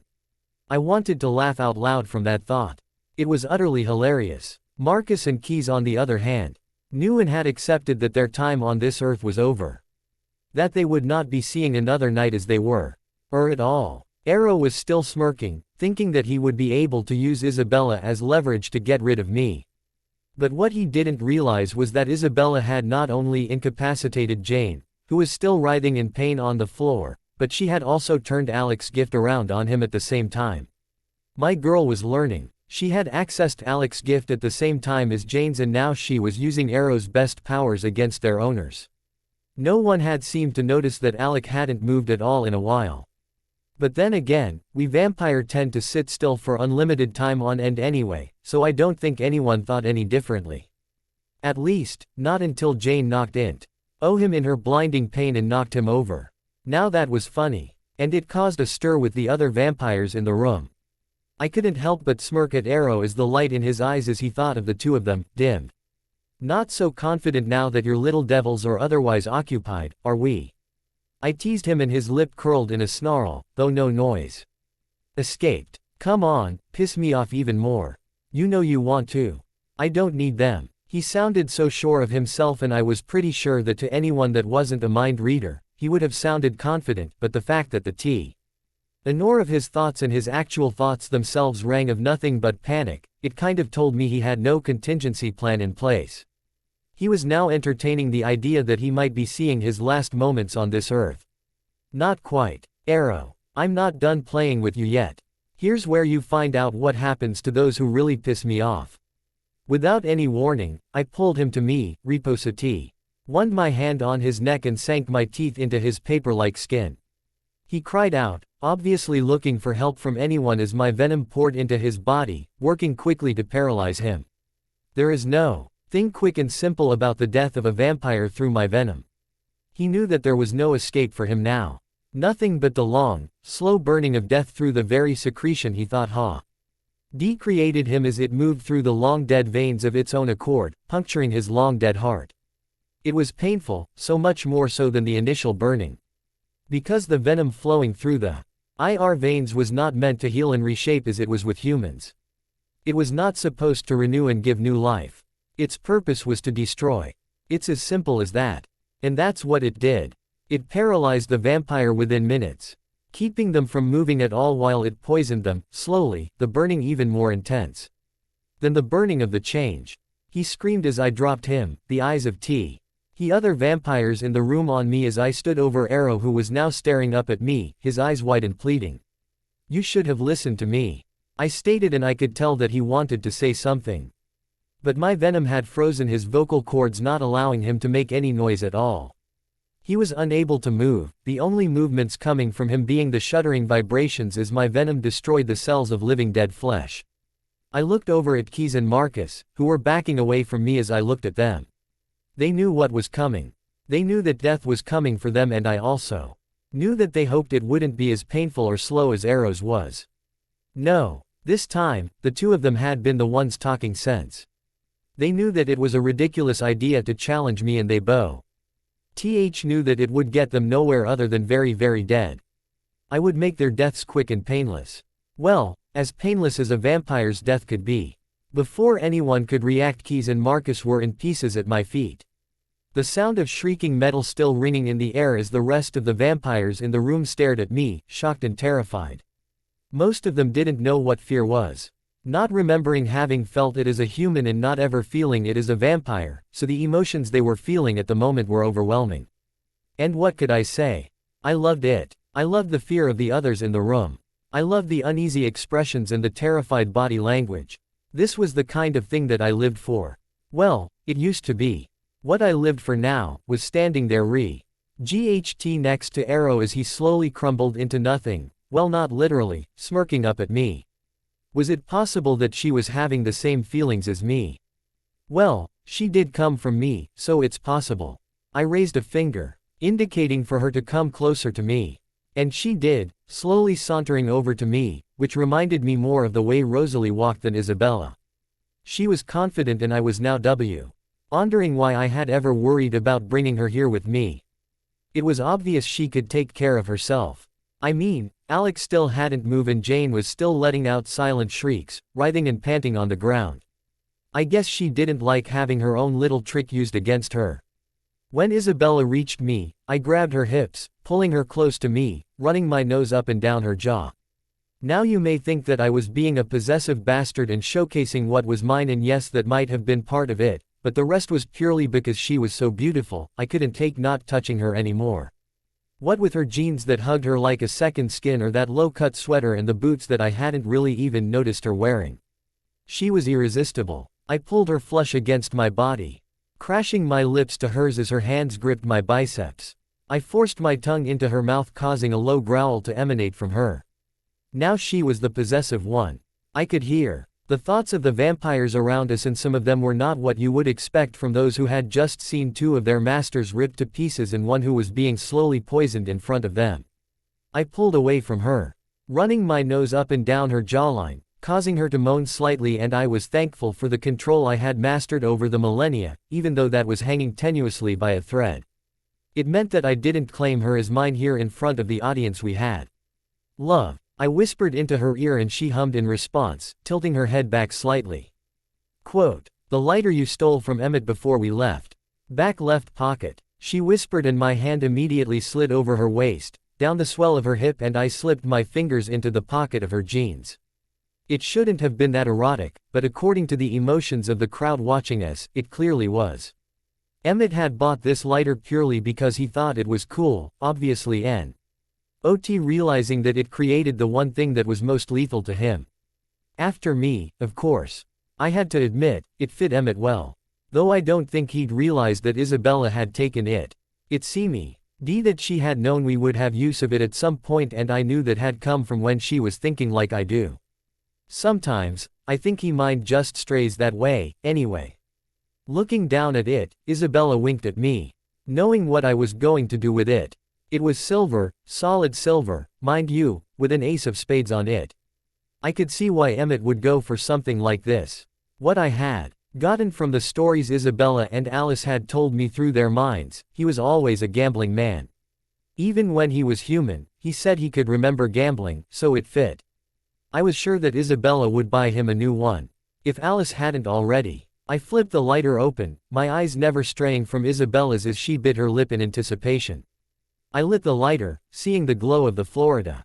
Me in her golden eyes as she watched the reactions in my eyes. I threw the lighter behind me, hearing the immediate whoosh of it coming into contact with cloth and dead flesh. The smoke immediately started filling the room, leaving it clouded and smelling sweetly. I turned back to Arrow, who, even though he knew that he was dying anyway, had a panicked look in his eyes. "Bet you wished you'd listened to me now, don't you?" I sighed, as Isabella walked up behind me, slipping her hands around my arm, resting her head on my bicep. "Too late now. You should have realized what would happen if you'd fucked with me." Grabbing the lighter that I had thrown at the Marcus and keys, seeing that it was undamaged, I turned to leave, Isabella walking along beside me. "Are you letting the rest go?" she asked, and I practically burst out into laughter. "Not a chance." I smirked down at her as she tilted her head at my words. She was confused. As we reached the door, I stopped, as did the rest of the room. Ella's eyes grew wide as she took in the frozen vampires around her. "What did you do?" she asked in a whisper, awe in her voice. "I froze them." I shrugged, looking down at her. "As I did the entire castle. Not one of them is leaving this castle. I don't want any remnants of this band of failures left. At all. What about the members of the guard that are out of the city?" she asked, watching as I spread the fire from the brothers across to the heavy drapes that lined the walls.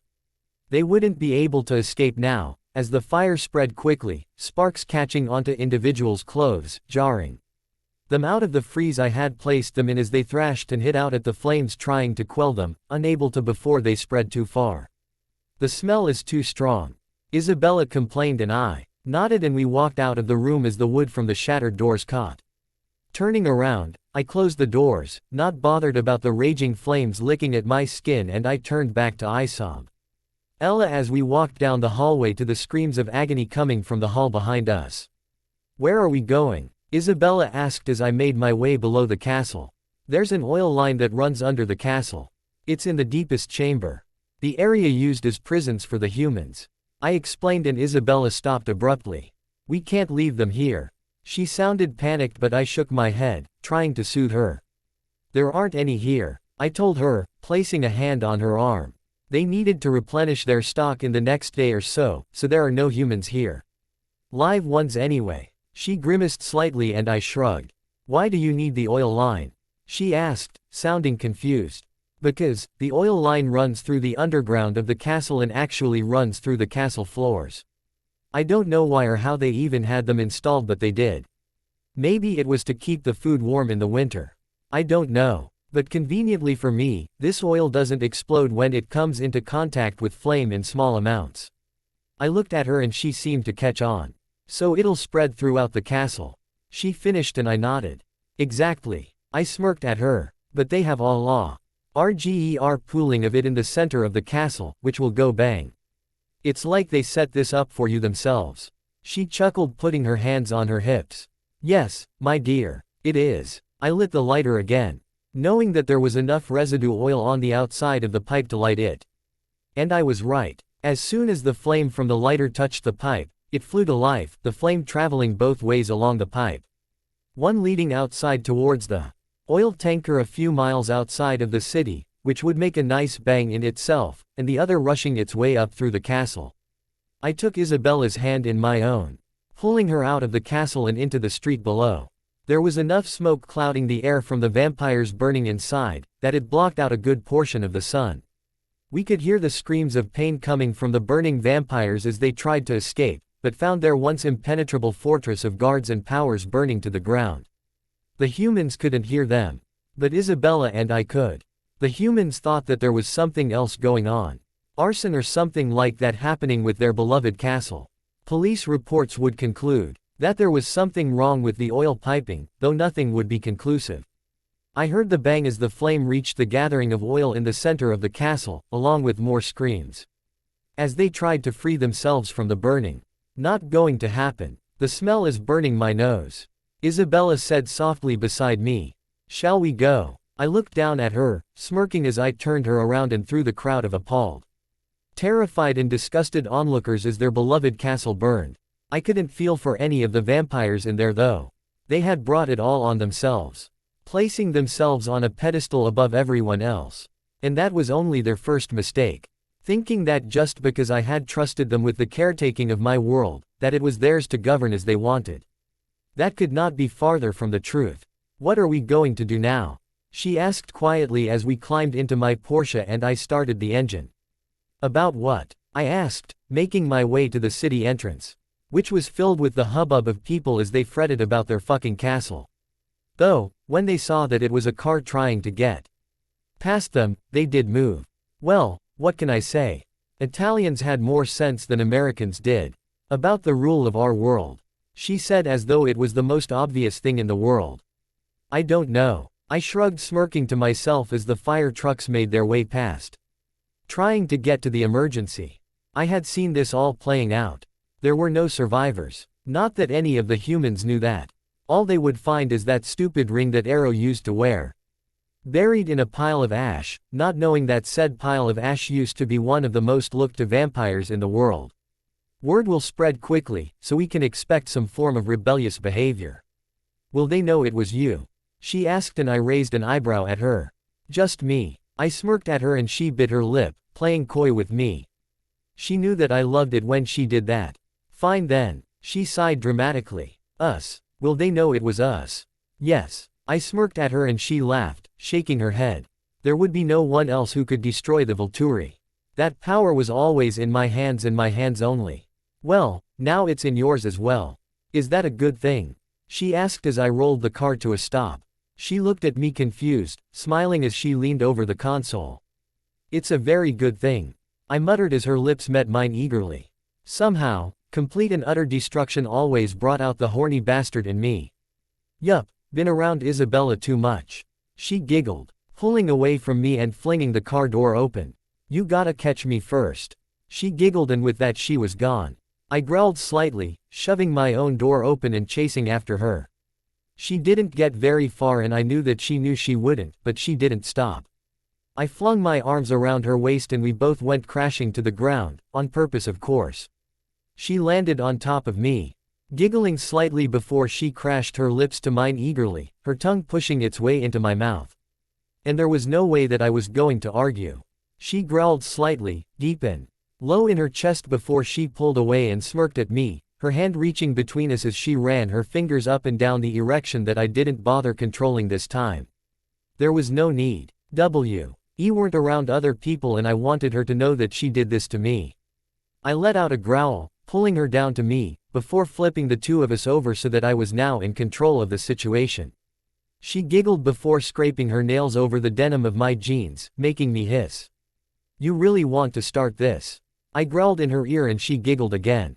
More than anything, she whispered, taking my earlobe into her mouth and biting down on it. And screw the foreplay. I want you, Edward. Just you. She looked into my eyes and I saw that they had turned black with lust where they were a rich golden color a few moments before. As you wish. I growled, capturing her lips with my own as the hands that was in between us flicked the button on my jeans open and sliding down the zipper. Her hands slipping inside and grasping at my dick. I couldn't hold back the groan that escaped me, causing her to smirk against my lips. Commando? She asked, raising her eyebrows, and I shrugged. Who needs underwear? I murmured as I made my way down her throat, ripping her sweater to reveal a bright pink bra with black lace running along the swell of her breast. Normally, I wouldn't notice underwear. But these made her look even more fucking tempting that she was. It wasn't enough though, so off it went. Hey, she whined, looking down at me. That was expensive. I'll buy you some more. I appeased her, my lips immediately attaching themselves to one of her nipples as one of my hands teased the other. She let out a moan and her hands flew to my hair as her back arched towards me, forcing her chest deeper into my mouth. I had to be careful, because I didn't want to break her skin. I couldn't harm Isabella, so I had to rein myself in.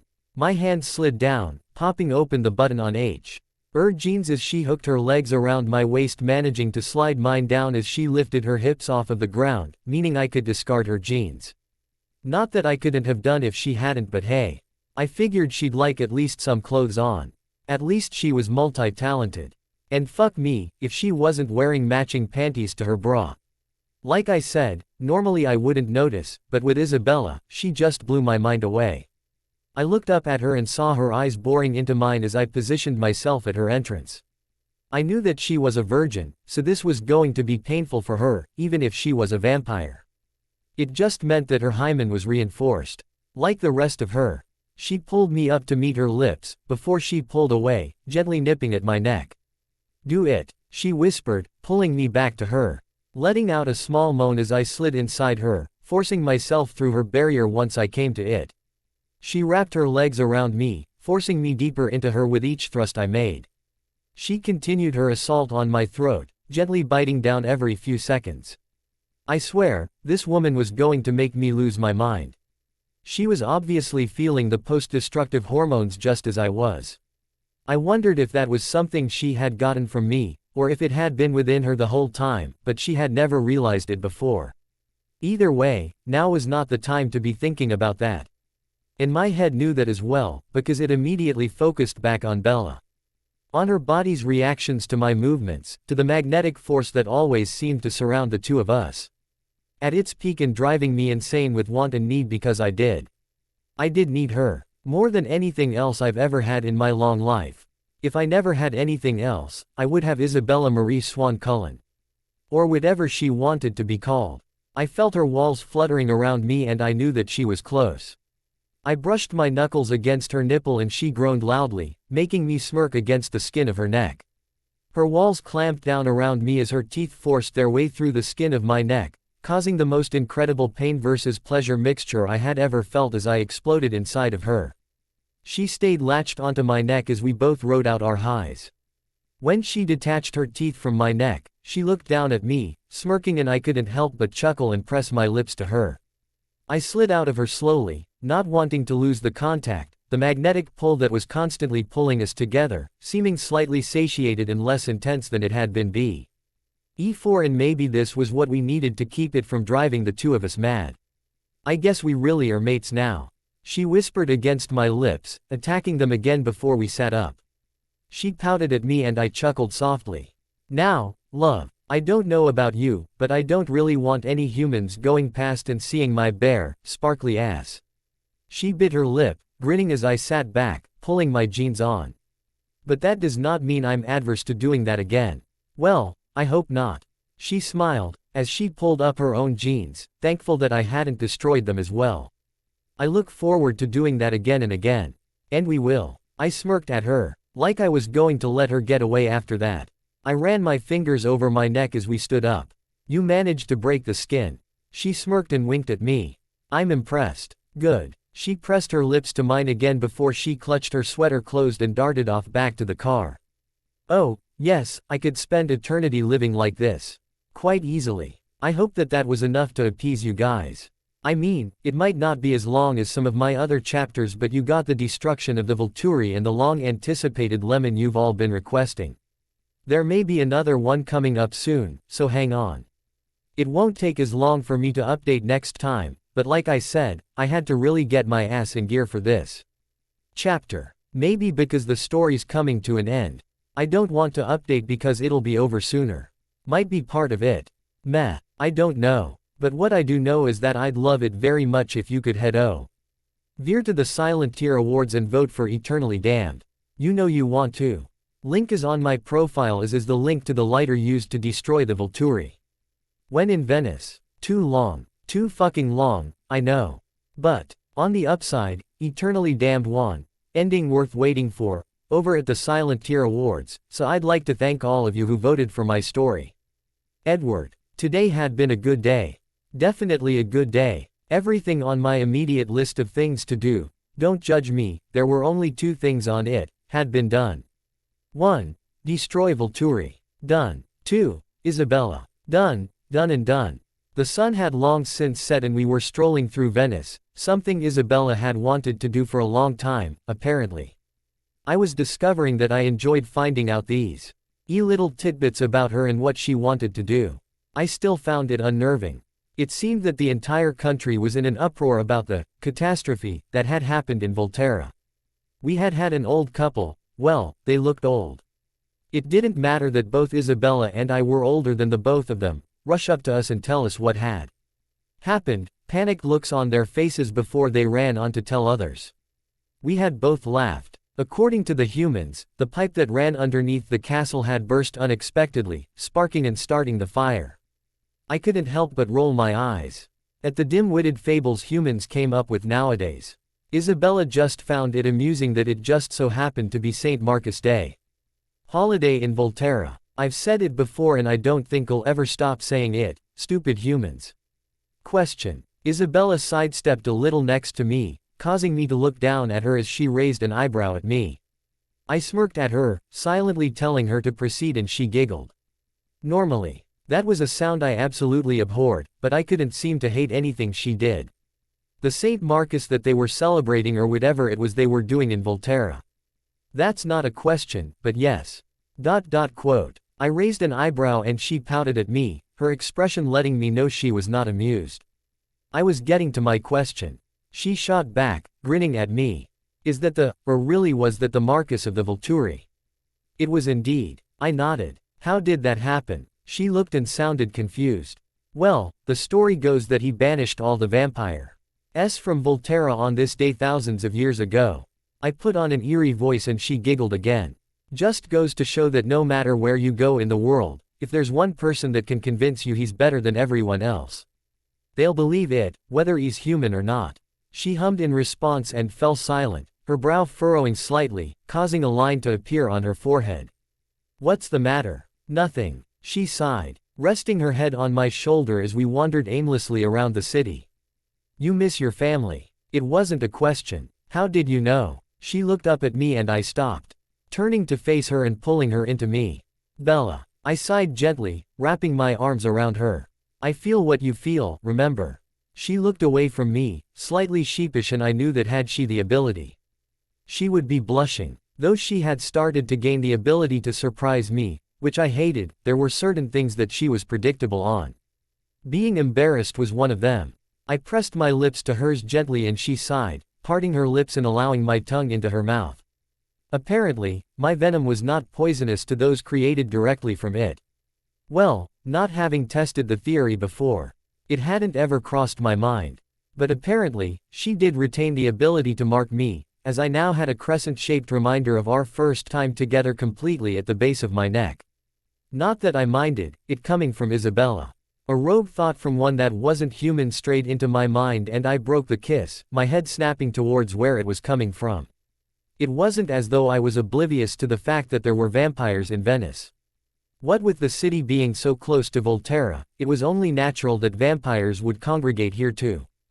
Feed before taking the last leg of the journey to the castle. But this thought was reckless. It was gleeful that the Volturi were no longer around to stop it from doing as it pleases. The vampire, male, just under 5 years old and completely ignorant of my presence in the city, had hated the Volturi and their oppressive ways. He wanted to be free to do as he pleased, and now, in his mind, he was. "Wait here," I whispered quietly to Isabella, making my way away from her. "Why?" she asked, her voice just as quiet. I turned to look at her and she gave me a look as if to saw. "Why, I just helped you destroy the Volturi. You really think I'm waiting here for you?" I sighed gently and shook my head, turning back towards the vampire. I knew she was following me. She wouldn't get involved, or let herself be known, but she was there. The vampire was about half a mile away and we quickly made up the ground. The streets were fairly empty now, and what with our built-in radars, we were able to maneuver our way quickly through the streets without being spotted. "Wait," Isabella's voice resounded in my head. She was getting better at controlling her gift, able to access the power bank I had at my disposal and using the one she needed. "I have an idea." "And what would that be?" "Instead of you going in there and destroying him there and then, I'm not talking to him." "I'm not saying you should." I turned to look at her as I realized what her plan was. That was another thing that was getting frustrating with Isabella's development. She was getting better at hiding her thoughts from me. "You're not talking to him either. Come on," she practically pleaded with me, and I scowled at her. "If he won't listen to me, then you can rip him apart. I don't want to be seen as a weakness of yours, Edward. I don't ever want to be a burden to you in that way." I walked over to her, still listening to the vampire's mind as I did so. "You're never a burden to me. But others will see me as your weak spot." She sighed gently, leaning into my touch as I cupped her face in my hands. "I don't even want to give others the chance to think that about me. Please." I closed my eyes for a moment, taking a deep, unnecessary breath. Before looking down at her again. "I must be going soft." "Yay." She grinned at me before wrapping her arms around my neck and pressing her lips to mine in a chaste kiss. She released her hold on me, glancing back once with an evil glint in her eye. The same glint I was used to seeing in the minds of my victims just after they realized that their time had come. And that they weren't going to be meeting their end warm and safe in their beds as they wished they would. Even though I had been cautious of letting her bargain with this vampire on her own, I didn't help but wonder if there really was something out there that had made this girl specifically for me. Maybe they had decided that I had been through enough time on my own and made a female counterpart for me. Not that I minded one tiny bit. Following Isabella through the darkness, I couldn't help but smirk to myself. Things certainly had been more interesting since she entered my existence. Bella. I knew that in Edward allowing me to go on before him, he was trusting me. He was trusting me not to screw this up, but then again, I also knew that he was trusting me to leave him the vampire so he could destroy it. Because, well, he was Edward and he liked destroying things. But I think we all already knew that, don't you?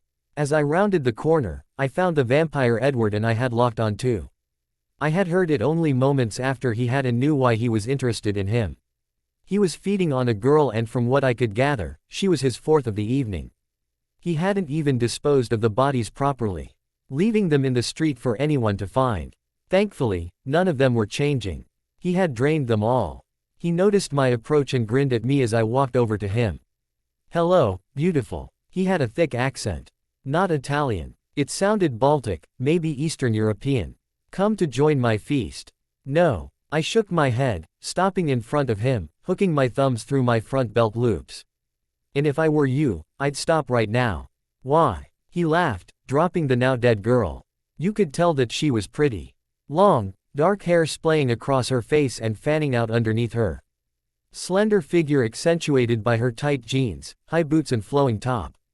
Her features were soft, cheekbones high, leading down into a sleek and slender jaw and throat. Not hat you could tell about her throat anymore.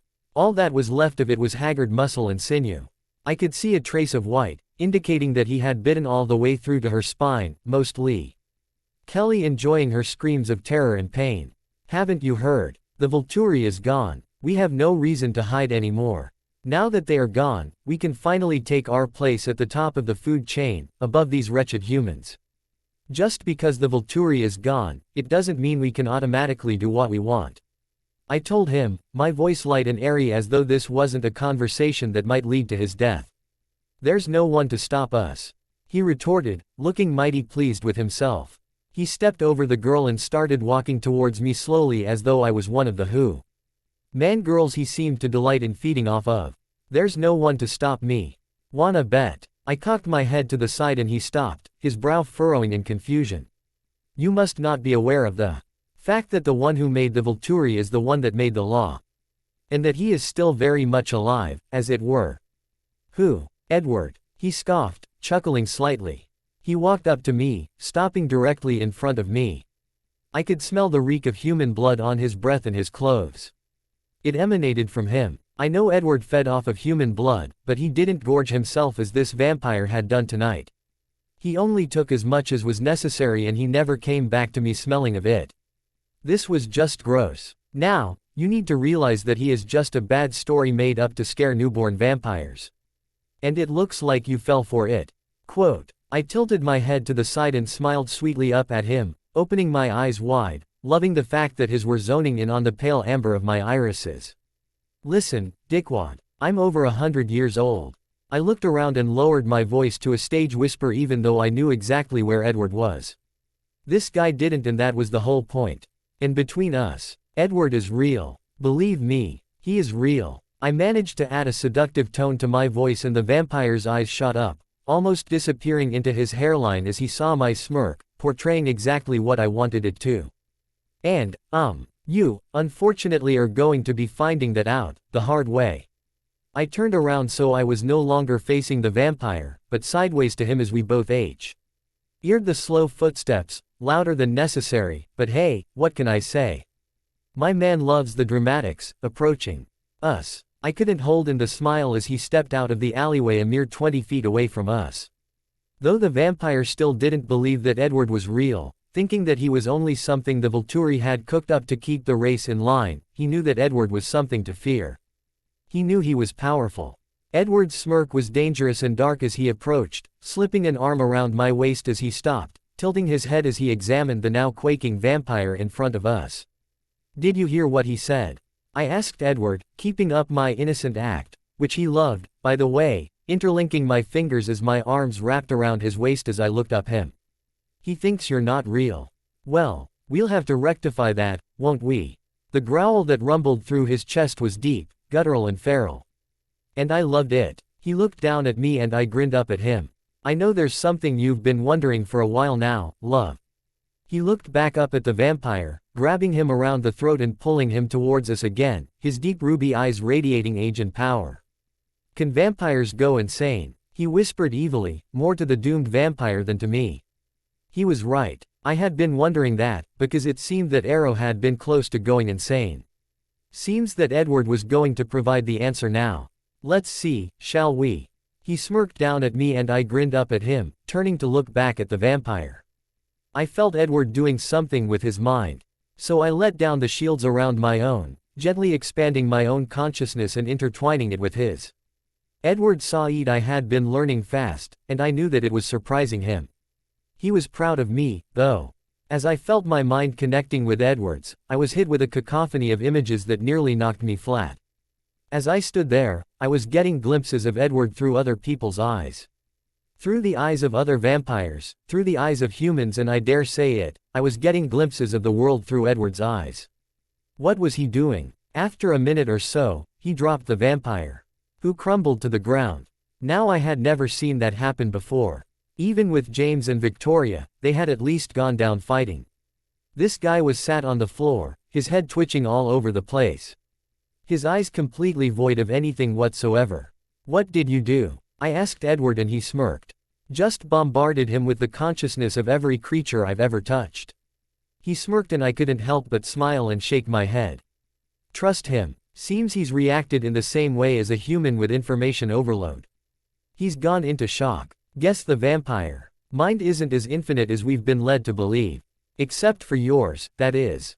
I corrected him and he nodded slowly, still smirking at the dazed vampire. Except for me. I think we've found the answer. I looked up at him and his smirk grew. It seems vampires can reach a certain level of insanity.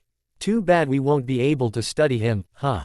Meh. Well, that was a noise I had never heard him make before. Maybe this whole feeding off personalities thing wasn't just one way. Maybe he was absorbing parts of mine as I was from him. I wonder. Well, he's shown that he has no respect for authority or the law. Now with the Volturi gone, I can't afford to be lax in my rule. So he has to go bye-bye.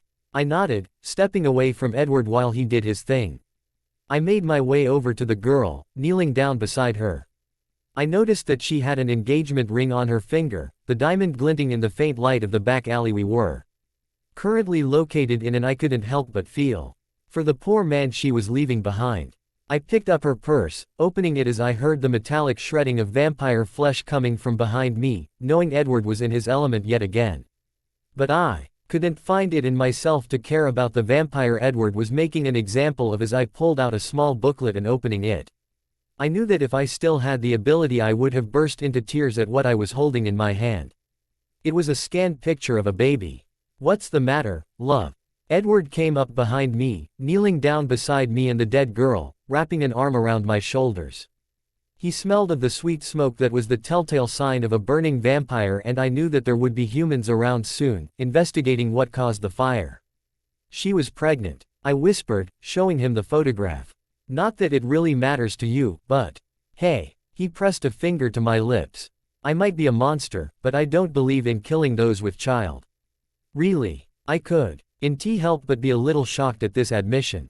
He shrugged, shaking his head, and looked back at the girl, placing a hand on her belly, which I could see now that the top had been tautened by Edward's hand.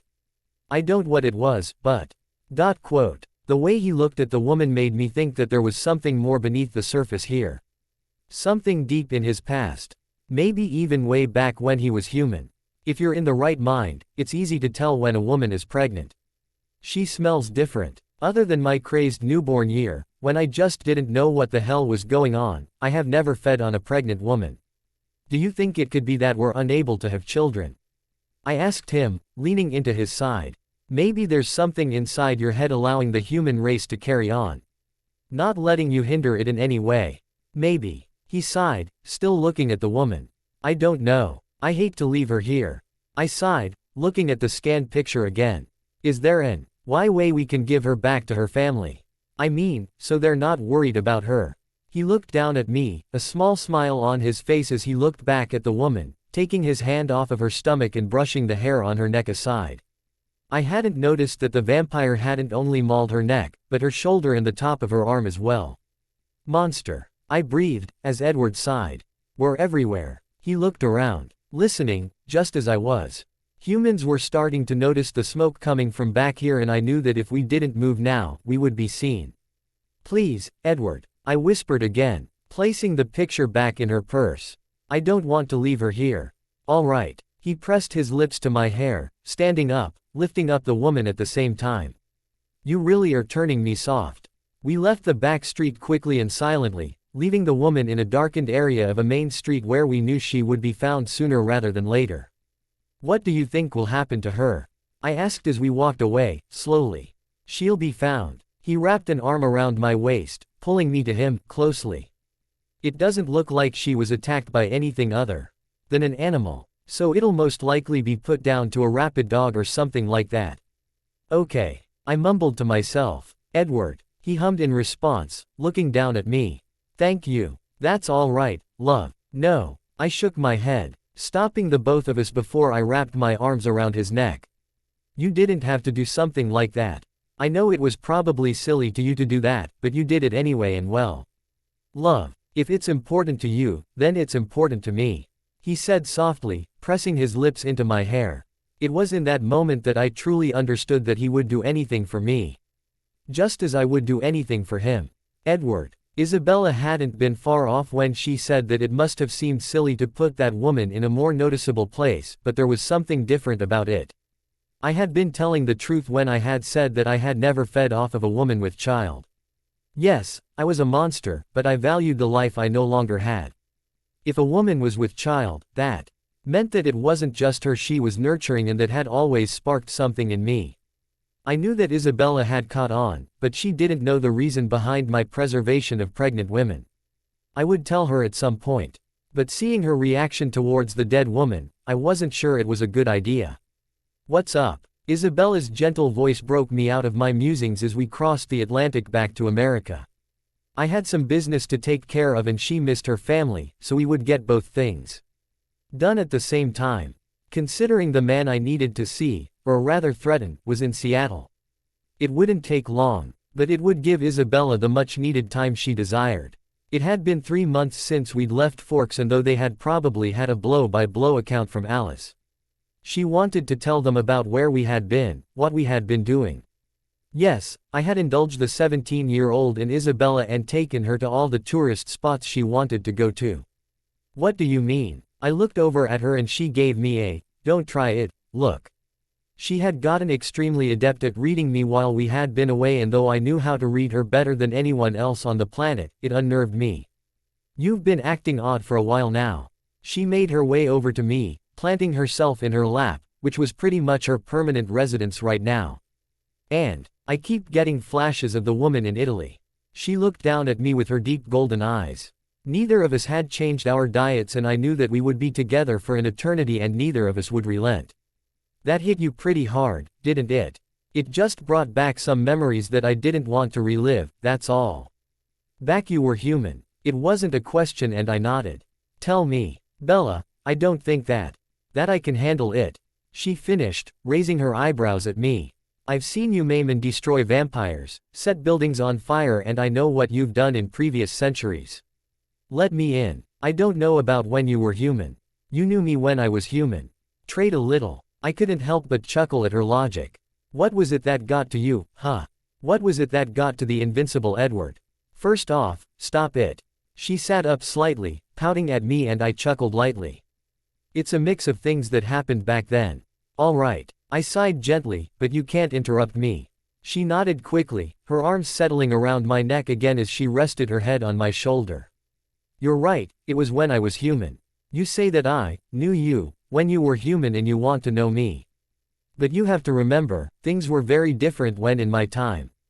There wasn't anything fancy. Hell, we didn't even have time or language. All we had was a basic point and grunt thing going on. The most eloquent of sounds being those used for names. Other than that, you wanted something, you pointed at it, and that was about it. Hunting with weapons was as luxurious as it got back then. None of this ready-made food stuff humans have now. You wanted a meal, you had to work for it. Sounds hard. She whispered against my chest gently. It was at times. I remember winter being the hardest. But then again, it is, even now. I remember, it was the year I turned 17, though like I said we didn't measure time at all. It was in seasons, generally going through winters. My mother had fallen pregnant again with her second child. After having me she hadn't been able to, and everyone was ecstatic at the conception. Except one member of the tribe. You mean you actually had tribes? Isabella asked, her head coming off of my shoulder slightly, her golden eyes wide. I raised my eyebrows at her and she smiled sheepishly. I'll shut up now. What happened with your mother? Well, a lot of other women in the tribe were pregnant at the same time. There was never one on her own, which was good for them, I guess. But one member wasn't happy about my mother's pregnancy. Because he wasn't the father. I remember his obsession with my mother, so when she became pregnant with another man's child, as with this day and age, jealousy and rage ensued. How did he know it wasn't his? She asked, looking confused at my words. I mean, don't take this the wrong way, but from what I've heard, people in the Stone Age were kind of. I could see her struggling to come up with a word that she thought wouldn't upset me, and although it was amusing, I decided to help her out a little. Promiscuous. She nodded, biting her lip. It's true, we were, but I don't know. Somehow we always knew whose baby was whose. It's weird, but we always knew. Besides, my mother always shot this particular guy down. She nodded in understanding. Just think of the situation on between you and this Mike Newton guy that always bugged you in Forks. How do you know about him? She asked, leaning away from me and narrowing her eyes at me slightly. I raised an eyebrow and understanding dawned on her face. Fair enough. Carry on. Like I was saying, this guy wasn't happy. Little weedy thing he was. Nyar, his name was. He was always trying to be one of the big boys, yet he could never do it. Could never quite get there, you know what I mean. I looked at her, and flashes of the wimpy boys at Forks and previous schools she'd been to flashed through her mind.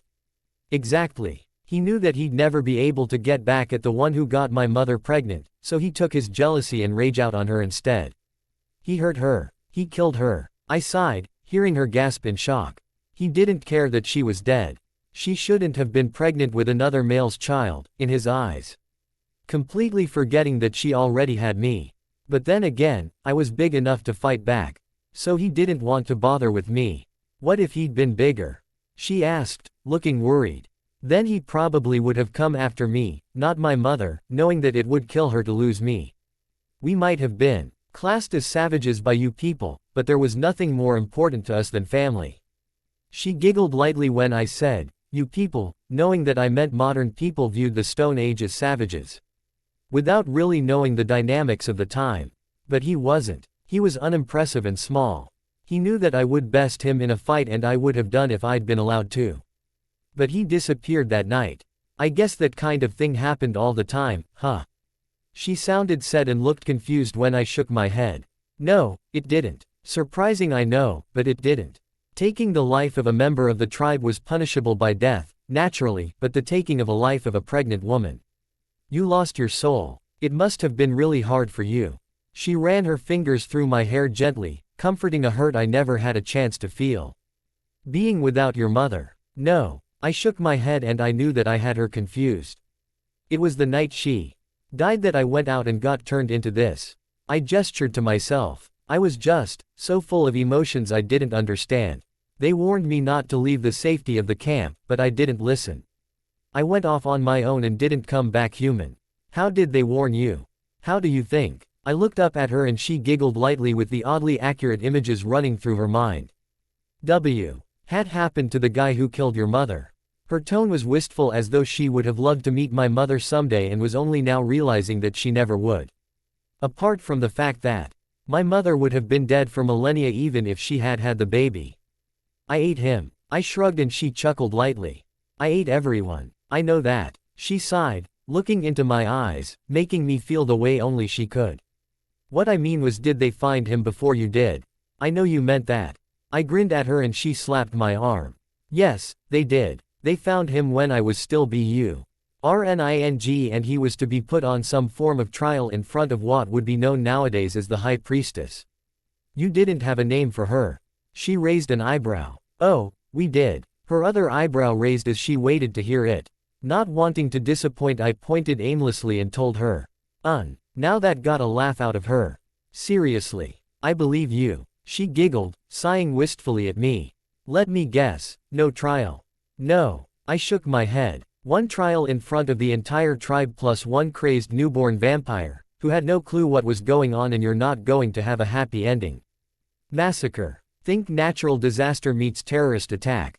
Her nose crinkled at the imagery and I couldn't help but place a kiss on the end of it, watching as it smoothed out with her smile. I know you don't like to think about it, but that's the best way I can think of to explain it, without showing you, and I really don't want to do that. Why? Because it's not really a place I like going back to. Do you like thinking back to when you were a newborn? She shook her head quickly, grimacing at some of the things she must have done or seen.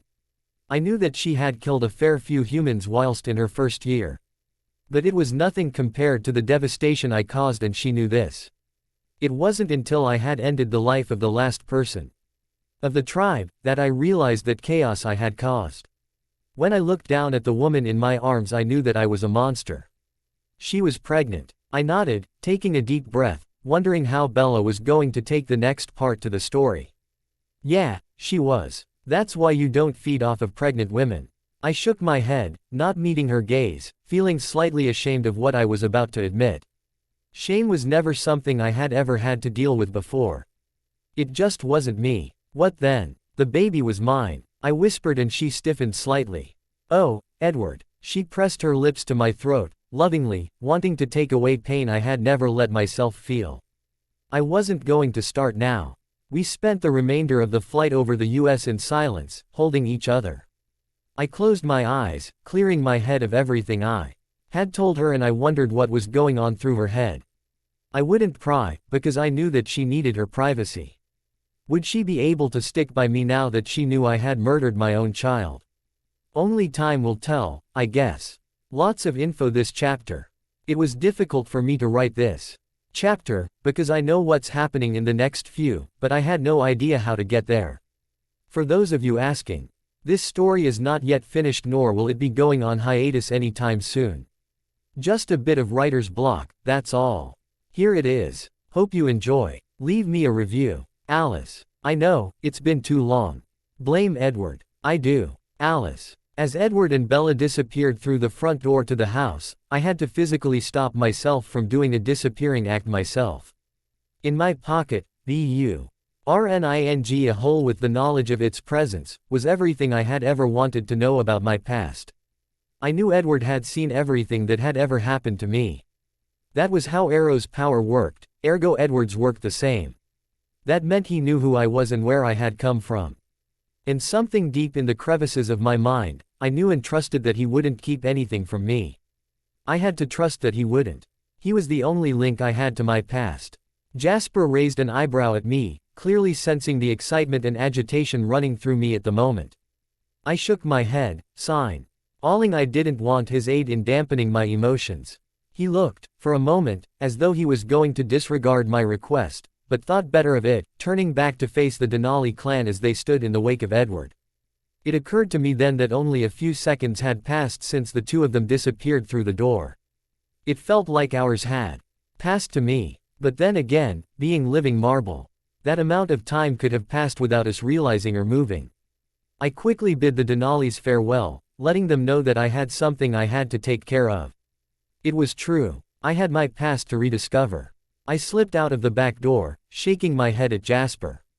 He knew that I needed some space for a little while, even though he was unsure what the reasons behind that were. I just hoped that he didn't think I was hurting in any way. Jasper, though the quieter one in the family, made himself known when I was in physical, mental or emotional danger. And I loved him for it. But his was something I needed to do on my own. I ran in the woods for roughly 2 minutes, making sure that I was far enough away that my family would get the hint. I scanned their futures briefly and didn't see any of them coming after me. Which worked well in my favor. Perching on a fallen log and tucking my legs underneath me, I slowly pulled the papers out of my pocket and opened them, revealing the most elegant handwriting I had ever seen. Well, he's had a while to practice, I thought dryly. Closing my eyes and taking a deep breath, which I wished actually served some purpose at this point, I looked down at the papers. My eyes scanning the words slowly, drinking them in. Alice, you asked me to take a glimpse into your forgotten past and provide you with the answers you have been searching for your entire immortal existence. Others believe you are content in your perpetual state of oblivion, but upon seeing your demeanor change whenever the human memories one possesses are brought to light, I am aware that this is far from the truth. I am also aware of the things that are said about me, as well as the fact that most whispers happening about me are most likely true. This being said, you are feeling confused as to why I am agreeing to help you, even though you grasped why when standing in the Cullen home. I am unaware of why I became what I became, as are you. But as much as we are alike in that regard, my memories are as clear as my immortal memories. It would seem, as similar as our circumstances, as it were, we are the exact opposites in that way. Having to deal with constant, clear reminders of your behavior as a human is something I would be rid of at a moment's notice, but not having those memories, not even flashes, can be even tougher. Not knowing where you come from, what happened to you, why you were chosen above all others around you. It can lead to more questions than answers. But it is not the vampire life you are questioning. It is your human life. Your human family and friends. I have seen it all, Mary Alice Brandon, for that is in fact your full name. The information I can provide for you may seem to be vague, though you must remember, IONL. Why know what has been locked inside your mind? Nothing more, nothing less. You were born in Biloxi, Mississippi in 1901 to Mary and Jonathan Brandon. You were also given a younger sister, Cynthia, a short while after you were born. I hope that can give you a starting point to finding out more about her, as you no doubtedly will. There were no other relatives in your young life, as both sets of you. Our grandparents had passed away shortly before you were born. The reasons behind their death were never mentioned to you, nor to anyone you knew, so unfortunately, I am unable to give you the details you may crave. On that particular subject, both of your parents were single children, leaving you with a small family of 4. From what I could gather through your memories, your precognitive powers were not solely focused on your vampiric nature. You've been psychic for longer than anyone thought. And therein lies the reason for the darkness in your past. I am unaware of how much you know about how people, children included, were treated in psychiatric wards in the early 19th century, but I can tell you, even by my standards, it is unpleasant. I know what is traveling through your mind in this instant. You know that I play with my food, as you've so slyly mentioned to Jasper on more than one occasion, but not even I would treat humans like they treat each other.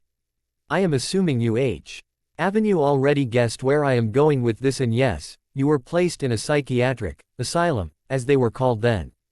And the reason for the darkness in your past lies within that small snippet of information. For in the asylums of the past, there were no windows in the cells of the patients. They were not given any room to breathe, to experience what normal human beings were allowed to experience. They were not deemed worthy. You were placed in the asylum at a young age. It is unclear from your memories exactly how young, but hazarding a guess, I would have put you at around 5 or 6 years of age. The first vision you experienced was of a girl, around your age, named Jennifer. She was the daughter of your mother's best friend. You hadn't seen her that day, nor did you have plans to. The vision consisted of her falling out of the large oak tree that lay at the bottom of her garden.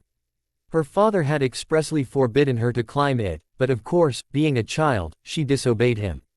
Your mother believed you were being silly and sent you outside to play, but it was clear from her behavior around you later on that same day, that the vision you had experienced of Jennifer came true. From what your memories have given me, that first time, she brushed it off as a coincidence and that you simply knew Jennifer was planning on climbing the tree. Until it began happening more and more often. You, being so young and naive, didn't realize that it would have been better for you to not have said anything to anyone, but the constant visions you were having, even if they were only flashes or murky glimpses, as was the case the majority of the time, worried your mother. She believed that you had been possessed by some spirit and took you to the local priest. It was then that they sent you to the asylum, realizing that no amount of praying to their God was going to help control or banish these visions of yours. The days that turned into months and then years in that place did not show much of your life. Only that it was filled with darkness, pain and loneliness. But there was also hope. I am aware that you believe you had your first vision of Jasper when you awoke from your burning change. But that is in fact not true. All throughout your time in the asylum, you saw Jasper. He was there, with you, even if the two of you were unaware of it. And at that time Jasper was already making his way from the western borders of Texas towards you. I know this because I had been keeping a close eye on Maria since the first bout of war in the South, and she was particularly irate about his departure. He was the hope you held on to. He was the one you were relying on to break you from your prison, even if you did not know why, how, or if he was even real. But your freedom was not of Jasper's doing. It was the work of another vampire. A vampire, who took on a role much like Carlyle's in fact. Instead of becoming a doctor in a hospital, he took up a position in the asylum. That held you captive for all those years. From what I can read from his actions, he felt a particular attraction to you. And by that I do not mean that he wanted you for anything physical. Maybe a connection would be the more appropriate way of putting it. It was as though he knew that you were meant for greater things than remaining in that place as a lowly human. But through your eyes I see that he had resolved not to turn you. That is until he was forced to save your existence. Through the dimmed light of your memories as a human, I have caught glimpses of wrenched metal, blurring sights and sounds and pain. It is clear that these are the only memories you possess of the night you were stolen away for your own protection, to save you from the threat that was unknown to you. Unfortunately, I am unable to give you the identity of your vampiric assailant or savior, as you knew neither. The facial features of your savior were present in your mind, though unfortunately, I cannot tell you who he is or was, as I have never encountered him before. That might be hard to believe, but there are vampires in the world I have yet to threaten personally. I am working on it. I am aware this letter might not fill in all of the blanks, but I do hope it answers at least some of your questions. I sense it might have created more questions than answers, but I am afraid I can give you nothing more than that. Edward. P.S. Jasper will be waiting for you in the doorway to the conservatory once you return. Let him know what's going on. He will understand. I smiled to myself, wondering how the vampire that so many feared could be so heartfelt and in tune with what I needed at the moment. Placing the letter in my lap, the smile on my face grew slightly wider as I looked up at the clouded sky. Though the ending to the letter in front of me was correct, and I had a million more questions running through my mind. What about my parents? What happened to my sister? Did she have any children? If she did, were they still alive? Why did they send me away so young? Where was this asylum they'd sent me to? How long was I in there? What happened to me in there? Who was the vampire that had coveted me? Who was the vampire that had saved me? And where was he now? There was so much running through my mind, that it was beginning to spin slightly. A strange sensation for a vampire, but it was happening nonetheless. Slowly climbing off the log, I made my way at a human pace back towards the house, noting that Jasper was exactly where Edward had stated he would be in his letter. He was pacing back and forth in front of the conservatory door, waiting for my return. He smiled as soon as he spotted me, not coming to meet me, knowing I had to take this at my own pace. His golden eyes glittered lightly as he wrapped his arms around me, pulling him to me. I inhaled his beautiful scent, taking in everything I could about him. Edward had stated that he had started looking for me before he even knew what he was looking for. Meaning that he was meant for me above all others. Of course, I already knew that, but hey, it helps to have backup knowledge of that fact. Is everything okay? He asked, his southern accent, too faint for humans to really acknowledge, washing over me. When you disappeared, you were extremely excited and now you're oddly calm and peaceful. Here. I pressed the letter into his palm and he looked at me, slightly confused. Read it. He unfolded the letter carefully, cautiously, his eyes fixed on me before he glanced down, taking in Edward's elegant script. He looked back up at me, confused as he obviously didn't recognize the writing decorating the page in front of him. I nodded, indicating for him to read it. I could see his eyes zipping across the page. A small smile appearing as he read on. Probably not at what was written on the paper, but at the fact I now had knowledge of who I was before my change. When did he give you this? He asked, folding the letter once he'd finished reading it. Before he had Bella left. I sighed, taking the paper back off of him. I couldn't help the breathy laugh. Who would have thought? He trailed off, obviously lost in thought. What I wouldn't have given at that moment to have Edward's gift. It would have made living with everyone here so much easier. What? I asked, looking at him as he gazed at the elegant script on the page again. I knew that he wasn't rereading it. There was no point, but there was something on his mind nonetheless. Who would have thought that the great Edward had a heart? He chuckled, pulling me to him and pressing his lips to my forehead. Well, he's given it to Bella. I looked up at him and he smiled, nodding. That he has. He agreed. What's that? I had been so wrapped up in Jasper that I hadn't noticed the others approach us. It was usually impossible for us to catch each other off guard, especially me, considering, but they had managed to do it. They were all looking at the paper in Jasper's hand as though it would catch fire and burn them all. My memories. I answered quietly and they all looked at me in confusion. Edward helped me. How? Esme shook her head, taking the paper from Jasper and reading it. Well, you all know how he has every power known to vampires. They all nodded, Carlyle's face breaking out into a large grin. Well, he used Arrow's gift to help me. He recovered my long-forgotten memories and wrote them down for me. I don't remember them personally, but at least I now know what happened to me. Wow. Emmett breathed gently, wrapping an arm around Rosalie, who gave me a slight smile. That's what I thought. Jasper nodded and I rolled my eyes at the two of them. Whatever you two may think of Edward, Rose began looking between them. A scowl on her face. It's obvious that he cares about Bella. Maybe even loves her. Don't let him hear you say that. Jasper chuckled and she rolled her eyes at him. As I was saying, this was accompanied by a growl and the two of them immediately shut up. He's Bella's, and he wouldn't have been chosen for her if he was evil. I know that for sure. Since when did you become all Team Edward? Emmett joked, playing with the ends of her hair. He knew she hated her hair being touched, but at the same time, the intimate movement softened her immensely. Since I saw the way he looked at her, she was the only thing in his world. He's her mate. And he's going to be around from time to time, so if I were you, I'd play nice. She jabbed her finger into Emmett's chest and he flinched away from her. I hope it's more than time to time. Esme sighed, leaning into Carlyle slightly, resting her head on his shoulder. I knew what she meant. If Edward were only around, from time to time, as Rose put it, that meant that Bella wouldn't be with us. We wouldn't ask her to choose us over her mate, as that bond was too strong for us, even as her family, to compete with. It won't be, my love, Carlyle whispered in her ear and she looked up at him, her topaz eyes wide and glassy. Bella is tied to Edward now. She won't be able to leave him. And he has duties to consider. He has never lingered in a place before. The few days he spent here were a stretch and now that she's found him, Bella won't be able to let him go. I'm sure that they'll visit us, dear. It won't be the same. Though, she said softly, looking down at the ground.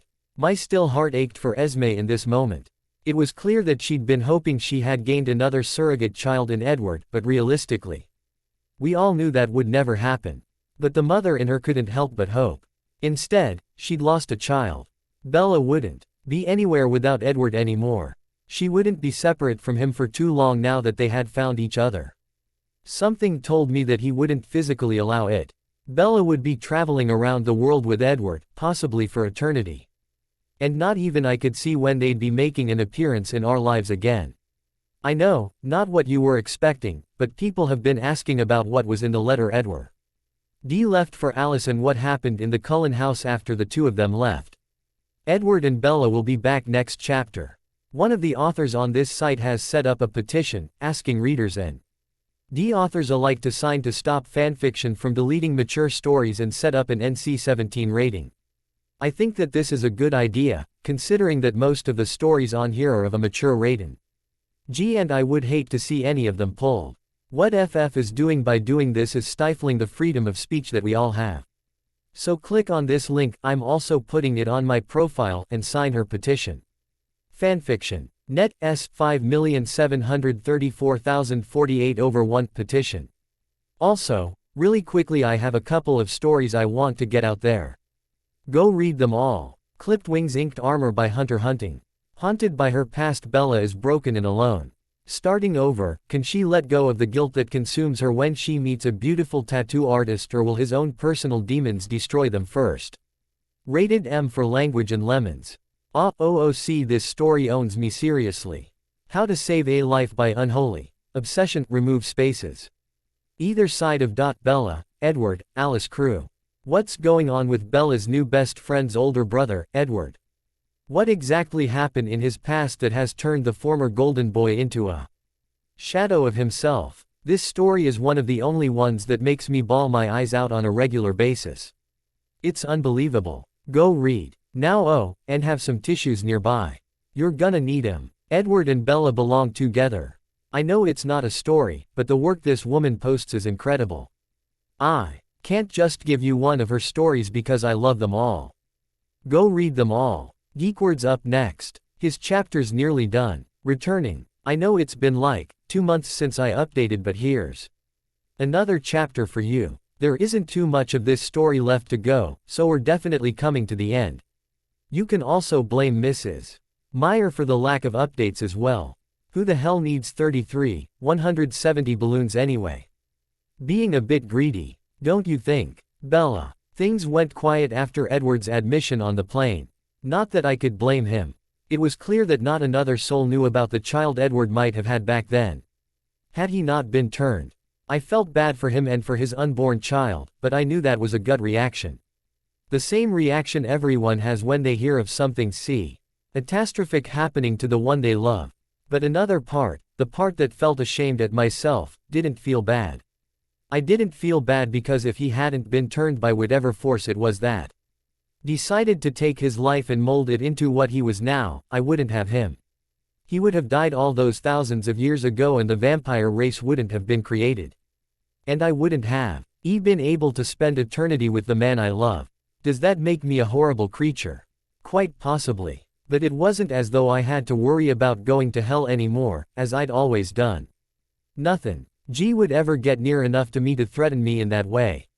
Not with Edward around. I knew that we were flying to Seattle, but that would be where we parted. Edward had some things to take care of in the city. A couple of loose ends, as he put it, he had to tie up. Having seen what I had in Italy, I knew what that meant. Or most likely meant. But I didn't push for details, knowing that he would give them to me. Should he want me to know? It was clear that he didn't. I think maybe he was afraid I still viewed him as a monster. I did, but I also knew now that it was who he was and there was nothing I could do to change that. Even if I could, I wouldn't. The monster in him made him my Edward and I wouldn't change him for the world. He had tried convincing me to take a car back to Forks. To see my family, but I had reasoned that I could get to Forks faster running than a car could, and b, if anything was going to come after me, a car wouldn't be able to stop them. He hadn't been PLEASED about the latter example but had conceded and given up on trying to convince me. It was pointless to use a machine that would take 4 hours to travel somewhere then run and take only half the time. Saying goodbye to him in Seattle was hard for me to do. I knew I was being irrational and that we would only be apart for a few hours, but the deep instinct within me told me not to let him go. He had chuckled at my behavior, something I wasn't too happy with, and told me that he would be right behind me. That I wouldn't be able to miss him. I had told him that wasn't possible because I always missed him. Even when we were together yet not touching, which was rare lately, I missed him. When he had admitted he felt the same way, I could have sworn that my dead heart started beating again. Walking out of the airport, I made my way through the city, feeling Edward walking in the other direction. I hated that he was so close, yet I couldn't go with him. I knew that there were secrets in every relationship, but I couldn't help but hope we'd be different. Maybe not. As soon as I got far away enough from the city, I started to run, aiming for a perfect straight shot to Forks. It had taken Edward and I an hour or so to reach Seattle from Forks, and that wasn't at full speed. To say that Edward had been surprised at my speed would be an understatement. It was clear that he hadn't expected me to be able to keep up with him and was mildly shocked when I had the entire way there. The fact that we hadn't even approached Seattle, but given the city a wide berth, also let me know that I could shave off a good 10 minutes of the time it would take me to get back to Forks. There's nothing like running without getting tired. I slowed slightly as I neared Forks, about 5 minutes away by the calculations I had made. As my phone started to ring, pulling it out of my pocket, I saw Alice's name on the display. Wondering why she would be calling me when I was so close to home was confusing. Unless they'd moved in the time Edward and I had been away. Which was unlikely considering how short the trip was. "Alice, is everything okay?"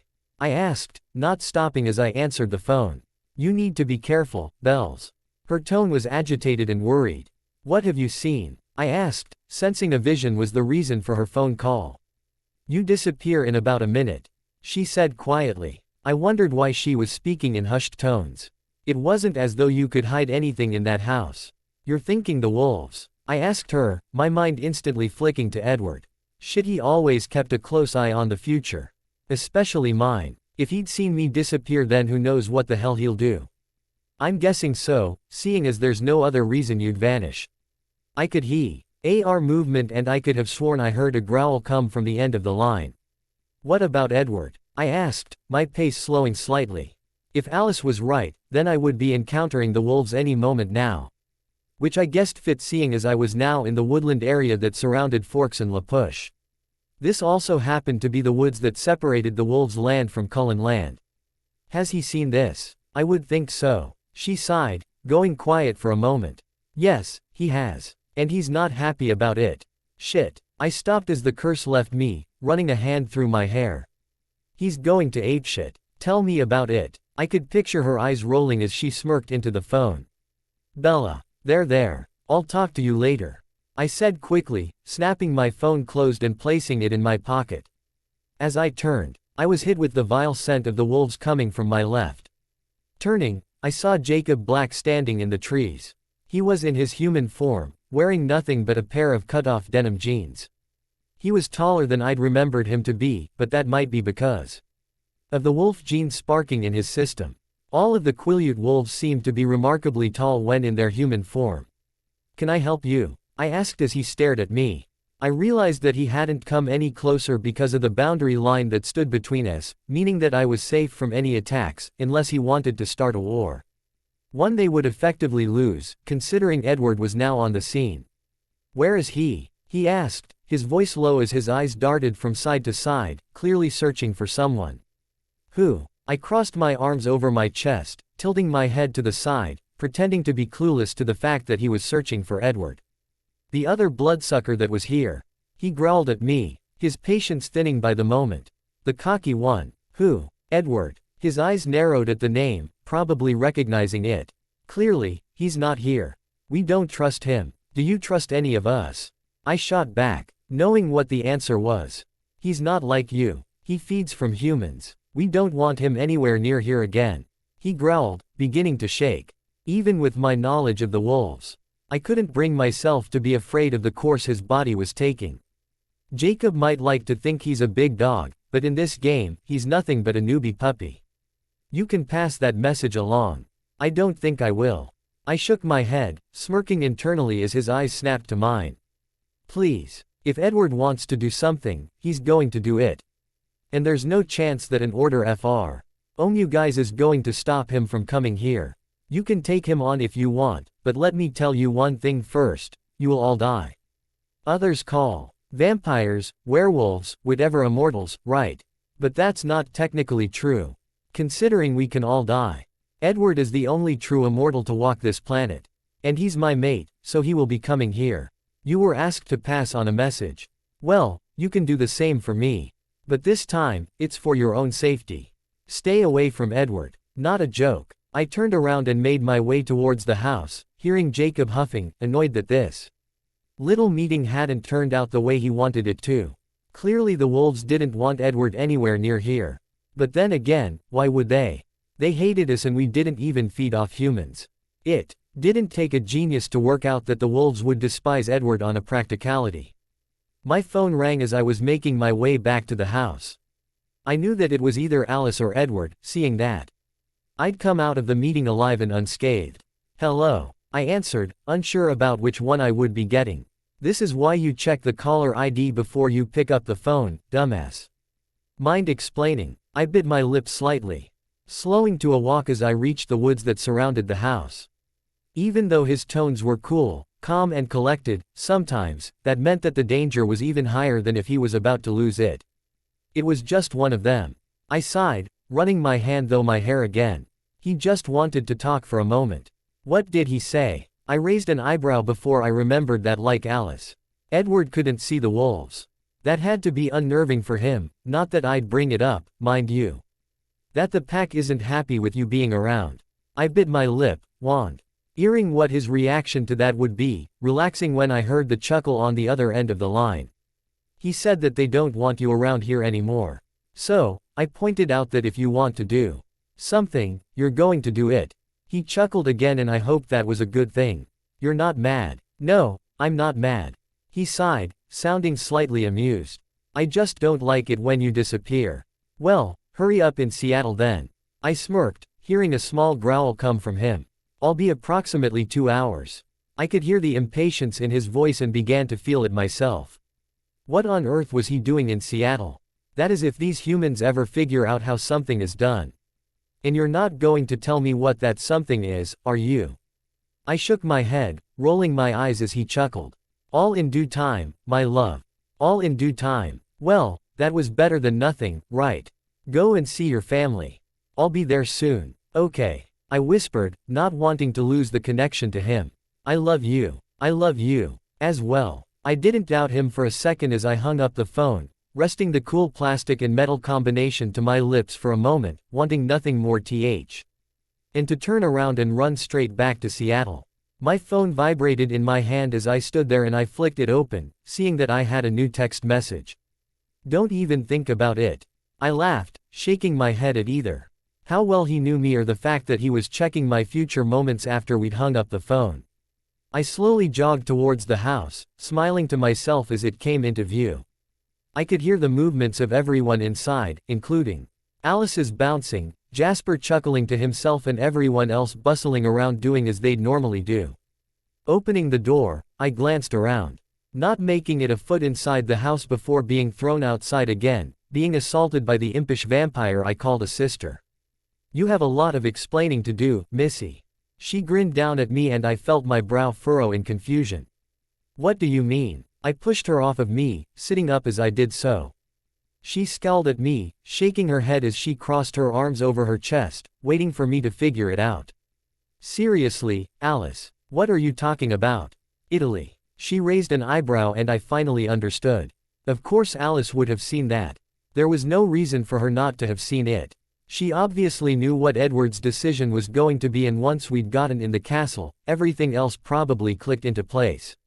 Speaking of, Emmett made his way over to me, standing in front of me, grinning down as he watched me get up. Can I have my lighter back? Oh, I thought for a moment before shaking my head. His face fell slightly and I realized how much he liked that lighter. Personally, I had tuned him out after the 500th demonstration of how it worked. Edward has it. Oh. His face fell and the others laughed. I couldn't help but feel slightly amused as well. It wasn't as though it was worth a lot. But then again, with Emmett, things like that lighter held a lot of sentimental value. Hey, he's still got it. I think. I'm sure he'll give it back. I hope. All right, then. Esme appeared, clapping her hands and everyone turned around to look at her. Let's get inside, because I think it's going to rain.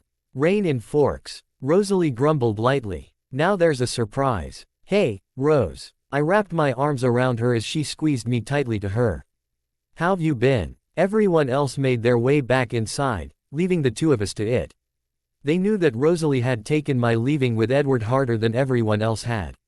Why? I'm not quite sure. There had been times when we'd been close to ripping each other's throats out and our relationship was precarious at best. Not as good as you, apparently. She raised an eyebrow at me, smirking in a way that only Rosalie knew how. I hear tell that you and Edward are mates in more than just the term. I'm gonna kill Alice. Honestly, Bells. She giggled, flipping her hair over her shoulder. Even if Alice hadn't been squealing like a little girl on crack, it's obvious. Just looking at you, you can see how happy he's making you. I am happy. I nodded, unable to stop the grin that appeared. There have been times when he's been testy, but it not ever been with me. I have. No doubt that there'll be some point in the future where we want to rip the other to pieces, but I guess we'll deal with that when the time comes. Aw, little Bells is growing up. She ruffled my hair gently and I smacked her hand away, letting a small growl loose as I did so. Oh, what was that? I guess Edward really does have an effect on me. I shrugged, smirking at her, and she raised an eyebrow. No kidding. She wrapped an arm around my shoulder, leading the way towards the house. Now, are you going to tell us what the hell happened in Volterra? Carlyle's had calls from 17OT. Her vampires about how the castle practically exploded. Yeah. Jasper sat on the arm of the sofa Alice had perched on, and I couldn't help but glance around at the people I called my family. Well, let's just say, the Volturi won't be making any more threats. I nodded and they all looked slightly stunned. Edward said he was going to destroy the Volturi and that's what he did. Word says he had a little helper, though. Carlyle's tone was a cross between teasing and knowing. I nodded slowly, wondering how he would take the news that his eldest daughter had been involved in the destruction of our leaders. I'm not surprised. Huh, well, that wasn't what I was expecting. Even without your power to absorb, you were bound to take on a few of Edward's characteristics. The same is true for others as well, not just you. He gestured to the others in the room. You've noticed how we all offset each other, making sure that we're not going to go completely insane. He chuckled, glancing at the others as though that wasn't something that could be avoided. It's the same for you and Edward. But with your power being what it is, it's clear that you take on some of Edward's more prominent characteristics. He's right. A velvet voice from behind me startled me slightly.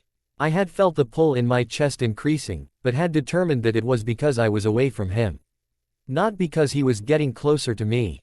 I turned around, wrapping my arms around his neck, pulling him down to me. He pressed his lips to my forehead, not seeming to care about the fact my family was standing right there. He inhaled deeply, his nose in my hair, and I smiled, leaning my head on his shoulder and closing my eyes. "So what are you gonna do now?" Alice asked quietly, tentatively. "About what?" he asked, and it was as though I could feel his voice reverberating through his chest. Maybe it was just me being weird. Most likely. "Well, the Volturi are gone," she said softly, and I could practically see her shrugging, not knowing how to finish her statement. "Emmett." Edward let go of me, reaching into his pocket and throwing something to Emmett. I smiled, knowing that it was the lighter he had used to burn the castle down. "Thanks." I opened my eyes and looked up at Edward to see he was watching me carefully, a small smile on his lips. "How long are the two of you staying for?" Esme asked, her eyes hopeful. "How long can we stay?" His brow creased slightly, as if wondering why I was using the plural. "You can stay as long as you like. I, on the other hand, have some things to clear up across the globe. As you can very well imagine." I giggled lightly, knowing what he meant. "So I need to leave in 3 to 4 days." I wrapped my arms around his neck again, pulling him down so that our lips connected lightly. "You're not going anywhere without me," I whispered, so quietly that no one, other than Edward, would hear it. "I don't know when you'll have the chance to come back."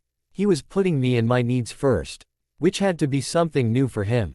"It doesn't matter." He closed his eyes, a sign that he didn't really believe me.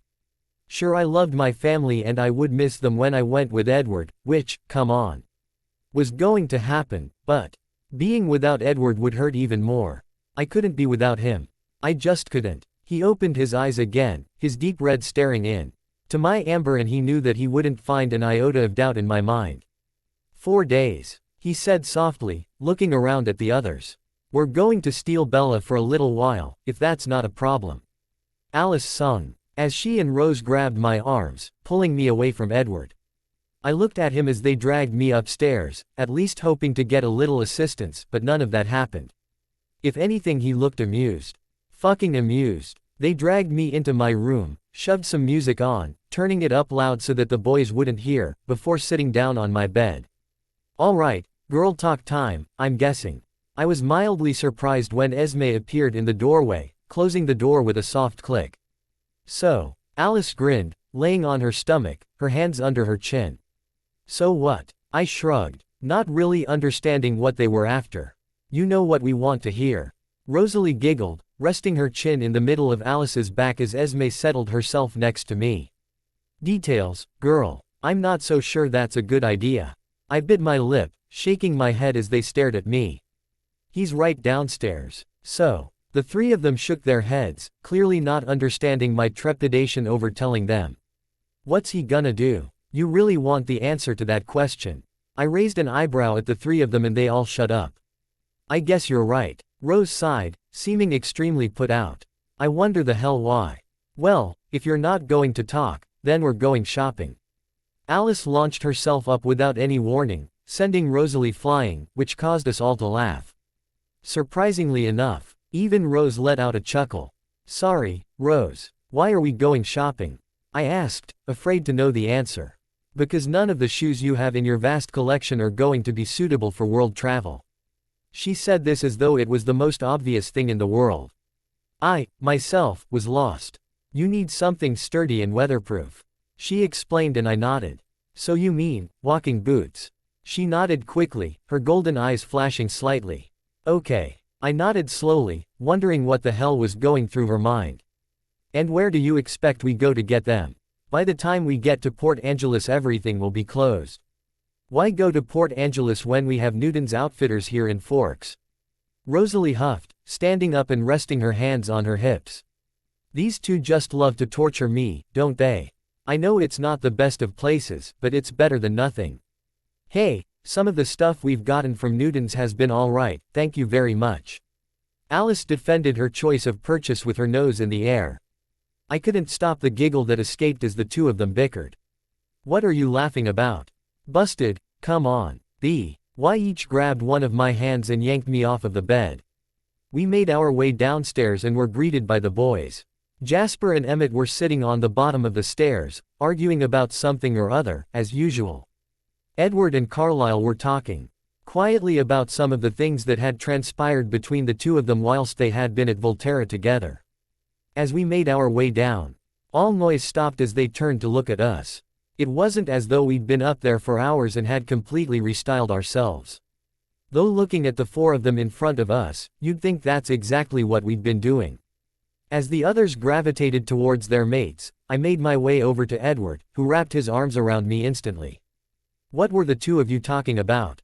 I asked, glancing at Carlyle as he embraced Esme. He shook his head, smirking at me, and I knew it was useless trying to get anything out of him. "Damned. Him, not gonna tell me." He shook his head again as I scowled at him. "Cat got your tongue. Wouldn't you like to know?" he whispered, pressing his lips to mine gently. "Clearly, it doesn't," I whispered as we broke apart.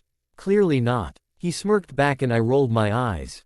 Chuckling lightly, he pressed his nose deep into my hair, inhaling my scent as he stood there. Could it be that my scent had the same effect on him that his truly intoxicating scent had on me? I doubted it. "Come on, Bella," Alice sung, skipping past me lightly. Edward raised an eyebrow at me and I shook my head, resting it on his shoulder. "She wants to get me some walking boots. Because apparently none of the shoes I have are suitable. Lord knows, I have enough of them to last an eternity without wearing them all."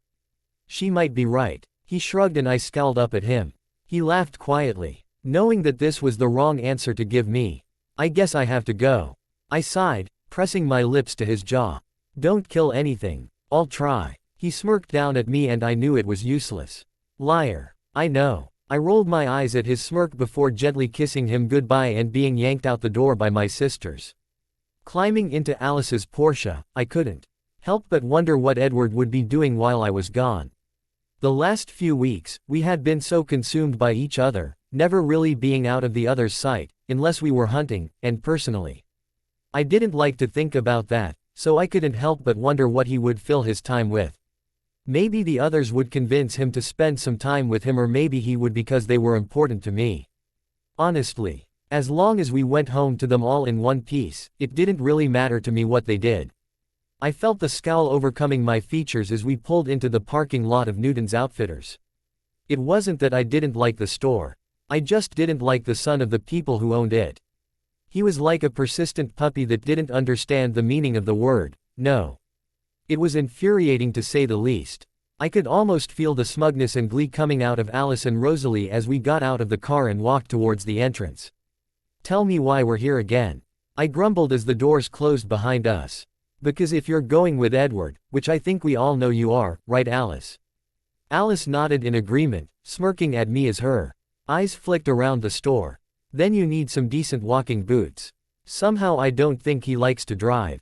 You'd be surprised." I mumbled and she turned to look at me, one of her perfect eyebrows raised, questioning. "What's that mean?" she asked, curiosity clear in her voice. "Well, from the car he had in Italy, it wouldn't surprise me if he had many cars all over the world." I smirked, biting my lip as she stepped towards me. If there was one thing that had Rose's attention, other than Emmett, that is, from the word go, it's the mention of cars. He had a Porsche 911 Turbo, just like Alice's. Part from his is black rather than bright yellow. I aimed the last words at Alice, letting her know how ridiculous I thought the color of her car was. But then again, she knew that and didn't care. "Wow." Rose shook her head lightly. "Maybe he does like to drive." The two of them separated, looking around the store. Personally, I thought they were just doing it to drive me mad. We bought so much from this store. We knew where everything was. Why not just get what we needed and go?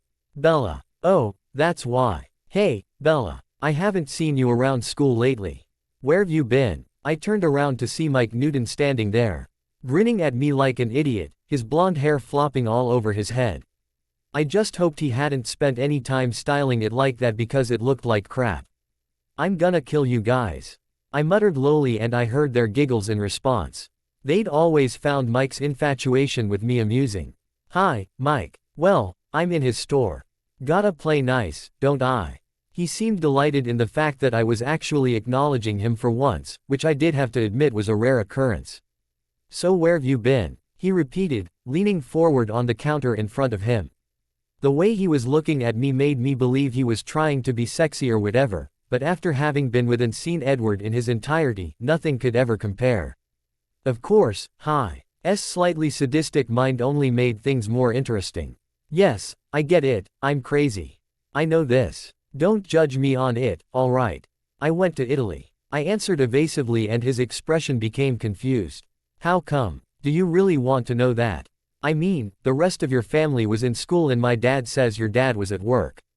Who'd you go with? My boyfriend. I answered, unsure. EDW. Ard was so much more than my boyfriend, but then again, I couldn't really call him my mate to Mike, could I?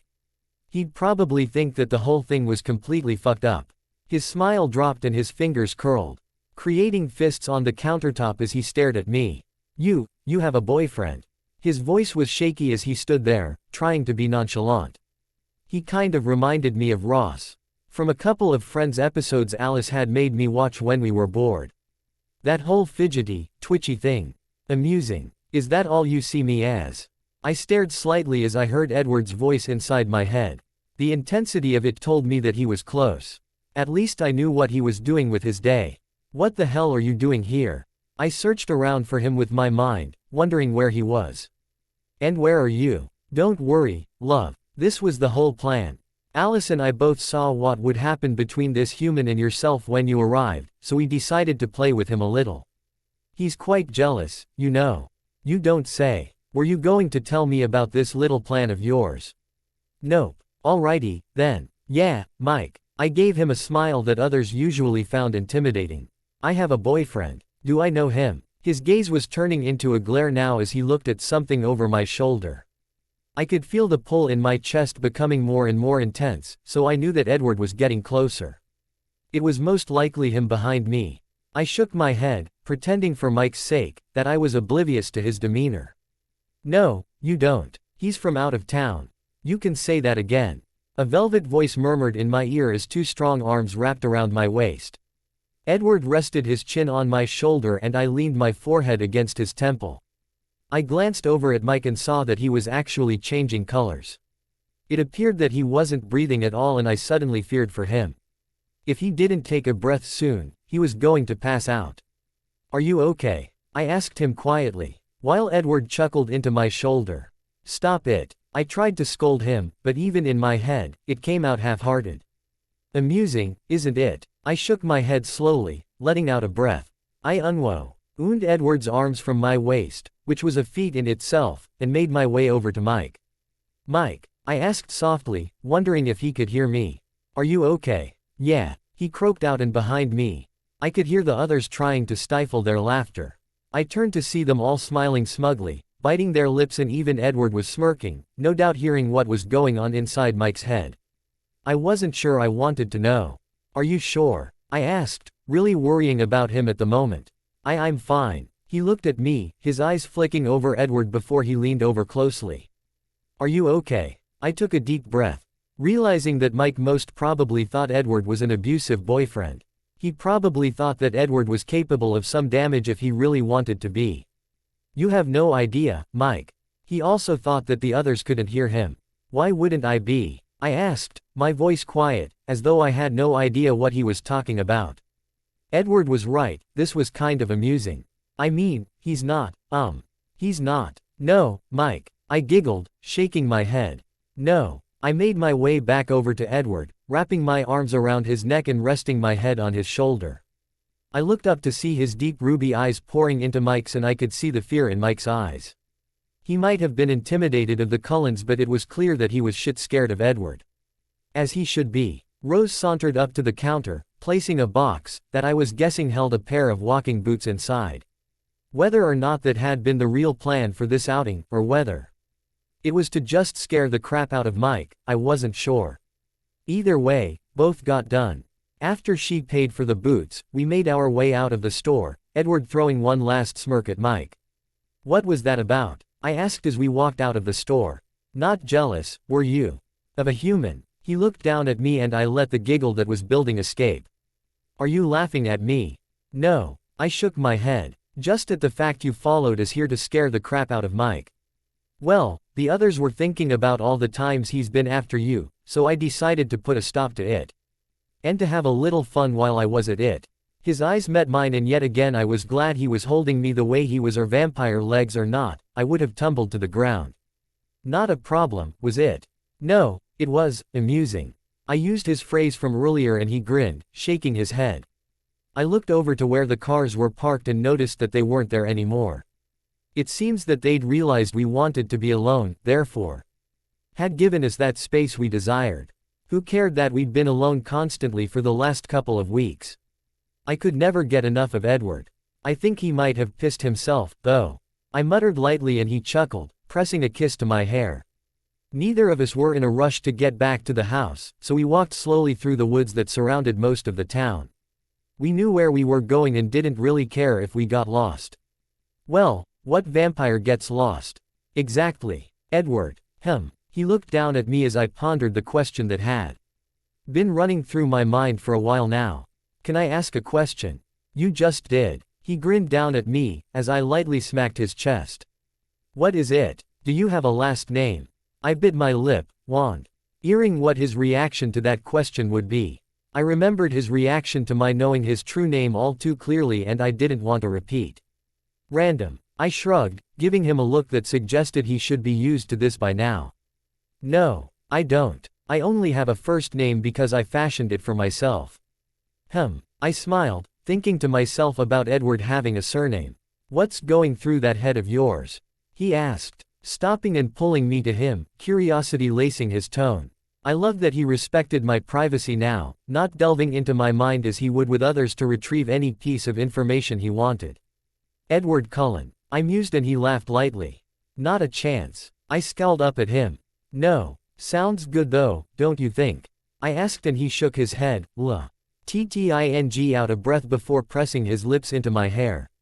It's not happening, he said softly, though the message to let it go was clear. Just musings, that's all.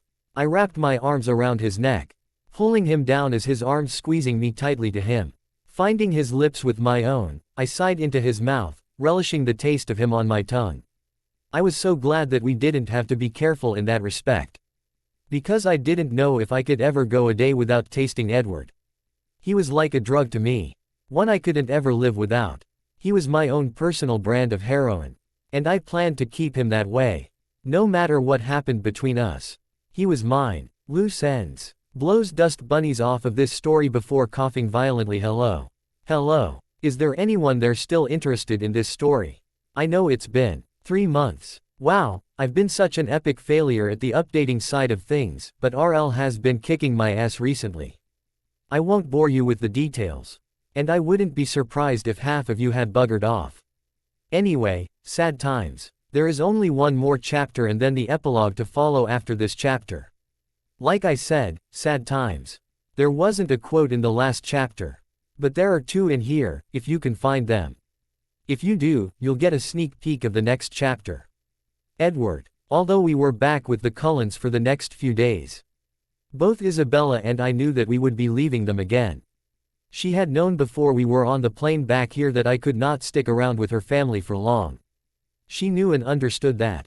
She didn't contest it, but she had made it perfectly clear that she was coming with me wherever I went.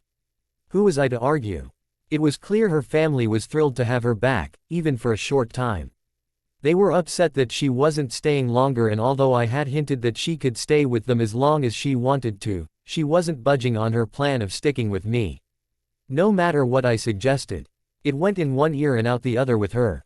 She said she didn't want to be parted from me. I knew how she was feeling. Upon returning in Forks, Alice, Rosalie and Esme had decided that because Isabella wasn't staying with them for a prolonged period of time, they were going to take her shopping. Something the 3 of them enjoyed. Carlyle stated that with the wages he made at the hospital and Alice's eye for stocks, they could afford to maintain the girl's obsession with clothes. Although it did become a problem when it came to space. Normally, it seemed, they went to Seattle. Though this time they were sticking in Forks. Alice, it seemed, had a sneaky streak to her. She was planning on taking Isabella to some little store called Newton's Outfitters. In her mind, Shishish owed me images of a teenage human boy that had had his eye on Isabella ever since they arrived in Forks. According to Alice's memories, he had latched onto Isabella and had followed her around like some miserable puppy ever since. He was clearly getting it on, Alice's words, not mine, with Jessica Stanley at the same time, but he still lusted after Isabella. It seems that the old adage about always wanting what you can't have is still true, even in modern times. Playing with the human had been amusing, although hearing his thoughts upon seeing Isabella was not. Alice and Rosalie had not filled her in on their little plan, knowing that she would be completely adverse to the idea of playing with him. Who knew she would actually play along? Well, Alice and I, but let's not be picky. After we had sufficiently wound up, the Newton boy and Rosalie had purchased some sturdy walking boots for Isabella, we left the store. The others disappeared in their cars, leaving the two of us alone. Not something I was opposed to, and from the way she was smiling slightly as we walked. Edward. Her voice was quiet and unsure. When did that happen? Where had the confident Isabella that had no problem opposing me go? She was biting her lip gently, her eyes filled with wondering. Can I ask you a question?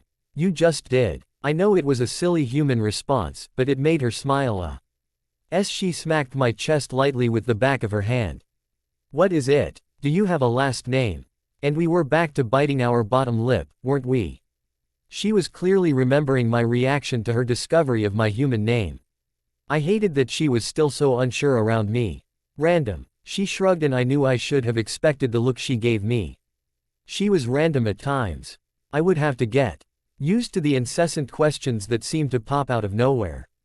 No, I don't. I only have a first name because I fashioned it for myself. Other than my human name, I had created my own names through the millennia. Each of the changes were made by me for various different reasons. I knew the smile that was playing on her lips. It was one I had come to be wary of, purely because it meant she was planning something. What's going through that head of yours? I stopped, taking her by surprise. She smiled up at me, clearly happy that I wasn't invading her mind. I had done that a couple of times, without even realizing it, and she had given me a look that even I was slightly wary of. She had learned it from me, so I only had myself to blame. Edward Cullen. Of course that's what she'd be thinking about. Not a chance. I shook my head, receiving a scowl. She obviously liked our two names combined. No. Sounds good though, don't you think? I shook my head, refusing to answer her. It didn't matter what I thought about it, because it wasn't going to happen. I pressed my lips into her hair, inhaling her intoxicating aroma of strawberries and freesia. She still smelled absolutely incredible and edible to me. I hoped that never changed. It's not happening, I reiterated softly, and she nodded. Just musings, that's all.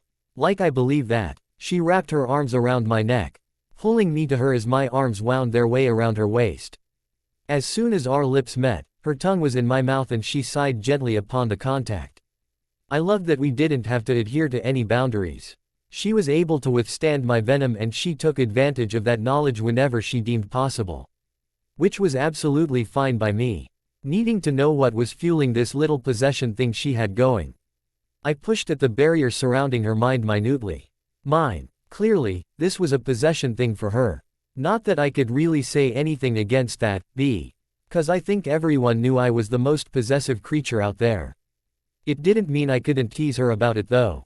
Feeling a bit possessive, are we, love? I asked her, pulling away. She gave me a sheepish smile, and were she human, I knew that ridiculous blush would have made an appearance. Well, it's true, right? She shrugged, her small smile turning into more of a smirk, resembling mine greatly. You are mine. Absolutely. I whispered, my lips finding hers again. We stayed where we were the entire night, only moving away from each other when Alice called, stating that Isabel had to go into the school to officially withdraw. She took one glance at my raised eyebrow before shrugging and stating that because in the eyes of the educational system she was 18, she had to do it. She couldn't rely on Carlisle and Esme to do that for her anymore. If it was closer to the end of the year, then I might have considered staying and finishing out high school for the millionth time. She rolled her eyes, and I couldn't even begin to wonder why they would go through high school more than once if they didn't have to. It still bewildered me, the way they wanted to fit in with human life. Humans were nothing more than a food source. Nothing more than sustenance for our kind. We viewed them in the same way they viewed their food. To the majority of the vampire species, they were cattle, plain and simple. It seemed to be only the Cullens and the Coven from Denali that viewed things in a different way. Want to come with me? She asked, biting her lip whilst trying to suppress a smile. "Please. That sounds like a great idea," I replied, sarcasm clear in my tone. "Me in a building with hundreds of irritating school children. I just think it'd be interesting to see." She shrugged and I rolled my eyes at her, letting out a sigh. She knew this was my reaction when I'd resigned myself to something she'd thought up, so in Isabella fashion, she grinned and wrapped her arms around my neck. Instinct told me to go with it. We walked towards the main town and I was under the strict instruction not to eat anyone. Of course, she would be the only one that would eat. Or get away with telling me to do something. I'd get her back for it later. When we approached the school, there were several students sitting on the walls outside, talking and watching what was going on with the other students around them. All eyes turned to Isabella and I as we turned the corner. "Did I forget to mention, it's like being in a zoo. And you're the exhibit." I chuckled at her remark and she grinned at me. She led me past all those sitting outside, gaping at the two of us. Their minds were all running rampant with questions. Where had Isabella been? What was she doing back now? How long was she here for? Who the hell was I? Was I joining the school? Was I Isabella's boyfriend? "Bella." She turned as a middle-aged looking man walked out of a classroom and grinned at her. His though. Oots told me that she had been his favorite student in all his years of teaching and he had missed her input in his classes. Apparently, she was the only student who showed any enthusiasm in his class. "Hi, Mr. Bertie. He was my favorite teacher here. Be nice." I resisted the urge to roll my eyes at her remark as she approached him. "Bella, where on earth have you been?" He sounded genuinely pleased to have her back before he looked at me, his thoughts stalling and his smile faltering for a moment before he plastered it back onto his face. "And who is this, Mr. Bertie?" "This is Edward Masson, my boyfriend." I raised an eyebrow at her and she shrugged. I panicked. "I don't know. You didn't give me any warning, did you? You never asked." Wise ass. Always. "But, Masson, really? What? It fits. And it's not like I gave you a weird last name, is it? Stop complaining." "Hello." I nodded in response, not really wanting to get caught up in conversation with the human anytime soon. "So where have you been?" "Actually, I've been in Italy," she replied honestly. "I got the chance to go and considering college next year, I didn't see any other opportunity, so I thought, carpe diem, and went." "Alone?" He sounded shocked that she would consider traveling halfway across the world on her own. "No." She wrapped her arm around my waist, leaning into me. "Edward came with me. He has family and friends out there. So we were with them most of the time." "And where are you from, Edward?" His eyed me warily, probably thinking that I was going to pounce on him or Isabella. The thought of pouncing on Isabella was tempting. "I'm from all over," I replied, keeping a close eye on his thoughts, ready to dispel them should they become too inquisitive. He seemed confused. "I have friends and acquaintances all over the world. So I travel as much as I want." The part about friends might not have been accurate. The general population of the world feared me too much to befriend me in any way. "How old are you?" He looked me up and down, as if evaluating where I should stand in the grand scheme of things. In actual fact, that is what he was doing. He was estimating that I couldn't have a job if I traveled so much and that I couldn't really have been to too many places, considering how young I was, in his mind, and he was weighing up in his mind that Isabella could probably do better than me. I had a hard time suppressing a growl at that moment in time. This human was trying my patience.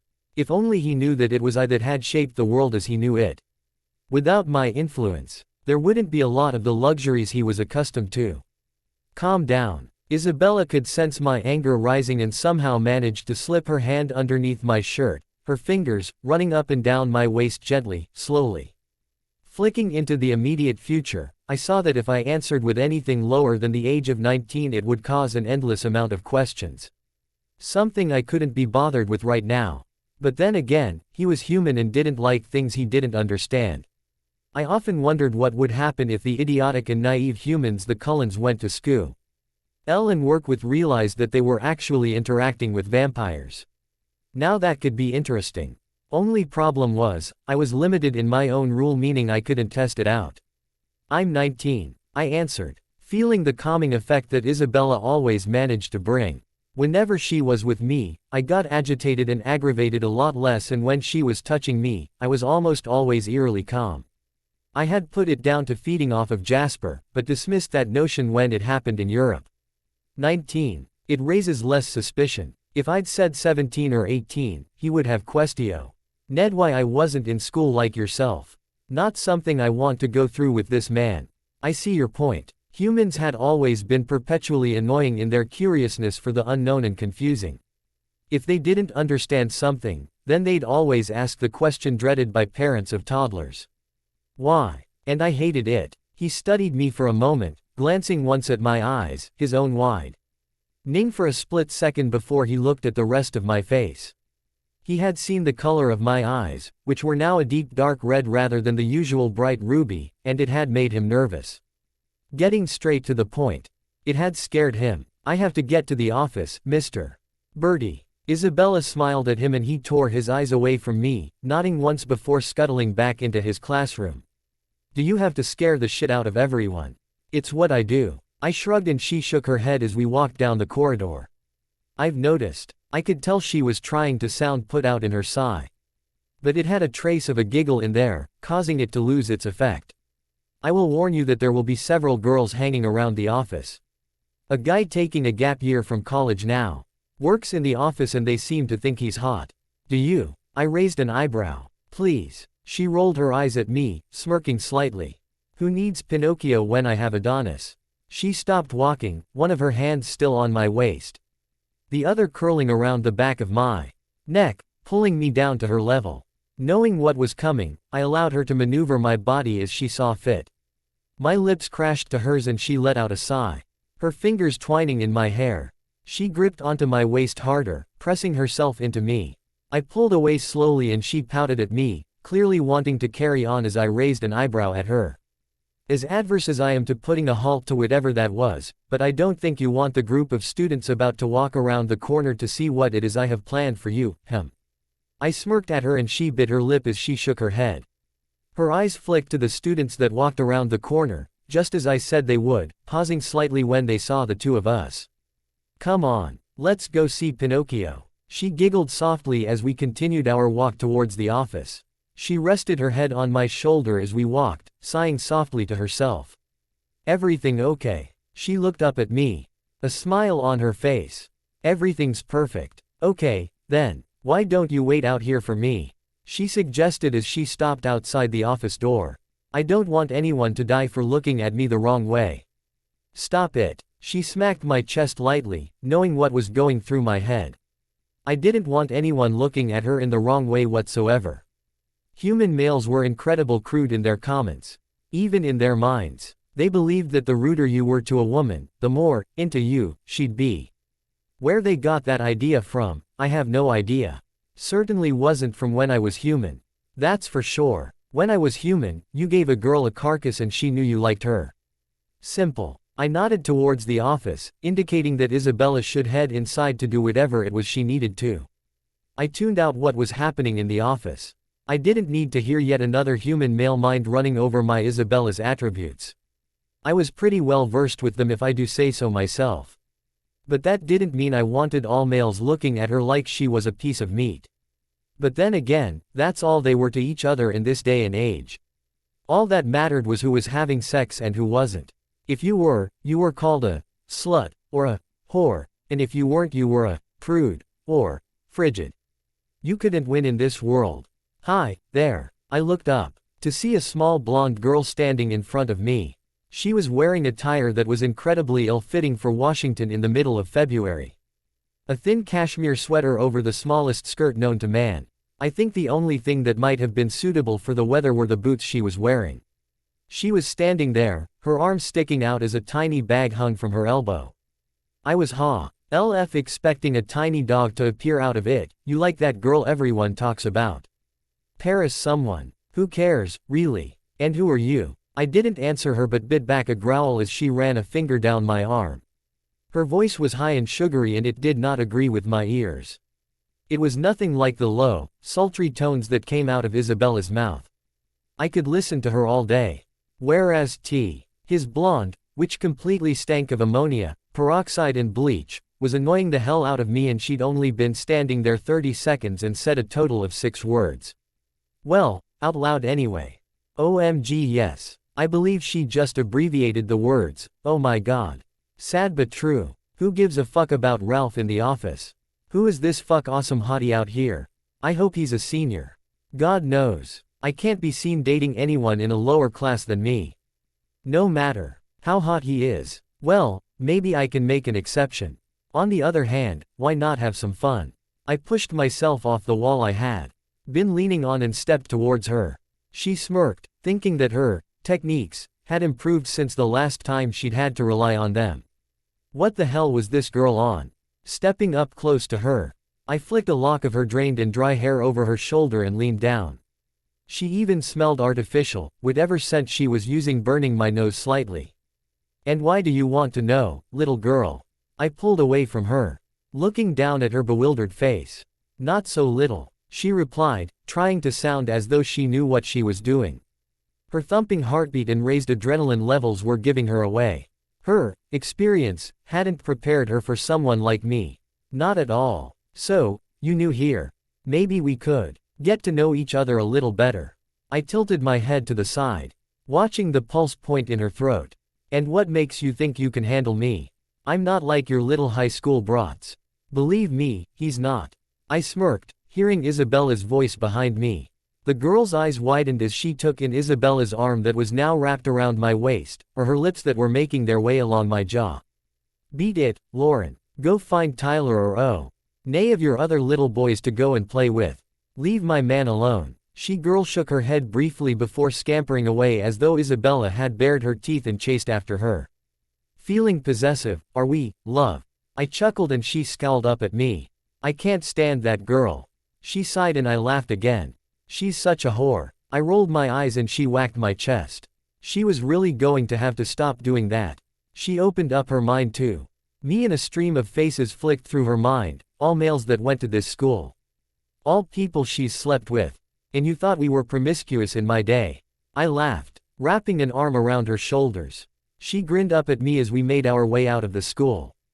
Get everything squared away. Yup, she nodded, sounding incredibly pleased with herself.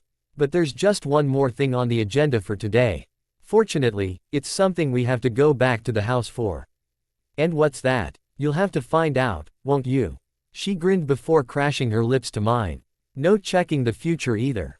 You'll ruin it if you do. All right, I conceded, letting her have her fun. After all, I had to spend an eternity with the little imp of a vampire. And plus, I was kind of curious as to what she had to do.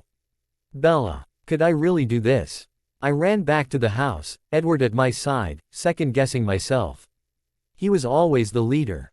In no matter what it was we were doing. Could I really get him to relinquish the reins a little? I hoped I could. I had been thinking about it all day, yet not really knowing what to do about it. Was this something I could actually do? Thankfully, I could concentrate on more than one thing at a time, otherwise I would have seriously screwed up in the office a few minutes ago. Actually, I think I would have stormed out into the corridor and decapitated Lauren, but whatever. The way she had flaunted herself at Edward made me want to laugh out loud. But that would have made me look insane in front of Ms. Cope and Ralph. Not something I wanted. The way he was looking at me reminded me way too much of the creep James that Edward had destroyed on our way to Italy. It was kind of Marie, and I was glad I had told Edward to stay outside. Who knew what he was thinking, because I sure as hell wasn't going in there, and if Edward could see the looks he was giving me, let's just say, there'd be no Ralph left. All the girls here thought he was amazingly cute, and because he was taking a year out from college, he must be that much cooler than everyone else in the building. Just because he was a year or so older than the students here. So what? I was a century older and you don't see me kicking up a fuss, do you?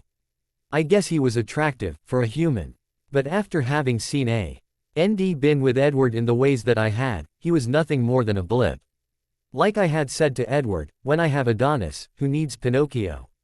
Not me, that's for sure. Lauren's face when I had Appy. Red in the hall behind Edward had been comical to say the least, and she had scampered off like a wounded puppy. No doubt she would go and find Tyler or Eric. Someone to fuck or blow. As long as she stayed away from Edward, I was happy. I didn't want him to end up attracting her scent or something like that. Lord knows, I didn't want to be smelling Lauren on him as I had my way with him later. I walked through the front door to the house, Edward following closely behind me.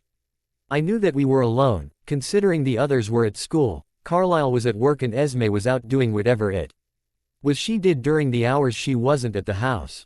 Probably out doing the groceries that she would then drop off wherever she took them in Port Angeles.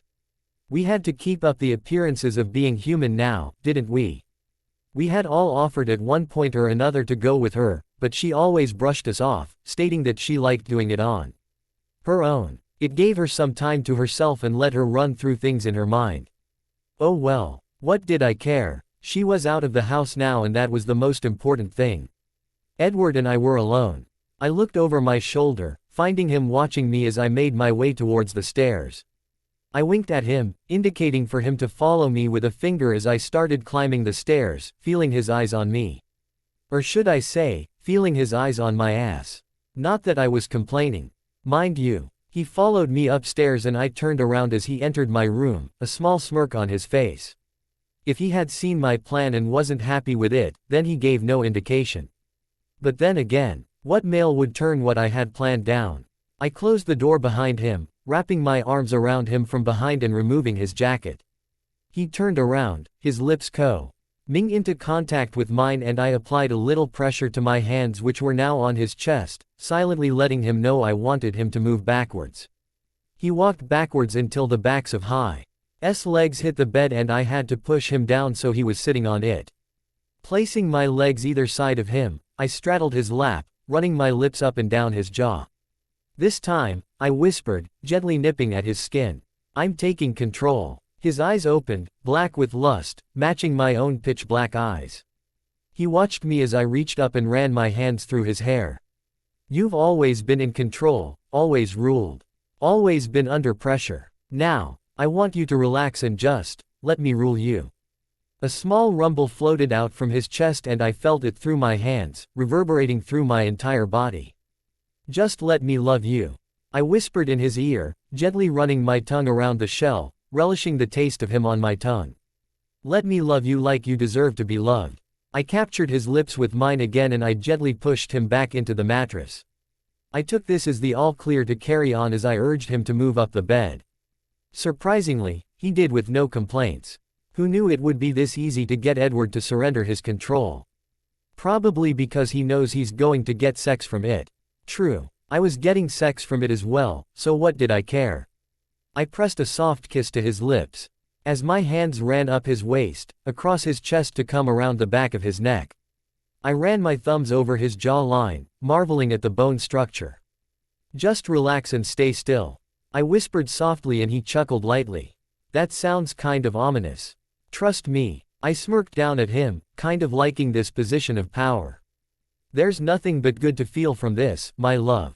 Moving my hands down his neck to his shirt, I started slowly opening the buttons on his button-down, gently easing each one through the hole as I nipped, kissed, licked and sucked my way down his throat. I moved it away from his right shoulder, running my lips over the crescent scar I had left. An eternal reminder of the first time we made love in Italy. Well, you couldn't really call it making love. More like a frenzied fuck. But I wouldn't change it for the world. I placed a soft kiss to the one and only mark on Edward's body. He had been impressed that I had been able to break the skin and as a matter of fact, so had I. I didn't think he'd appreciate it again, though. I didn't want this to be brutal in any way, so I pushed his shirt off of his shoulders and down his arms. He gave me an amused smirk as I pulled it off his hands before I ran my fingers up his arms, focusing on the small spot on the inside of his elbow that drove him crazy. I slowly ran my lips across his chest, applying a little pressure here and there, but mostly just slowly moving them backwards and forwards. I didn't know how I got so lucky as to have this magnificent creature below me, but it was real and he was here. If I could sleep, I would want someone to pinch me, just to prove to me I wasn't dreaming. He sucked in a breath through his teeth as I took one of his nipples into my mouth. I gently rolled it in between my teeth, swirling my tongue around it before biting down gently. I smirked at the low moan that came from above me. I repeated the action with the other one, showing it the same attention as the first. Mildly smug as his breathing started to pick up underneath me. I kissed my way down his stomach, following the line that led down to his belly button. I dipped my tongue into his belly button a couple of times, relishing the taste of his skin on my tongue. He was pure heaven in my book as he hissed again, his body starting to tremble ever so slightly under my fingers. I rested my hands on his hips, indicating that I wanted him to stay where he was. Hopefully he would pay attention. I ran my nose down the perfect V muscles that disappeared under the waistband of the dark jeans he was wearing. I ran my nose along the waistband before trailing my tongue up the other side, biting down on his hip bone gently. Fuck, Bella. I smiled to myself as I made my I back up his body hovering over him as I pressed my cheek to his, my lips by his ear. Turn over. I whispered and he opened his eyes, giving me a confused look. I want to inspect every single inch of this glorious body and I can't do that if I can't get to every single inch of it, can I? So go on. Turn over. I lifted up off of him and he rolled over, allowing me to have my fun. I was sure he was enjoying this as much as I was, considering the noises that were coming from him and the fact that he hadn't taken the control back. He was leaving it in my hands. I knew how hard that must be for him. To relinquish that power, even if it was over our bedroom escapades. To him, power was power and he had to maintain it at all times. Maybe he would see now that handing over a little power wasn't so bad. Especially if it ended in a good fuck. I pulled my shirt over my head, discarding it and my bra somewhere in the room before I leaned down and pressed my lips to the back of his neck. I laid my upper body against his and he moaned at the contact my chest made with his back. I gently nipped at his neck, my fingers running over his broad shoulders and sides as I placed an open-mouthed kiss on each of his vertebrae. I thought they each needed a little bit of love. Running my fingers down his back, I let my thumbs rest in the little dimples at the base of his spine, right above his ass. They were so cute so I ran my nose over each one, pressing a light kiss to them both. I worked my hands around his waist, finding the button on his jeans and popping it open. I tucked my fingers into the sides of his jeans, pulling them down ever so slowly, admiring the beautiful ass that came into view. What did you expect? Really? Did you think I was going to ignore it? I pulled his jeans down to his knees before pushing them off with my feet and straddling him again, running my palms over his ass as I did so.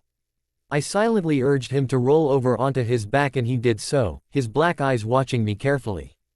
I slid down against him again, smirking up at him as he watched me, his eyes as black as the deepest pits and caves. I pressed a light kiss to his pubic bone, my eyes leaving his as I ran my nose up his long shaft. This was something I'd never done before, so I wasn't sure if I was doing it right. Though, the look on his face and the hisses and moans escaping him helped to prompt me in the right direction. I flicked out my tongue, allowing it to follow the same path as my nose, and the moan I was rewarded with sounded glorious to my ears. Wrapping my lips around the head, I slowly took him into my mouth, the shaft seeming a lot softer than that of the rest of his body. Like steel wrapped in satin. Who knew, huh? Looking up at Edward through my lashes, I saw that he was no longer looking at me as I sucked and gently scraped the sensitive skin with my teeth. His eyes were closed and his head was resting back on the pillows behind him. He had his fists clenched in the sheets on the bed around him and his entire body was tensing up. He was getting closer by the second and there was only one thing that was going through my mind. He was mine. This glorious creature, who took pride in having an entire species fearful of him, was mine. He was at my mercy at this point in time and there was no other way I'd have him. Sensing how close he was, I pulled away from him, releasing him with a pop. He opened his eyes slowly, watching me as I moved back up his body, my lips never leaving his skin. How does it feel? I whispered, my lips millimeters away from his as I held myself suspended above him. To be completely at my mercy. Fan-fucking-tastic, he whispered back, closing the distance between us, his tongue sliding between my lips. Apparently, a horny Edward also creates a foul-mouthed Edward. Interesting. You want to come, don't you? I reached between us, grasping his length in my hand and giving it a squeeze. He let out a moan. His eyes drifting closed as I applied a little more pressure. Well, you're not going to. His eyes opened again, watching me in a disbelieving fashion. Not until I say, anyway. I'm in control here for once, not you. So you're going to sit back and enjoy. I could see it was becoming harder and harder for him to stay in control, pun most definitely intended, as I slid off him, making sure to run my denim-covered leg down his length. He stiffened, his eyes closing again before opening and focusing on me as I slowly removed my boots. I stood up, pushing the button of my jeans through the hole and pulling the zipper down at an excruciating speed. Once they were off, I hooked my thumbs into the sides of my panties, pulling them down, keeping my eyes locked on Edward's. I swear I saw him twitch as he watched me. That was new. I straddled him again, his hard length pressed into the apex of my thigh and he moaned at the contact.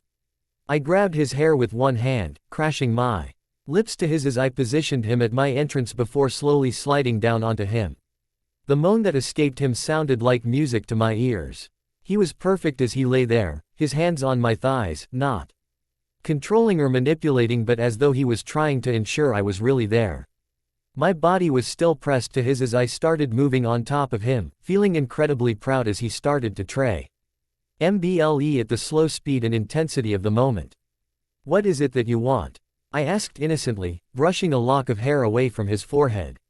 What do you want? Because whatever it is, you'll have to ask for it nicely.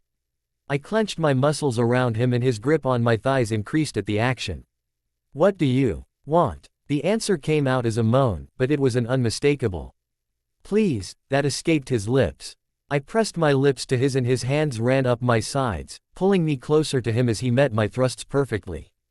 Within moments, we were both teetering on the edge, eyes locked as his fingers scraped along my back, his nails biting into my skin as we lay there. Come for me, Edward.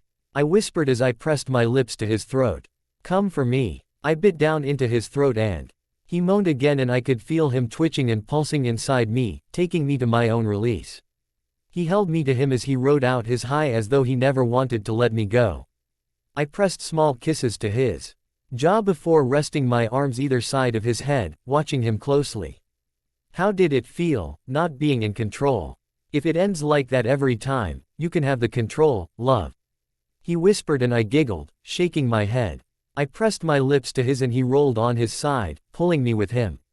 I rested my head on his chest, glad that there was no one else to interrupt us. I love you, Edward. I whispered, my fingers running gentle patterns over his ribcage. As I love you, my Isabella. His words were so soft and tender that at that moment in time, it didn't matter that he was the most powerful creature in the world. Because he wasn't. He was just Edward. He was a vampire that had been alone for so many years and was now finding some love. Well, he wouldn't be alone ever again. I would see to that. We had to leave in a few days, but it was enough time for me to see my family. They wouldn't be staying in Forks for much longer anyway. It had been too long since we'd set lead here and people were going to start noticing Carlisle's lack of aging at the hospital soon. Technology these days also meant that we were able to stay in contact no matter where in the world we were. Because I knew Edward and I were going to be doing a fair amount of traveling, that's for sure. I'd see them again, there was no doubt in my mind about that. I could leave them and still be alright. I'd miss them, of course. But I could be without them, whereas I couldn't be without Edward. He was my world now. Everything he was created, everything that I am. I couldn't let him leave. Not without me. Wherever he went, I went. That was the simple fact. And if he didn't like it, well tough. He was mine. And I wasn't letting him go. Old habits die hard. Nobody got the quotes from last chapter. I wasn't really surprised because I was sneaky and hid them really well. Also, they weren't really ones that jump out at you like the others have been. Quote 1. When I have Adonis, who needs Pinocchio? Spoken by Margaret Houlihan in MASH. Quote 2. He's attractive, for a human, spoken by Erica in Underworld. There's only one quote in this chapter. Again, it's well hidden. It's from a song this time.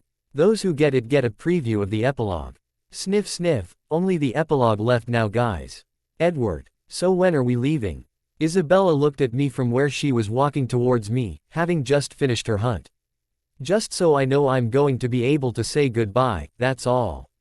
Do you really think that your family would allow you to leave without a goodbye?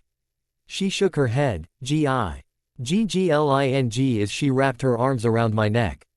We leave in 2 days. Okay, she nodded, pressing her lips to mine. As we sat there, getting lost in each other, I could help my mind wandering back to her little dominant display in the bedroom. Clearly, she had wanted to be in control for that one, and when it was going to have results like that, I sure as hell wasn't going to say no. Isabella's One began to vibrate in her pocket, and seeing the various images skittering in front of my eyes, I knew what it was pertaining to. She raised an eyebrow, knowing that I knew as she opened the phone. Alice, I'm guessing Edward already knows this, but the two of you need to come back to the house. Her voice seemed tired and drained. If she was physically capable of it, the best thing for her would be sleep. Unfortunately, she, like the rest of us, didn't suffer from physical exhaustion, so there was no way for her to expel her tired feelings. Why? I shook my head, standing up, taking her with me. Okay, never mind. We'll be back soon. She hung up and looked at me, her eyebrow inching up ever so slightly. Care to explain? Visitors. I mumbled, and she rolled her eyes, muttering something that wasn't entirely wrong. She knew that it was the Denali coven back again, but she wasn't 100% sure why. I hated to say that I hadn't been 100% honest with Isabella. She knew that I had gone into Seattle when we first arrived back in the States, but she didn't know the reason behind it. Not that she hadn't tried to weasel it out of me or tried to convince me to let her stay and then run back to Forks with her. She had known it wouldn't work but had given it a shot anyway. Now it seemed that it was coming out in the open anyway. I knew exactly why the Denali coven was here. They had come here because they knew it would be a good starting point for their search for me. Having Bella as my mate gave the both of us a kind of home base, as they call it. I'd nay. Veer had one of those before, and I wasn't so sure I wanted one now. It tied me down in a way I wasn't too happy with. As I had known would happen, word of the Volturi's demise had spread, and those with ambition bigger than they could comprehend had seized the opportunity to try and make the world theirs. Not on my watch. There had been trouble starting in the southern states, Texas being the main focus. An annoying little gnat in my side by the name of Maria had decided she was going to make another attempt at building an army of newborns. The Denalis had caught wind and wanted to find out what I was planning on doing about it. I had already made up my mind a long time ago to destroy Maria. Or maybe I should let Jasper do that, considering the shit she put him through. Nah, that was too much fun to pass up. We made it back to the house in approximately a minute, Isabella feeding off my increased speed, matching my own step for step. In the short time she had been aware of her power, she had learned to harness it incredibly. To say I was impressed was an understatement. Alright, what's going on? Isabella clearly wasn't happy about our time alone being cut short as she stared at Ice, who was waiting for us on the front porch. We have eternity, love. I know. But that doesn't mean I don't want to spend every moment possible with you. Can't argue with that one, can I? The Denalis are here, she sighed, running her hands through her hair, messing up the perfect spikes. The visiting coven had already divulged why they were here, and Alice was beginning to stress about what T could mean for her relationship with Jasper. She wasn't entirely sure about what would happen now that he knew the one who had made him was resurfacing. Why don't you go inside, love? I whispered so softly in her ear. Alice wouldn't be able to pick it up. Let me have a word with Alice. She raised an eyebrow, confusion visible in her bright golden eyes. I nodded in the direction of the house, and she knew not to argue with me. I walked up to where Alice was sitting on the steps as the door closed behind Isabella and held out my hand for her to take. She looked at it, her eyes flicking up to my face, unsure of what was going on. She couldn't see my future as I was an expert at hiding it, and it was making her nervous. After a moment's hesitation, she slipped her hand into mine, starting slightly at the temperature as I pulled her up and away from the house. It was clear she didn't want Jasper to know about her insecurities, although he could most likely feel what she was going through. Empaths were as bad as telepaths when it came to that. It was hard to hide anything from them. I guess this is what it's like for a human to come in contact with vampire skin. She mumbled, and I nodded, leading her into the woods until I knew we were far enough away from prying vampiric ears. What's going on, Edward? She asked, her eyes wide and imploring, wondering why I had led her out here. I could ask you the same thing. I shot back, and she knew that there was no getting out of it. Yes, Maria is back. Yes, she wants to try her hand at domination again, and yes, I am going to rip her to shreds this time. But I can tell you that you have nothing to worry about when it comes to Jasper. She looked up at me, her eyes shining with venom, and I nodded. You have nothing to worry about. She might have made him, but his heart and his entire being, belong to you. I just can't help but think, what if he misses how he used to live? I mean, he's so much older than me. I mean, he's got around a century on me. I've got 15 millennia on Bella. What's your point? I shot her a look and she smiled sheepishly. I knew that she would be blushing now, had she the ability. I guess I don't know. She sighed, her shoulders moving with the action. I guess I'm just feeling insecure about what's going to happen now that she's back in the picture. I guess, ever since I heard about how he came to be a vampire, I've no end that she was out there, but considering she was hidden away from you, I'm guessing. I shook my head and she looked confused. The Volturi did nothing to aid the confusion. The Volturi actually managed to use their brains for once and put a stop to the wars in the south before I needed to get involved. It seemed that they'd learned from the incident with the immortal children. She nodded, taking that in. Maria has always been one of those little gnats I've kept my eye on, but until now she's not done anything worthy of my hand. Now, on the other hand, I will be more than happy to take her out of the picture. That's what's making me nervous, though. She sighed, looking around at the dense trees surrounding us. I mean, Jasper knows that she's surfaced and I can't even see what's going to happen because he hasn't made up his mind about whether he wants to face her again. What if he does and he realizes that he wants that life back? What if he realizes that he wants her? She whispered the last part, her voice a mere trembling whisper. He won't. She looked up, confused by the conviction in my voice. How do you know? The tiny creature in front of me did not resemble a vampire.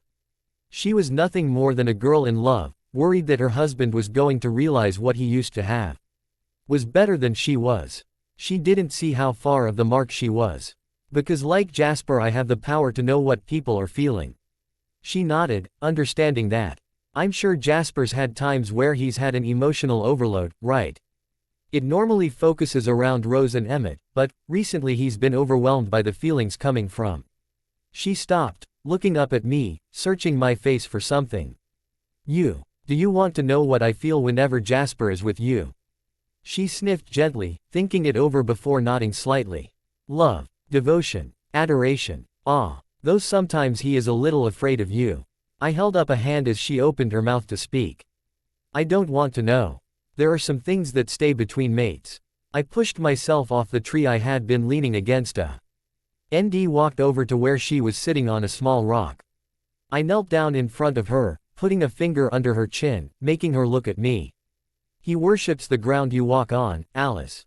Maria might have been the one to find and turn him. But all he feels for her is resentment and pain. She caused him pain and you took it all away. You complete him, Alice. You're his other half. Now stop worrying and get your ass back to that house. There are some newborns to get rid of and I think you need to blow off some steam. She smiled brightly at me before wrapping her arms around me. Who knew you, Sue? LD be so thoughtful and good at giving advice. I blame Bella. I mumbled, returning her hug, and she giggled, pulling away from me. Thank you, Edward. I stood up, pulling her up after me. I needed that. I thought so. I looked back in the direction of the house, before nodding towards it once. Come on. We made it back to the house a couple of minutes later, finding everyone gathered in the main living room. It was the only place in the house that everyone would fit. Even then, it was a tight squeeze. Everything all right? Isabella asked, wrapping her arms around my waist. I nodded, glancing at Alice as she sat down on Jasper's knee, looking a lot more relaxed. He looked between the two of us, surprised before focusing back on her. Everything's fine, I whispered, running my nose up and down her jaw. She giggled gently, her hand coming to tangle in my hair. We have to pay attention. She tried to scold me silently, it coming out half-heartedly, even in her mind. Everyone is in front of us. No doubt watching, or at least aware. We can't do this now. Even though I might not be adverse to a little exhibitionism, I didn't think Isabella would be too fond of it, especially since it was her family in the room. Pulling my nose away from her skin, I looked around to find that the only one actually paying attention to what we were doing was the irritating blonde from the last time I was here. Tanya. She was glaring at Isabella in a way I had never seen before. Tanya had never been denied anything she wanted before, especially when it came to men. She got what and who she wanted and no one could tell her otherwise. Being denied access to me, even though without Isabella there, I would have destroyed her for being a pain in my ass for so long, she felt put out and blamed Isabella solely for the denial. At least she wasn't trying to imagine ways of taking Isabella out of the picture as so many human girls had tried doing as we traveled around Europe. For some reasons, to modern humans, even if the one they're lusting after is taken by someone else, they always try to divert their attention. In the vampiric world, once you found your mate, that was it. You were set for eternity. There was no other way around it. There was no denial of the bond. Others knew not to even attempt to come between a mated pair. Humans were so ridiculous. No wonder so many of them ended up committing suicide or developing addictions. If that was how they viewed their partners, what more could they expect? It didn't stop Tanya from hating Isabella, though. She really doesn't like you, does she? Isabella smirked at me, shaking her head. She fucking hates me. And I love it. Who would have thought that my little Isabella would derive so much pleasure out of watching another vampire squirm? Strange but true. Jasper, what do you think is the best plan of action? Eliezer was trying to formulate a plan to take out Maria and her newfound newborn army. I flicked into what I could see of Maria, trying to discern through what I knew of her actions prior to this moment in time how many she had amassed. At the moment it seemed like she had close to 100 under her control. I couldn't see how she was controlling them. What she had in place, but it had to be something extreme. My guess was a gifted vampire. Something along the lines of Alec or Jasper. After all, Jasper was how she had managed to control them the last time. There were many newborns with gifts in her horde and that gave her an advantage in those she wanted to conquer. As she was still making plans about when she wanted to strike. She hadn't factored me into her plans and that was her weak spot. She didn't even begin to comprehend that I would be on her tail. We don't know how many she has under her belt. I mean, it could be a couple or it could be a couple of dozen. He sighed, grasping Alice close to him as he spoke. She rested her head on his shoulder, her previous fears forgotten. Almost 100. They all turned to look at me questioningly and I raised an eyebrow. There are ones with various gifts in there as well. It's most likely that's how she's controlling them. 100. Irina whispered, sinking back in the chair she was sitting on. There's no way we can take on that many. Maybe you can't. I smirked smugly at them as they watched me. But I can. You're not serious, Edward. Isabella was not happy about my decision regarding the problem with Maria. She realized that there was going to be nothing she could do about it, but that didn't mean she was happy about it. She stood there, staring up at me, an expression of shock and fear of her face. Don't worry. But I can't help it. I knew she couldn't help it and that wasn't her fault, but still. She really needed to realize who she was mated with here. I will be flying down to San Antonio tonight.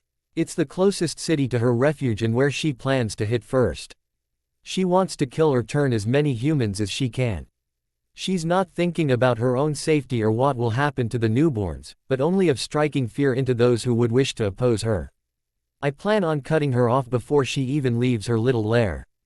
Anyone who wants to can come with me. Those of you who don't, stay here.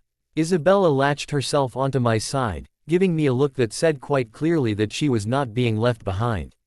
The others quickly followed me out of the house as Isabella and I began to run, quickly outrunning the others. It was faster to run to Seattle rather than take the cars and we made it there in just over an hour.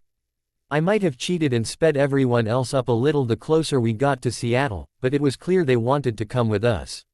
I called the airport and told them to make sure that my personal jet was cleared for takeoff as soon as we arrived. I had no doubt that it would be. The staff there were absolutely shit scared of me. As they should be. Arriving at the airport, none of us bothered to go through the usual checking in or custom stage. The other passengers looked on, confused at the congregation of pale, beautiful people waltzing through the airport with no security to stop them. It was all rather amusing. I blocked everyone out as we sat there on the plane, the land of the USA moving slowly underneath us. So what's the plan when we get there? Jasper asked, looking at me. The others were focused on me as well and I shrugged. Find her and take her out. Along with her little horde. I could tell that Jasper, ever the tactician, wasn't happy with that plan. I watched him, almost daring him to say something.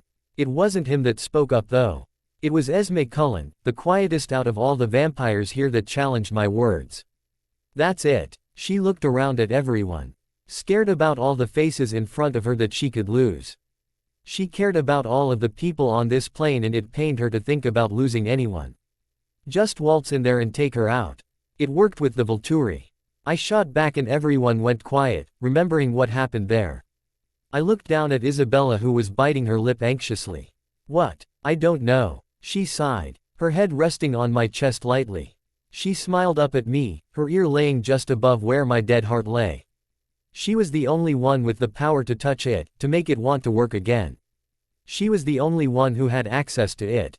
We landed in Texas approximately 4 hours later and everyone was clearly following my lead. Good they knew whose direction to follow. Jasper. I called him up and he fell into step beside me. He was watching me and trying to get a read on my emotions. I branched out my mind, showing him an image of where Maria was currently hiding. He looked at me stunned, shaking his head, getting his thoughts focused as he analyzed the various images he had just received. You know Maria and how she works. If the others want to, take them around with you to cut the exits off. I don't want any of them escaping. I know it's a lot for you to hold in, but with your gift, you can do that. Bella will be able to help you, there.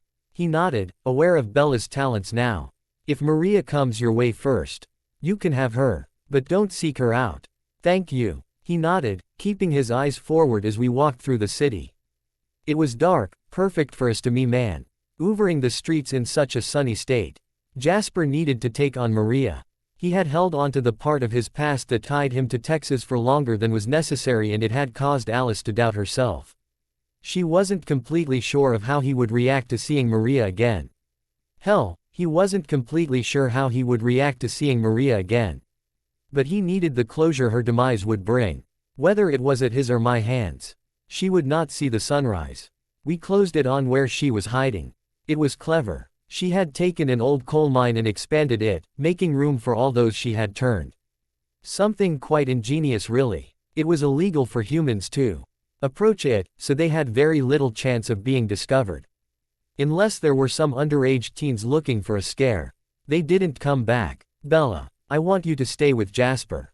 She looked up at me, a challenge brewing behind her eyes. The both of you together can calm the newborns. You need to be up here to control the ones that try to escape. What are you going to do? She asked, sounding worried. Find her. I answered simply, freezing as another set of images struck me. They were those of an abandoned house. It appeared to be in the middle of nowhere, yet looking across the land just to the right of the house, the sign indicating the mine we were currently standing at was visible. It was an old 2-story house. The floors creaking underfoot, windows having been blown out of just disintegrated with time. But it wasn't the fact that I was getting images of a house running through my head that pissed me off. It was the fact that the entire menagerie was accompanied by the sound of a child's laughter, squealing, tantrums and speaking. She had created an immortal child. The imbecile, I spat and everyone turned to look at me. Abandoning what tasks they had doled out between themselves. What? Isabella looked up at me, worried, her thin, nimble fingers grasping onto the front of my shirt as she tried to focus my attention. What is it? I closed my eyes, taking in a deep breath, trying to temper down my actions. I couldn't lose it now. Not with Isabella in such close range. Edward, you're hurting me ow. The sound of her pained voice pulled me out of my visions and I noticed that she was squirming in my grasp. My fingers were creating deep craters in the flesh of her back. I pulled her close to me, wrapping my arms around her, my nose diving into her hair as I held her there gently. I'm sorry, love, I whispered into her hair, soaking in her delicious scent. The scent that still kept me captivated. I never meant to hurt you. I'm sorry. It's okay, she whispered, her hands coming up to run through my hair. What's going on? What have you realized other than Maria's not here? I looked in the direction I knew the house would be and sure enough, there was a tiny dot on the horizon that signaled Maria's hiding place. It was around 10 miles away and would take me less than 2 minutes to reach. Maria has done the unthinkable, I said softly, knowing the others could hear me. They all froze, Tanya, Kate and Irina instantly understanding what I meant. Violent hisses escaped them as they turned in the direction I was facing, crouching into a defensive pose. She has created an immortal child. The Cullens, Carmen and Eleazar all sucked in a breath, all now understanding the reason behind the sisters' actions. They turned to face the house, their expressions darkening as they understood what lay before them there. Jasper's thoughts were on Maria, of destroying her slowly and painfully. Making up for each and every newborn she had him slay. Jasper. He looked at me and I shook my head. He would not have the satisfaction now of destroying his creator. Before my realization, I would have gladly given her to him for the final blow, but she had taken that small reprieve and thrown it away without even realizing it by creating that child. I will be destroying Maria. His jaw tensed, but after a second, he nodded, looking down at Alice. I looked at Isabella, whom was watching me with a curious expression on her face. I need you to stay here, I whispered to her softly. The newborns are unpredictable and having both you and Jasper here will cause less chaos. She nodded and I pressed my lips to her forehead before giving her a soft kiss. Brea. King away from her, I turned towards the house and raced towards it, feeling the others watching me. Their thoughts were quieter, becoming vague and distant with every step I took. All apart from Isabella. Hers were always with me. Strong and clear as though she were speaking them next to me. As I approached the house, I could hear the thoughts of Maria and the heinous creation she had in there. They didn't realize I was coming for them. As she was fawning over the little girl who was clearly not happy with the way the night was turning out. I didn't stop at the door, rather I shoved my fist through it, causing the entire thing to fly across the room. I heard Maria let out a tiny squeak while the girl screamed bloody murder. Mama, she squealed, her bright red eyes glaring at me through the dust and debris floating around her. Mama. Really, kid? Who is he? I don't like him, make him go away. I'd like to see you try. I sneered and the little girl stood up, making her way over to me. Shish. He looked up at me with a smile on her face that on a human child would be sweet and innocent. On this little brunette demon the smile was evil, her eyes calculating as she watched me. You have to do what I say. Is that so? I tilted my head to the side, baiting the child. Maria was standing there, a false confidence playing in her mind. Why is it? People always underestimated me. What's your name? I rested my hands on my knees. So I was eye level with her. Maria was still confident that the child would best me, still not realizing who I was. Stupid woman. Madeline. She replied sweetly, clasping her hands in front of her. What's yours? Perfect. I couldn't help the smirk that appeared on my face, knowing that if the child resembled a demon, I would have looked like the spawn of Satan. She innocent smile on her face disappeared as she took in my expression, her eyes filling with the intense anger of an immortal child. I asked you a question, she snapped, clearly not so sweet anymore. Tell me your name. Edward. I whispered, my gaze flicking to Maria who froze, her eyes snapping from the child to me. I straightened, looking at her as she tried to think of a way to get the little demon away from me. She was the key to controlling the newborns. I saw it now. She was the one responsible for their calm state. Her power created a wall around each of them, cutting them off from everything around them. As if they were all in some kind of bubble. They could still move as normal but they were unable to touch each other, always separated by a few inches. They could not converse, smell or hear each other. Their eyesight was unhindered or else they would be destroying each other through blindness. I don't like that name. She pouted, her eyes narrowing at me and I laughed, crossing my arms over my chest. I don't care. I snarled and she looked up at me, her eyes wide.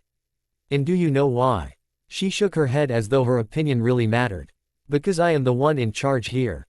This world. The world of the vampires, is my world.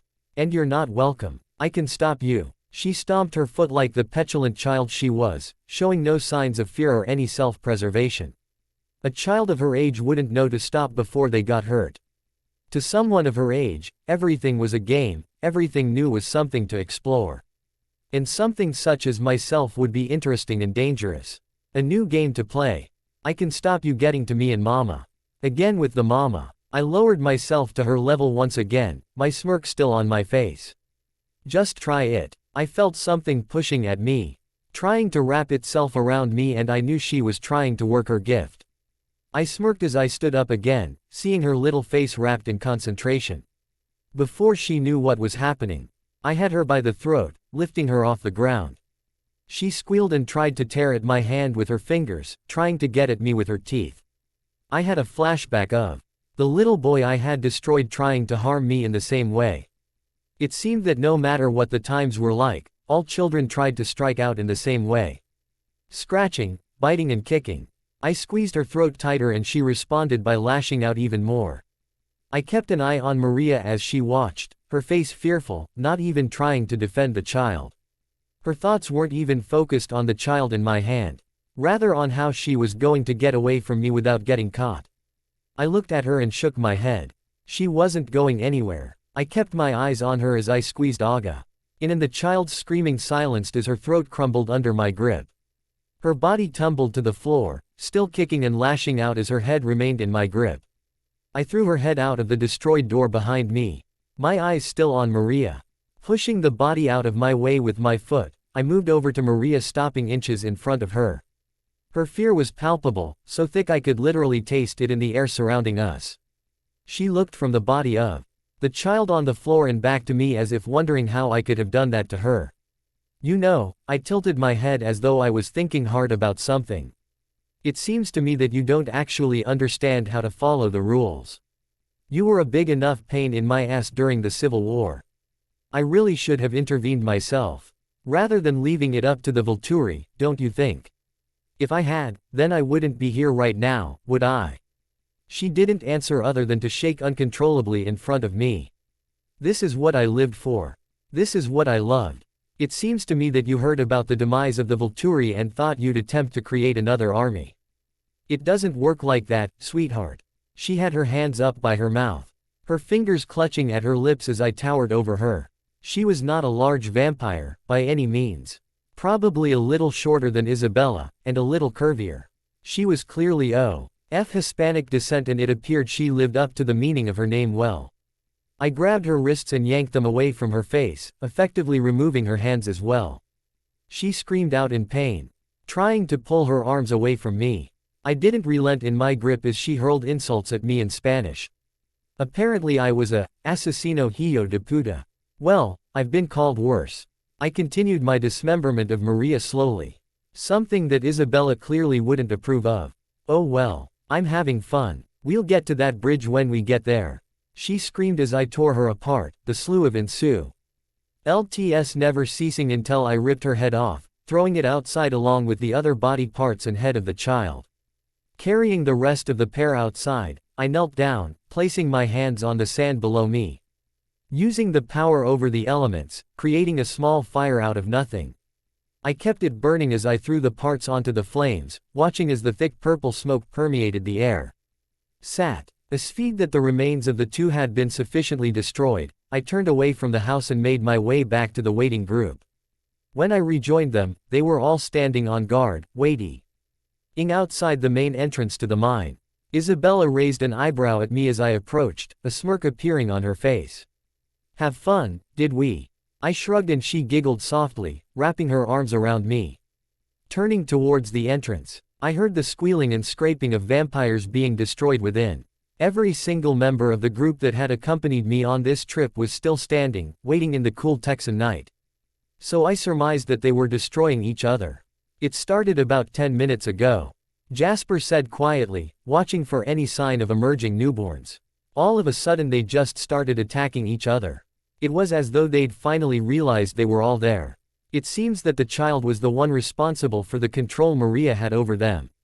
I explained and their attention diverted to me. It was a unique gift. She had the power to cut off their senses and limit their distance from each other.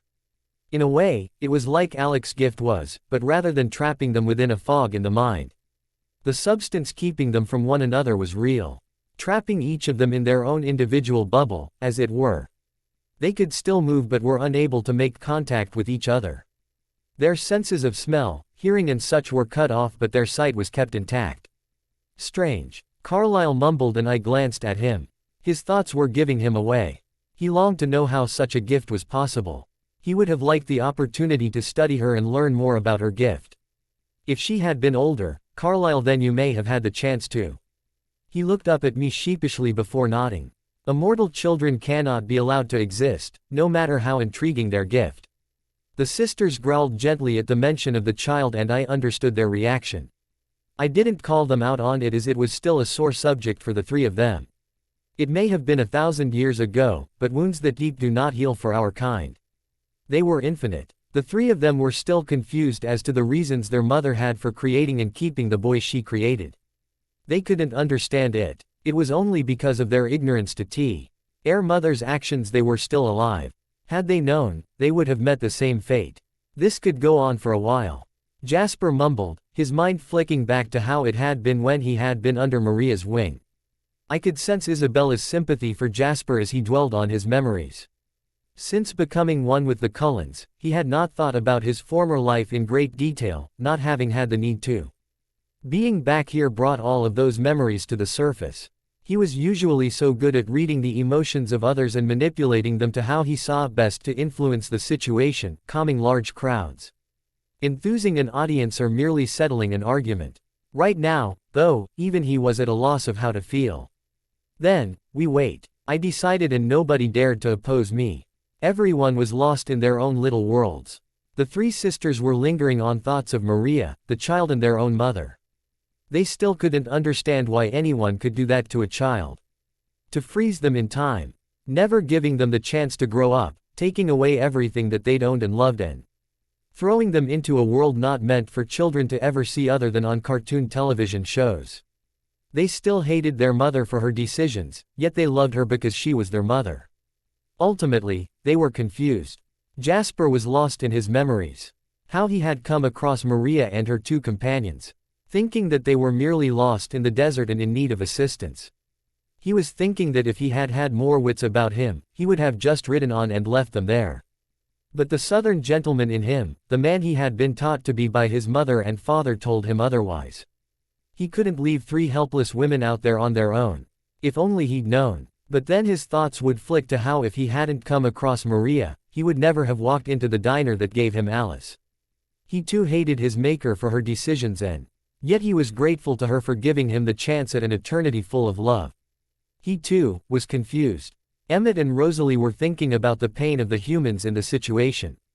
He was thinking of those who had lost their loved ones to Maria's plans, never knowing what had happened to them.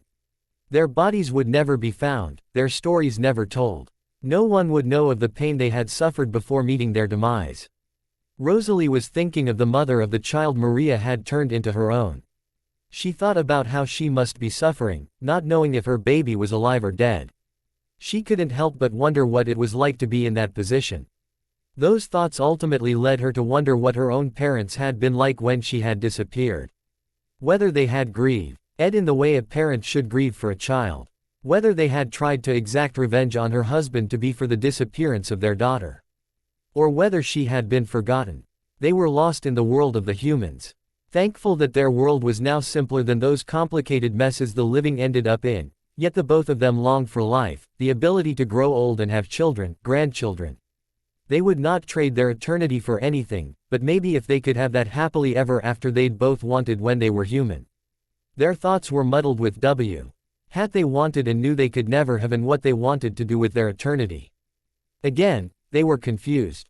The others were all flicking between thoughts of the loved ones like Emmett and Rosalie were, and those ripping each other to shreds a mere 100 feet from where we were standing.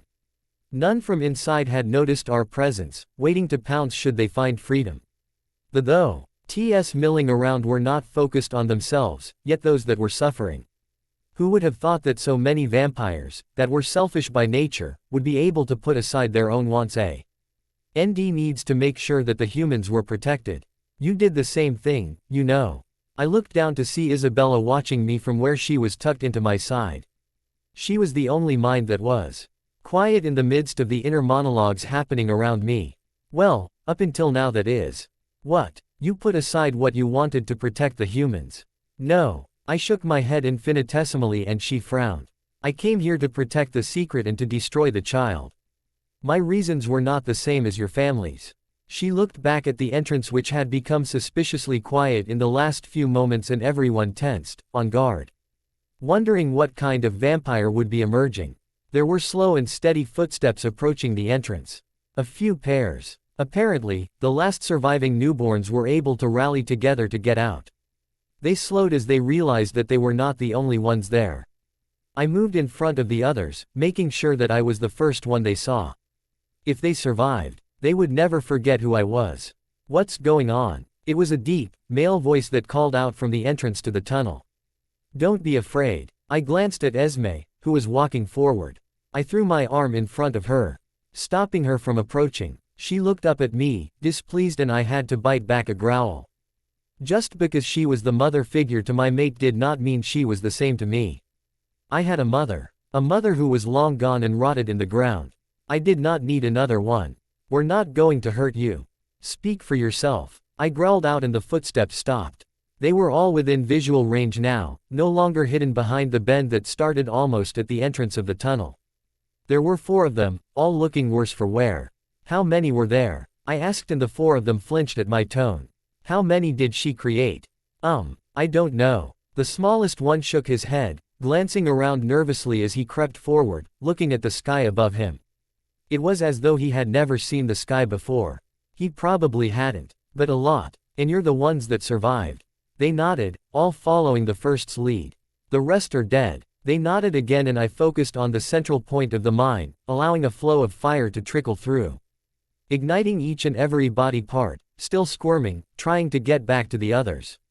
The flames caught immediately, the smoke filling the air of the mine quickly, the scent striking all of us out here. Again with the fire. Isabella raised an eyebrow, and I shrugged, not taking my eyes off of the newborn. Where is Maria? The first one to appear asked, glancing around nervously, as though waiting for her to appear and cause some form of pain. She's dead, I answered simply, and the 4 of them sagged, relieved at the news. As is the child. Good. One who had yet to speak called out, and I raised an eyebrow. He seemed to realize my position of power among the group. In front of him, and immediately shrank back. She was evil. Not right. They never are. I turned back to Isabella, wrapping my arm around her waist. Carlyle. He turned to face me, wondering what I could possibly want him to do. I want your family and Eliezer's coven to educate these 4 in how vampires are supposed to live. I do not see them as a threat to the secret, and as long as they do not pose one, they do not need to be exterminated. Hold the phone, or you being merciful. I caught Isabella's playful tone in her thoughts and rolled my eyes at her. Shut it, you. You need to relocate soon. The people in Forks are beginning to question why you're not looking as old as you say you are. He nodded, turning back to Esme. Accompany them back to Denali and make sure they understand. Yes, Edward. He nodded, not really sure of how to answer me. The 4 of you need to understand the need for vigilance when hunting. I looked at them as I spoke. They never took their eyes off mine, knowing that if they were to be destroyed, it would be at my hand. There is but one rule when you enter this life, and one rule only: keep the secret. Humans must not find out about our existence. We must remain a myth and the thing of horror stories. Do you understand? They nodded, mumbling that they did. Good. Don't give me a reason to regret allowing you to live. I looked back at the others. Make sure they know everything about this life. I turned, taking Isabella with me as I moved. I broke out into a run, letting go of Isabella's waist and grasping her hand. She kept up her pace with mine, glancing at me every so often. We didn't slow until we reached the city limits and made our way to the airport. So, where are we going now? She asked, wrapping her arms around me. Anywhere, I whispered, capturing her lips in mine. Absolutely anywhere. It wasn't like we were going to run out of time to do whatever we wanted, so I would indulge her. I would go anywhere for her. She was now my reason for being. And I wouldn't have it any other goddamn way. Epilogue. Yes, this is the epilogue. So sad. The quote from the last chapter was, "She fucking hates me and I love it," from Eminem feat. Rihanna's, "Love the Way You Lie." There's no quote in this chapter. I have a number of people I want to give a shout out to.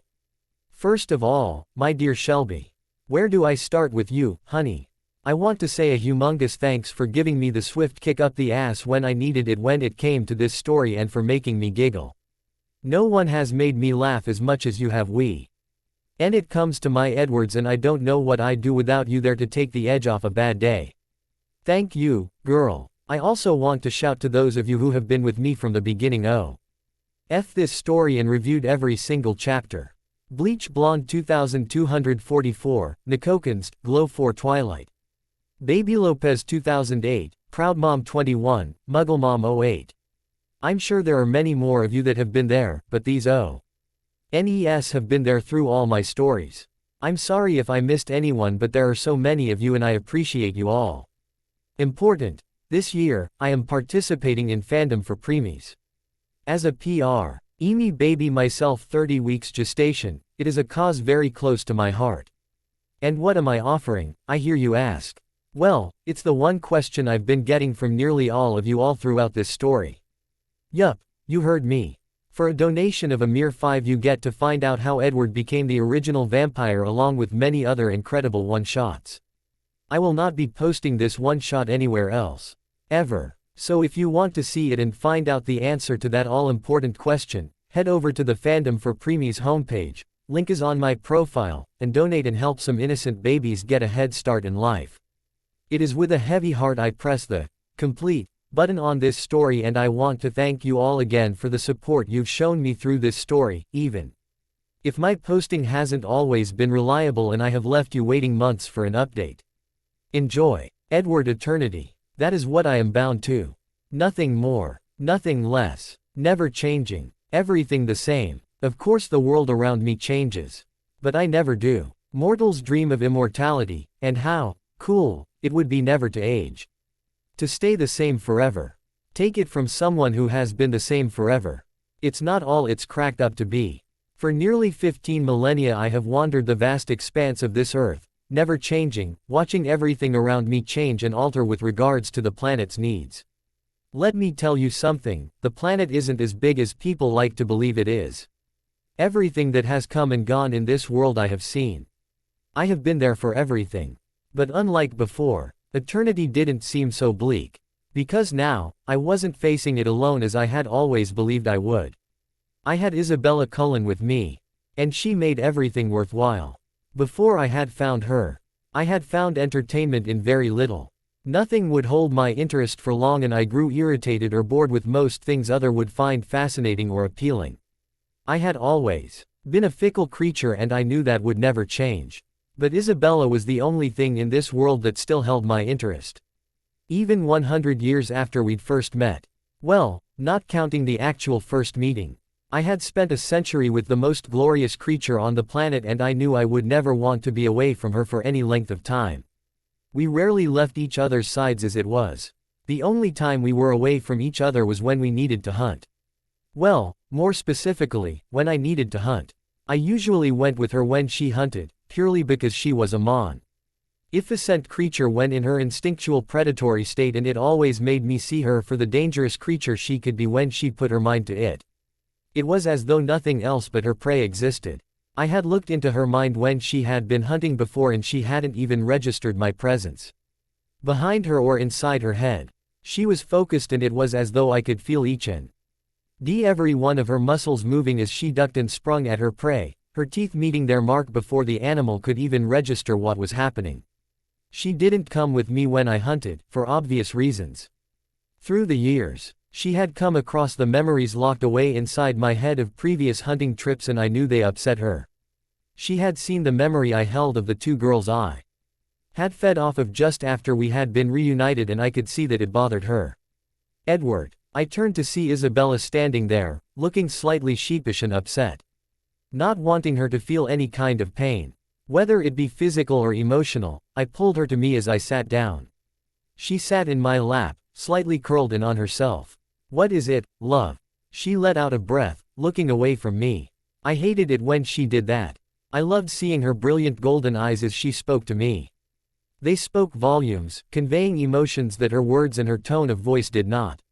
Look at me, love. Her eyes flicked up to mine and I saw a large amount of uncertainty floating in their amber depths. What's the matter, love? She took a deep breath, closing her eyes, which I didn't like, before He let down her shield and a barrage of images flew at me. Two girls in a bar making their way towards me. The same girls in a cab pawing at me as though I was an object. In the hotel room, lying on the bed, both of them drained and lifeless. She opened her eyes and I could see the venom that had pooled in them as she showed me the images she had somehow managed to find inside my mind. I could see that if she were able to cry, she would be right now. I could feel the betrayal pouring out of her and she wondered what had happened beforehand. Why I felt the need to feed in such a way. Where did you see those? I asked quietly and she looked away from me again. I placed a finger underneath her chin and pulled her around to look at me. Bella, I don't know, she whispered, shaking her head quickly. I don't know why, but I think you must have let your guard down for a little while, and I just had that night thrown at me. I knew it was when the Denali coven were visiting and I know it's stupid, but you don't feed like that anymore, do you? I shook my head, resting my forehead against hers. She had said she thought I had let my guard down. I did that an awful lot, Aunt Isabella, and it wasn't a good thing. There was no telling what information she could come across. This just proves my point. No, I don't, I whispered softly, not breaking eye contact with her. I knew I couldn't lie to her. Not because she'd be able to tell I was lying, but purely because I was incapable of doing so. There was something that physically stopped me from doing so. There was no way for me to explain it. I haven't fed like that since that time. I knew she didn't really want to hear this, but there was part of her that knew she needed to know. She was too curious for her own good, and she wouldn't be able to let it go until she knew the whole story. You sound like you used to all the time, she whispered, and I inhaled deeply. I did. She closed her eyes, turning away from me. Some part of you knew this already. She nodded, still not looking at me. She was feeling hurt and betrayed, and I hated it. Before I'd met her, I wouldn't have given a damn about what someone else was feeling. But she had opened up a new part of me, and although there were times when it was trying to be around her, I would be away from her for anything in the world. I still remembered I had let her go hunting by herself when we'd first left for Volterra. I had nearly lost her that day, and I wasn't eager for a repeat. I know it's hard to hear, but I was a completely different creature before I met you. Before you came along, I didn't care what happened to others around me. I could care less about them. Especially humans. They were nothing more than cattle to me. Are they really anything more now? I had to think about that for a moment. Were they? Well, not really, no. But knowing that you care for them, it's kind of adjusted how I hunt, if that makes any sense. It does. She nodded, biting down on her bottom lip. I know that it's who you are and you're never going to change. But I often wonder what you'd look like with golden eyes. She smiled up at me, her eyes wistful and full of things I'd never understand. Purely because she was female. Even though I might be able to access whatever crevice of her mind I could think of, I would never be able to fully understand what went on in there. It was confusing to say the least. That day hadn't been brought up by either of us since. I knew that she thought about it from time to time and that it still bothered her to think that I'd used and abused humans in that way, but she also acknowledged that that was who I used to be. Not who I am now. Though I would never admit it in front of anyone else, I had changed, and it was all because of her. She would never make a vegetarian out of me, though. That shit was not happening. It had been a few years since she had seen her family and she missed them. So we had traveled back to the States to see them. They were now living in Boulder, Colorado. I wasn't 100% sure that this would work out for them, and seeing how humans could sometimes be smart enough to see things they weren't supposed to, but Alice and the rest of them were certain they would be fine. They had been there for 2 years already and had gotten away with it so far, so maybe they were right. Maybe. Did you know that this is where that little girl was murdered? Isabella mused, perching on a rock and looking out over the city. She sat there, glistening, her marble skin gleaming in the sun. We were above the clouds that hung over the city at this point, and no humans were able to come this way. It was off their paths and far too dangerous for them to attempt. It meant we were out of the way, and that to me was perfect. Lots of little girls are lost, love. I whispered, wrapping my arms around her as she looked out onto the scenery below us. She sighed, shish, acking her head before turning and placing a kiss to my jaw. I mean the little girl. The little pageant queen. John Benet Ramsey her name was. She looked back across the town in front of us. I don't you understand how people can do that to a child. Humans are cruel. I answered easily and she turned to look at me again. They're cruel to the animals that walk the planet, they use its resources for their own needs, but most of all they're cruel to each other. Humans do things to each other that are unexplainable. There's generally nothing anyone can say to explain it, and so it goes unnoticed until something like that happens. Think of all the murders that happen right under their noses and the human trafficking rings. There's no sense to it. And there's nothing we can do about it. I guess so. She sighed, resting her head back on my shoulder. Come on, I buried my nose in her hair for a moment. Let's go and see your hyperactive family. She grinned at me as she stood, taking my hand in her own as we turned and made our way down the mountainside.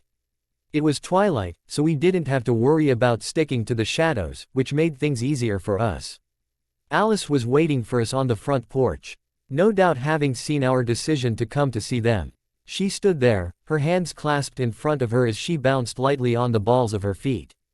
The grin on her face was bright enough to light up the night sky, and I knew she was happy to have her sister back, even if it was for a short time. Everyone's waiting for you, she practically squealed as she wrapped her arms around Isabella. She glanced at me as the two of them hugged as though they would never see each other again.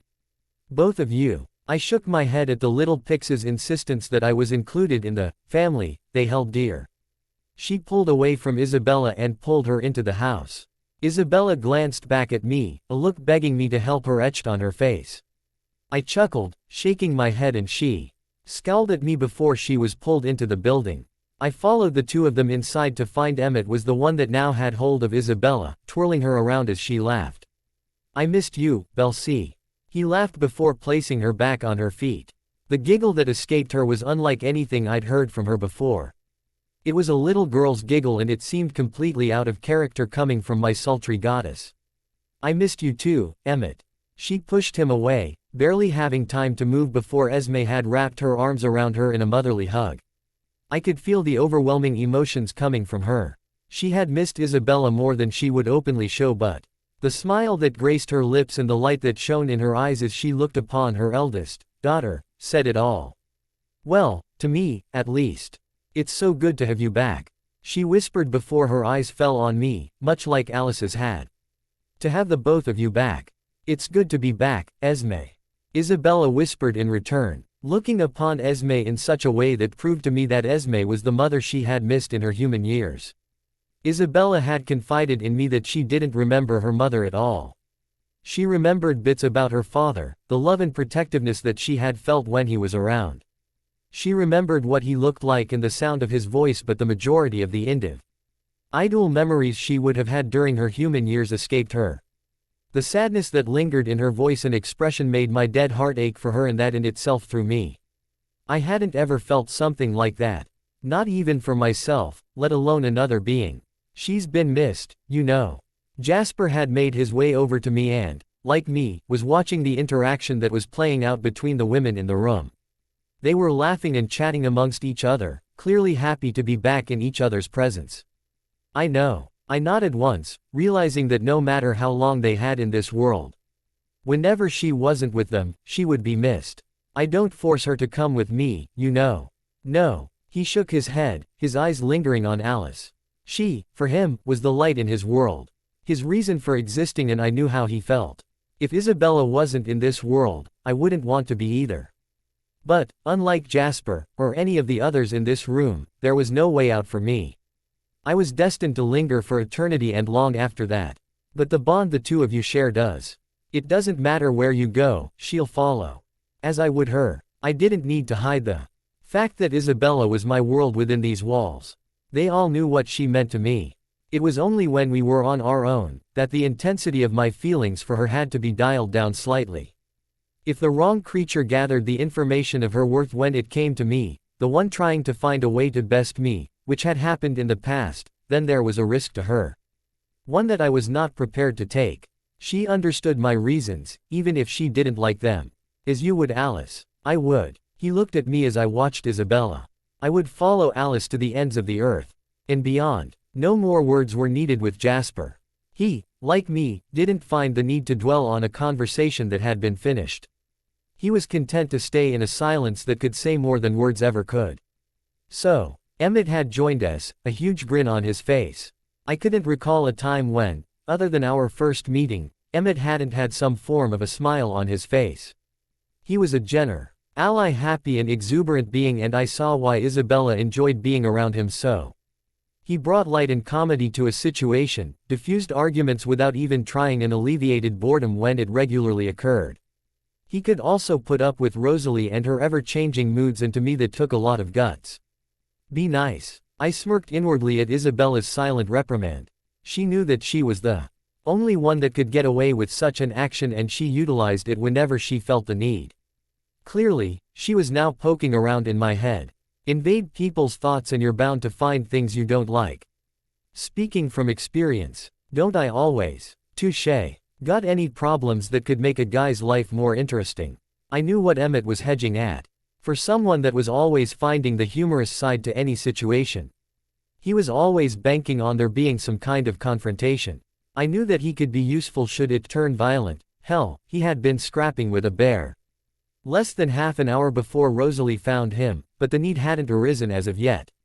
I knew it was only a matter of time, and I was still debating on whether or not I would let Emmett play or just save the fun for myself. Nope. I shook my head and his shoulders fell slightly, disappointed. Everyone is behaving themselves of late. It's only a matter of time, though. I turned to face Carlyle, who had stepped through the door moments before and had already shed his coat and tie. Any word from the coven in Denali? Nothing, he said with a small smile. This, to him, was good news. I knew that nothing had happened on the western side of the country, and he knew that I would know had they been contacted. It was merely a formality that I asked. After Isabella and I had taken out the Volturi, as the largest coven in the world, the Cullens had become the go-to for vampires. It had become widespread that they were in contact with me, and they had been cautious about what this meant for them. Overall, it didn't really have any impact on their lifestyle. Over the years they had had a few visitors wondering about certain things, and several newborns had sought them out, seeking their help. When the first newborn arrived on their doorstep, looking for help, they had still been living in Forks, keeping up appearances, as it were. They hadn't known what to do, so they had contacted Isabella and me. We had made our way back to Forks to assess the situation. Well, I had been there to assess while Isabella wanted to see her family again. There was a flurry of activity happening in the house as Isabella and I climbed out of the car and quickly made our way through the front door. I could hear the thoughts of the newborn, frantic, scared, thirsty. He didn't want to be a monster. He didn't want to take life, and yet he couldn't control himself. It was the story of all newborns. The lack of control that didn't even begin to wane until the end of the first year. He didn't want to live the life of a killer. Edward. Carlyle sighed, his relief at my presence visible. That was something I had never really encountered before. Normally, creatures feared my presence. They kept as far away from me as possible, not wanting anything to do with me. And that was fine by me. If they wanted to keep me off their tails, all they had to do was behave. And the majority of them knew that. He newborn had been told that I was coming here, and he had caught my scent as I followed Carlyle up the stairs into his office. Garrett, he called quietly as he opened the door. Obviously the warning was unnecessary, but Carlyle, being Carlyle, was ever the considerate creature.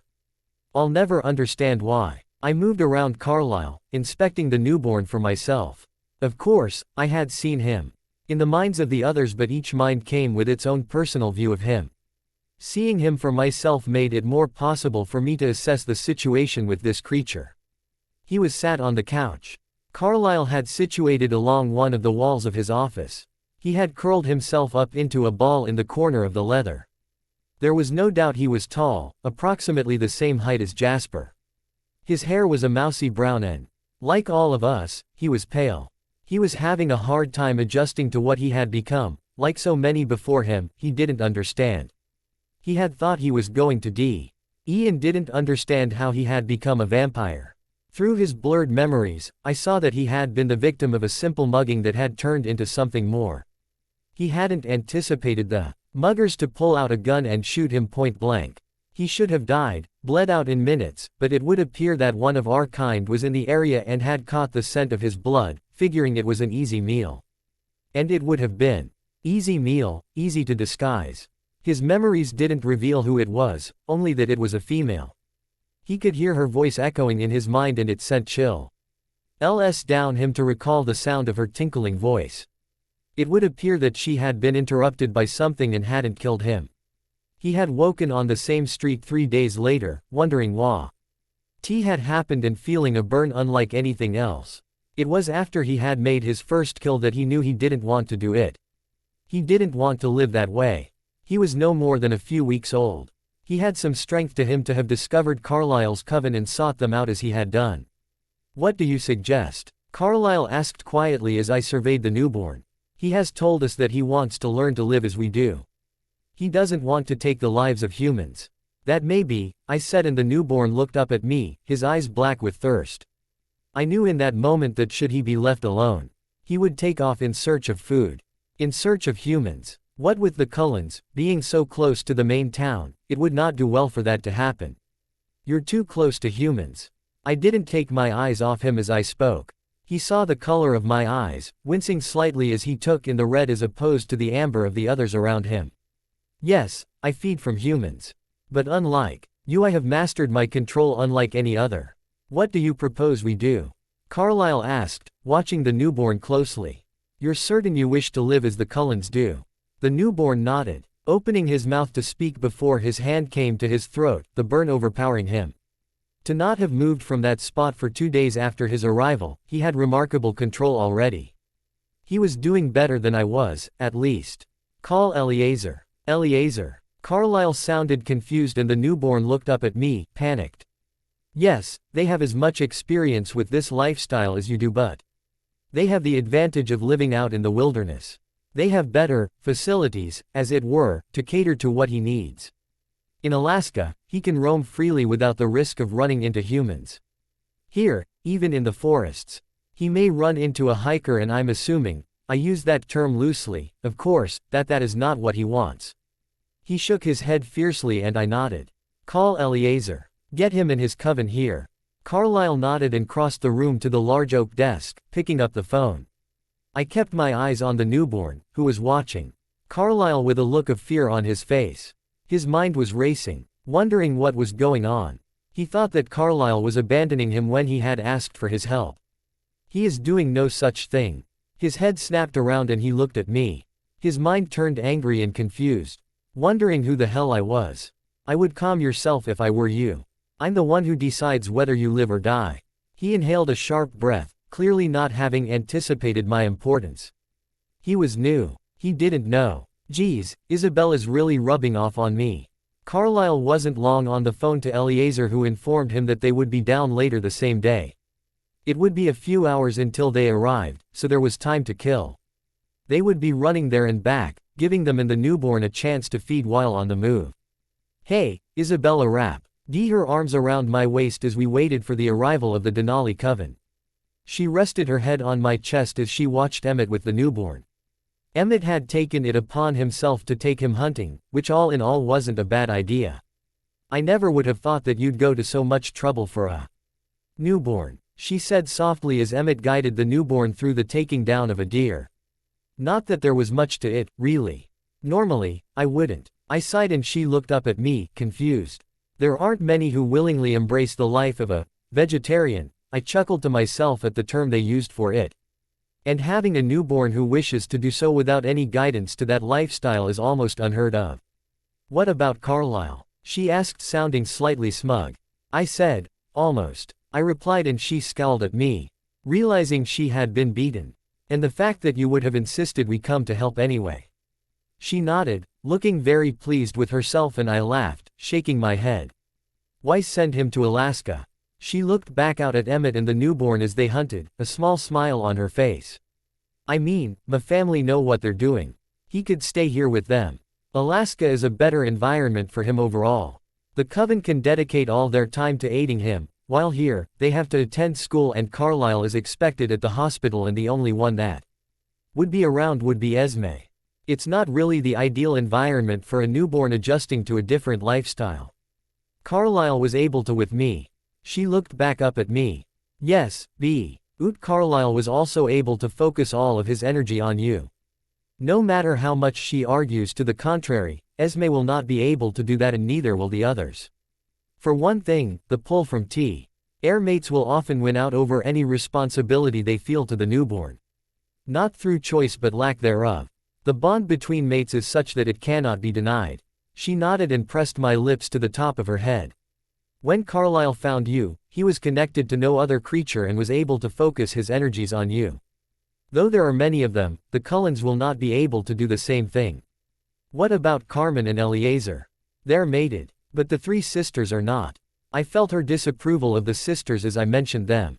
I chuckled lightly and she growled against my chest. Apparently, she did not find it amusing. You're not still upset about the Tanya debacle the last time they were here, are you? Well, who wouldn't be? She asked, rolling her eyes as if to say, men. I mean, she knew that we were together and yet she still tried it on. Who does that? A succubus, I supplied, and she let out a breath, clearly not pleased with the fact that I had an answer for her. It's true, though they may not have lived that way for a long time, but they do still retain the title of succubus. They act through attractions and use sex as a weapon purely because it's what they know. It's what they can utilize. Sex as a weapon, huh? She smirked up at me and I scowled down at her. Not for you, no. I wrapped my arms tightly around her and she giggled, pressing her back into my chest as she rested her head on my shoulder, sighing gently. There's nothing for you to worry about, love. There is no other for me. She let out a breath and I see her becoming insecure and worried about the impending visit from the Denali coven. Don't. What? Do that. I whispered in her ear and she sighed, knowing that I had figured her out. You are perfect in every way. Do you think that I want them? You think I want the three of them? She shrugged, looking away from me as she spoke. She had retained the self-conscious image she had had hence she was human, but it appeared that it was only around these three vampires it really showed. Well, you could have them if you did. Well, I don't. I spun her around, making her face me. She didn't meet my eyes and I knew we were going to have to work on her self-esteem, which was incredibly low for a vampire. You're right, I could have them if I wanted, but... I buried my nose in her hair, inhaling her sweet scent deeply. I don't want them. I want you. You are the most perfect creature to me. The way you look, I urged her to open her eyes, which shone liquid gold at me, the way you smell. I ran my nose down her jaw slowly, the way you taste, I gently nipped at her throat, where her pulse point would have once been, and she moaned quietly. The way your mind works, the way you see things in others that no one else would even begin to look for, the way your body responds to my touch. It's all I will ever need. For the first time in my life, I need nothing more than what I have with you. You confuse and perplex me, yet you entice and excite me at the same time. I have never met a creature such as you, and you are mine. I ran my nose back up her throat and jaw, placing a kiss to the corner of her mouth gently. As I am yours. She opened her eyes, the gold replaced by black lust as she wrapped her arms around me, her fingers tangling in my hair. She yanked my head down, crashing my lips to hers as her tongue forced its way between my lips. I welcomed it eagerly, never one to deny Isabella anything she wanted. She pulled away for a brief moment, her eyes locking with mine as we stood there. Mine, she growled, her eyes landing on my throat. Her eyes were fixed on the mark she had left not a year ago. Yours, I whispered as our lips met again in another passionate embrace. She broke the kiss with a growl and looked over at the trees behind me. I knew what had upset her this time. It was the thoughts of a certain member of the Denali coven that had come to find us. Apparently, she had unresolved issues when it came to Tanya, and Tanya was not one to leave them buried for long. Apparently, she still thought that what Isabella and I had was fleeting. Not a chance. I turned to face her. Isabella still locked in my arms. She stood there on the edge of the woods behind us, a smirk playing on her lips. Clearly she wasn't the least bit sorry for interrupting our moment. If anything, she looked pleased with herself. She had a lot to learn. Did you not learn anything from our last encounter, Tanya? I spoke calmly, coldly, and she tensed slightly, her mind flickering back to what had transpired between us when she had come upon Isabella and I alone once before. Mark my words, that will seem pleasant to what will happen should you behave in that manner again. I turned to see where Emmett and the newborn were. He had taken him to bury his kill, ensuring he knew to place it where it would not be found by unsuspecting hikers. Not that they came out this far, but one can never be too careful. Emmett, I called softly, and the two of them joined us. Isabella and I made our way back to the house where the rest of them were waiting for us. Eleazar and Carlyle were speaking of the newborn, his wishes to learn their way of life in his countenance. Eleazar seemed impressed that he had made it to Carlyle's coven without making any more kills. He had deemed him strong. I had made it my intention to wait before making any assumptions. I assure that you're willing to take him under your wing, Eleazar. He turned to face me, his head bobbing in a small, respectful bow. Yes, my lord. His response was quiet, but his head was teeming with how to control the newborn. We will depart with him as soon as possible to make it easier for him. His eyes flicked behind me to where he had walked into the house. He was nervous being surrounded by unfamiliar vampires and scents. It would take him a while to acclimatize to the life of a vampire. He was certain in his mind that he wanted to do this. In his eyes he didn't want to be a murderer. Eleazar stepped forward, holding a hand out to the newborn, who backed away slightly, unsure of the man in front of him. There's no need for you to worry. We're not here to harm you. The newborn's eyes flicked to me, and I knew he had realized that I was the one, should the need arise, to take away his life. My name is Eleazar, and this is my mate, Carmen. She gave him a warm smile as he addressed her. Hello, he had obviously found his voice while out hunting with Emmett. I'm Garrett. Thank you for coming all this way. It's really no trouble. Eleazar's smile was genuine as he talked with Garrett. We're always happy to welcome another member into our family. This is Irina. Hello. She gave him a small wave. Staying back, realizing that it was wise too, lest she overwhelm him. And over here we have Tanya and Kate. Tanya gave him a slow smile, which even I found a little creepy while Kate was standing there. Her eyes wide and her body stiff. Isabella looked up at me as I watched the two of them together. The surge of energy in the air seemed to have caught Jasper a lit. Off guard as he shook his head before looking at me. I shook my head, telling him not to try to diffuse what was literally burning through the air. He nodded, knowing full well what was happening. As did I. The energy I felt coming from the two of them was instant and familiar. The pull that they were now feeling towards each other was just as the one I felt for Isabella. They were mates. They stood there looking at each other while everyone else in the room watched them. I now had no doubt that they would be the ones to help Garrett adjust to the lifestyle. After a few more minutes, the room had subsided into small groups. Quiet chattering happening between them. Garrett and Kate had moved out into the expansive garden the Cullens possessed, talking quietly, getting to know one another. They were still unsure of what had transpired between them in the house, but were both determined to work it out between them. I heard Isabella growl once more and turned to face Tanya where she was standing with Irina.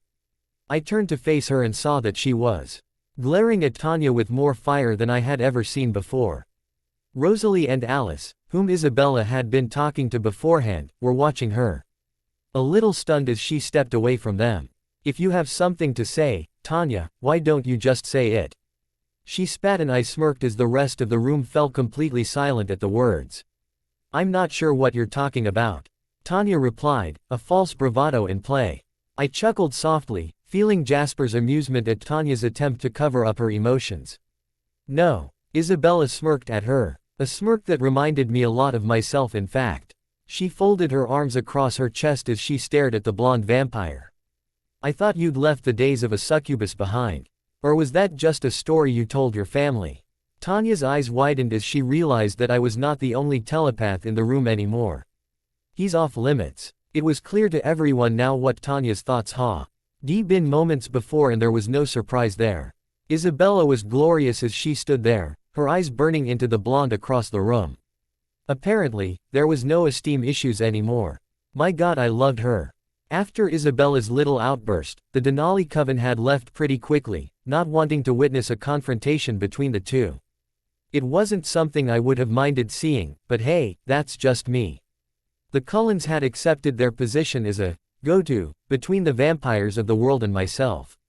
They were easier to find than I was, considering Isabella and I were constantly on the move, and they settled in places for a time. There had been a couple of incidences where vampires had contacted them about a rogue they were worried about, and I had always gotten the message. It was a system that had worked pretty well over the last century or so. And it kept Isabella in contact with her family, which she didn't mind so much. Edward. Carlyle turned to me slightly, wondering how to broach a subject. Over the last couple of weeks, there's been a scent appearing in the area. It's not one we recognize, and we've never gotten a glimpse of who it is. We're concerned that it might become a problem. They've not made any contact as of yet, and Alice hasn't been able to get a read on who they are through her visions. So you need my help. He nodded, and I let out a breath. Yes, he sighed, running a hand through his hair. We've tried following the scent, but after a few blocks, it disappears. No trace of anything there at all. We've tried going up and searching all around, but there's nothing. All right. I made my way over to Isabella, pressing a kiss to her hair and telling her softly that I'd be back in a while.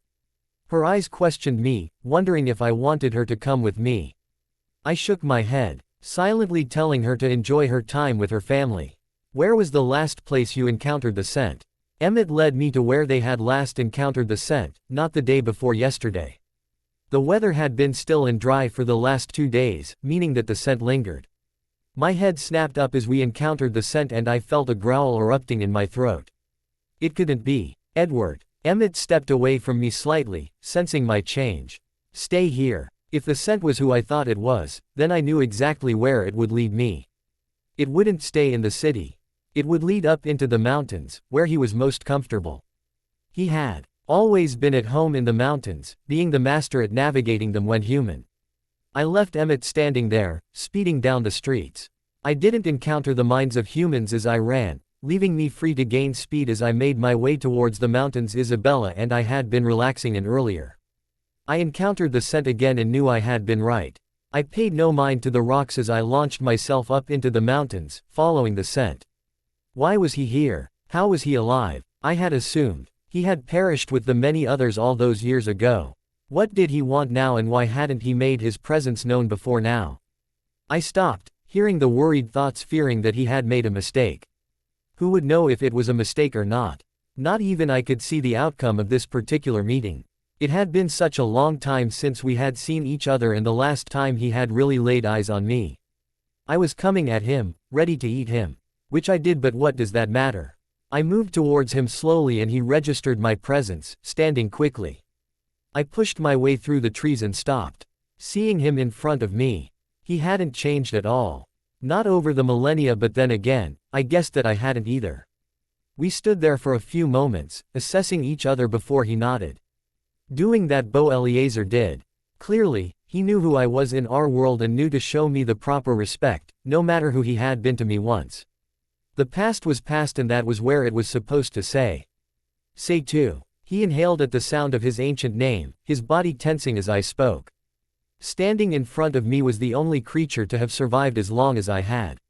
He was the only one to know the rise and fall of the empires.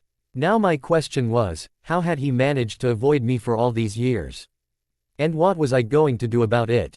Idar. I know I left it on a cliffy, but there is a reason. You'll find out soon enough what it is, and no, it's not a sequel. If you want to find out the story between these two, shove me on author's alert and wait and see. I know that. You've all been waiting for this for a long time, and I will tell you now, I've thought long and hard about this, and it was not an easy decision to make to post this.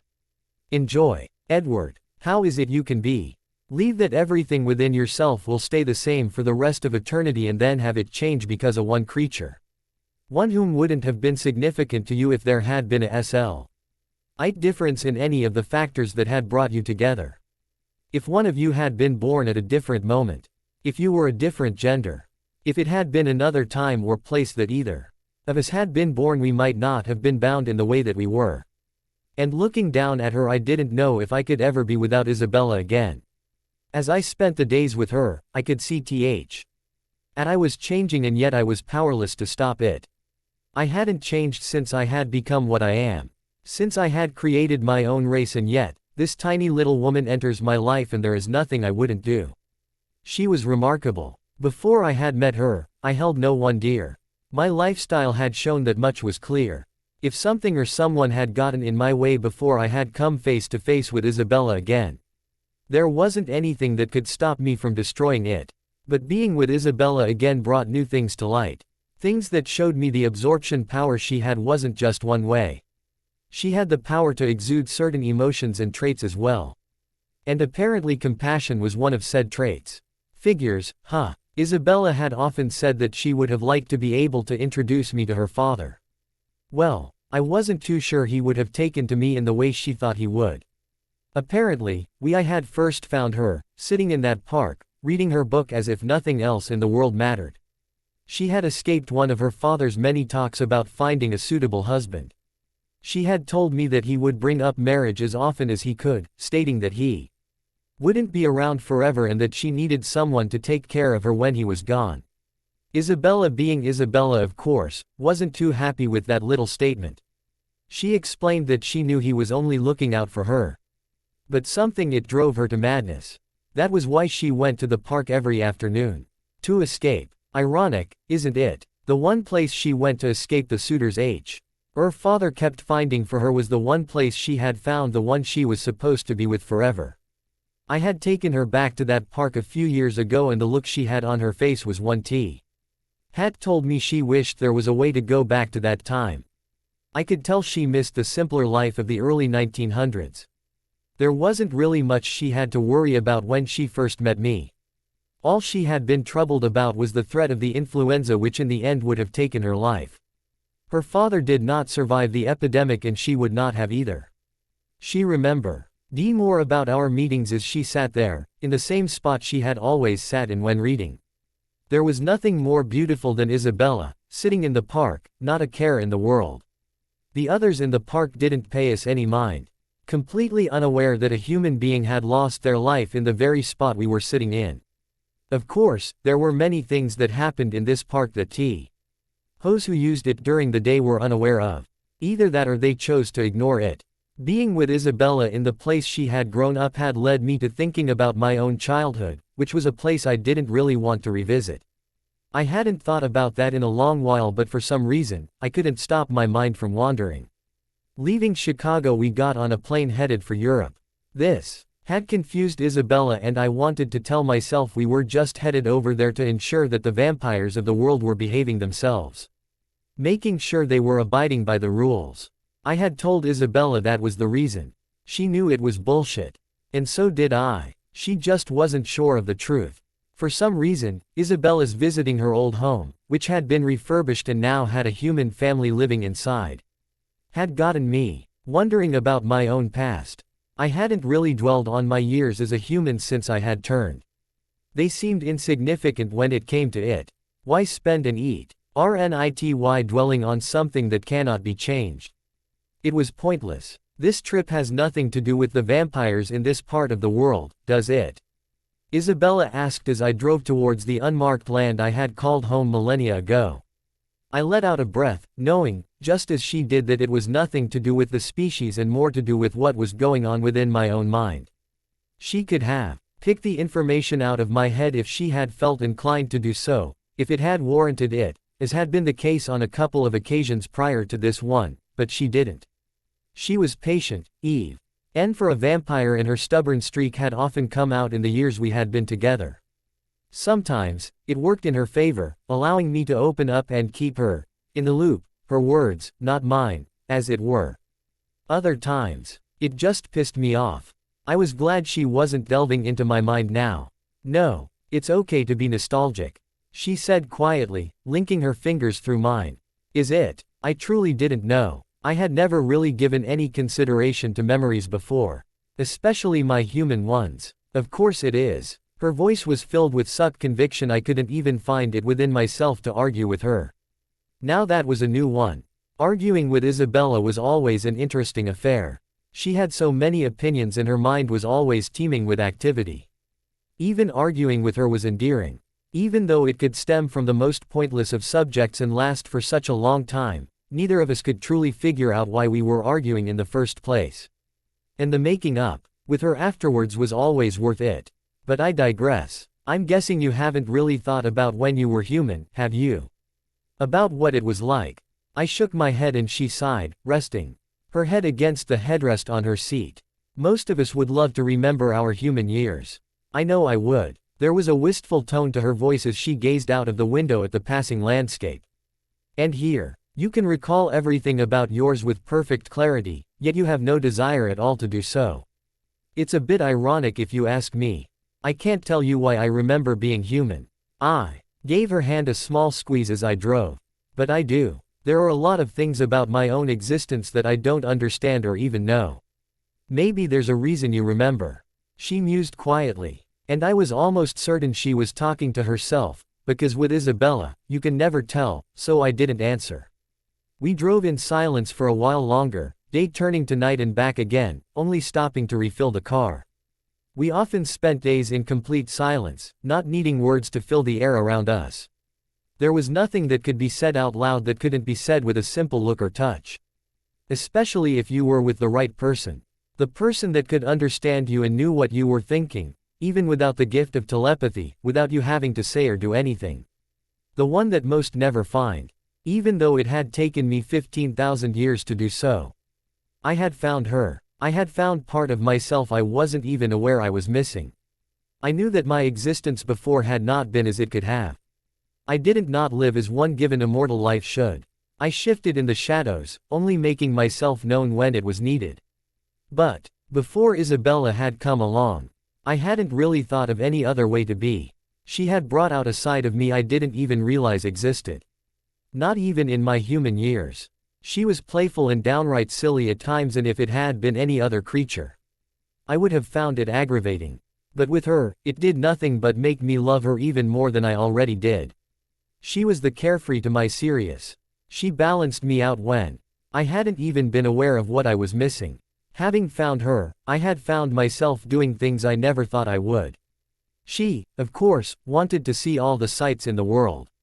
There were some we were limited on, obviously. Having to view them at night due to the sun and the problems it caused. But the look on her face as she gazed upon the Sphinx and the pyramids was one I would do anything to see over and over again for the rest of eternity. She was turning me into a sap. She had insisted that we go and visit England properly, as she always wanted to do when she was human. So I took her all over the country. We traveled up and down the coast, and I found myself thankful for the bleak weather of the country because it meant that we didn't have the problems with running into too many humans. They tended to stay inside when it was cold outside. We stopped off in London and we went on all the tours of Buckingham Palace and the Houses of Parliament. Remind me again why I was doing this. Isabella. Right. While we were in London, I had heard through the human minds about a rash of murders happening throughout the city. I searched the future surrounding the city and discovered that a vampire had decided to make the capital city of Britain its home and was not being careful about his feeding habits. He was no longer causing any problems. Isabella had made a tourist out of me, and while a part of me hated it, another part didn't really care because she was content and happy. She was doing things she had always dreamed of doing as a human and hadn't really had the chance to in her first century as an immortal. She turned to look at me, an eyebrow raised as I stopped the car on the side of a narrow lane.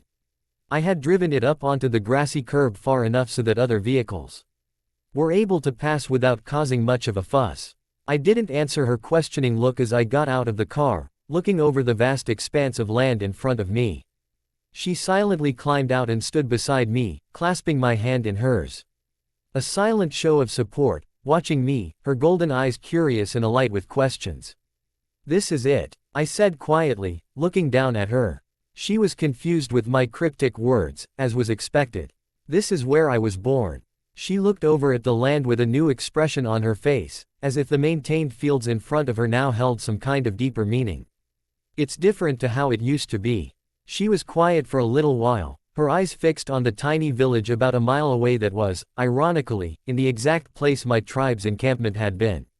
If I hadn't known otherwise, I would have said they were the descendants of my people. That, though, was not possible. "Show me," she said softly, looking back up at me. "Show me what your world was like." She wanted to see my memories. It was not unexpected considering how long she'd been curious and where we were. I knew she would ask at some point. I wanted to show her. I wanted to re what had happened to me and what I was like as a human, but there was another part of me that had to admit I was scared. I hadn't felt this way since the night had turned. It was as though being back here was bringing me back to the human I once was. The human that had dwelled, slept and hunted on these very lands before the humans had turned them into the organized strips they were now. I let out a breath, sitting down. I pulled her down with me and she settled in my lap. This was not an unusual place for her to be. She rested her head on my shoulder, her forehead pressed against the side of my neck. Are you sure? Absolutely. I closed my eyes and allowed myself to do something I'd never done before. I voluntarily went back to my human days. The carefully organized and split fields the humans used that had been in front of us not a moment ago melted away and turned into a rugged unkempt area. The grass was long, the plains melting into the forests that had now been demolished by man, making way for crops and livestock. In the center of the vast plain there were signs of life, of human dwelling.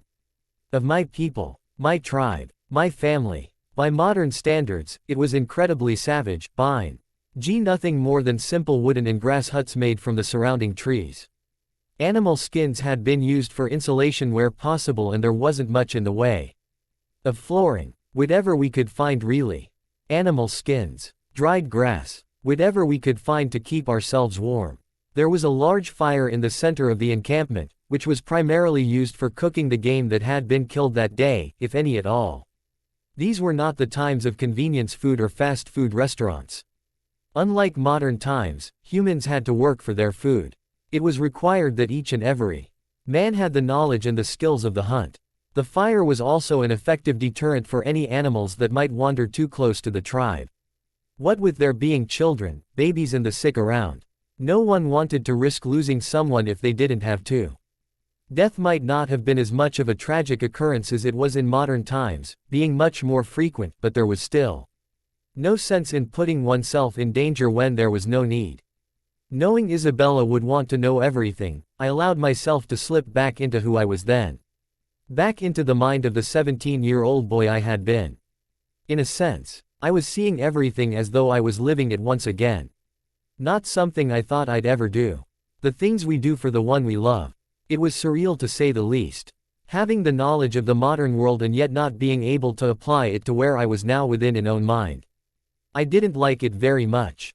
It was evening and the meat was being cooked by the women while the men relaxed. It was a celebratory night of sorts. A clan a few miles from my own had decided they want to try and take our land. They had failed and tonight we were celebrating our victory. It wasn't often we were able to celebrate. Unlike modern times, marriage wasn't something that happened. Generally, the only time anything was celebrated, it was the conception of a child. Pregnancies were something that were always celebrated, no matter who you were or what your standing. A child was always something that would be welcomed into the tribe. I went to find my mother, who was not at the fire ground. She was back in our hut, waiting for the celebration to begin. She had been tired lately and I worried about her. I walked into the hut and she was laying there, in her little area, fast asleep. She was as beautiful as she had always been. Her long hair was the shade as mine, a deep dark red. There was no control over her fiery locks and I knew I had inherited that trait from her as well. Not that I minded. She was slender, her days of having to work hard in the camp while we were out trying to find some meat for us to eat had contributed to that. Her beauty had caught the eye of many of the male members of the tribe over the years, one encounter having resulted in me. But just because she was a mother didn't take away from her beauty. It only proved to the other men that she was a suitable mother for their children. Not sure how I felt about my mother being thought of in that way. But there was one I didn't want hanging around her. Nyar. He annoyed me. There was no other way to put it. Hanging around my mother as though if he annoyed her and was persistent enough, she might give in. Not really going to happen.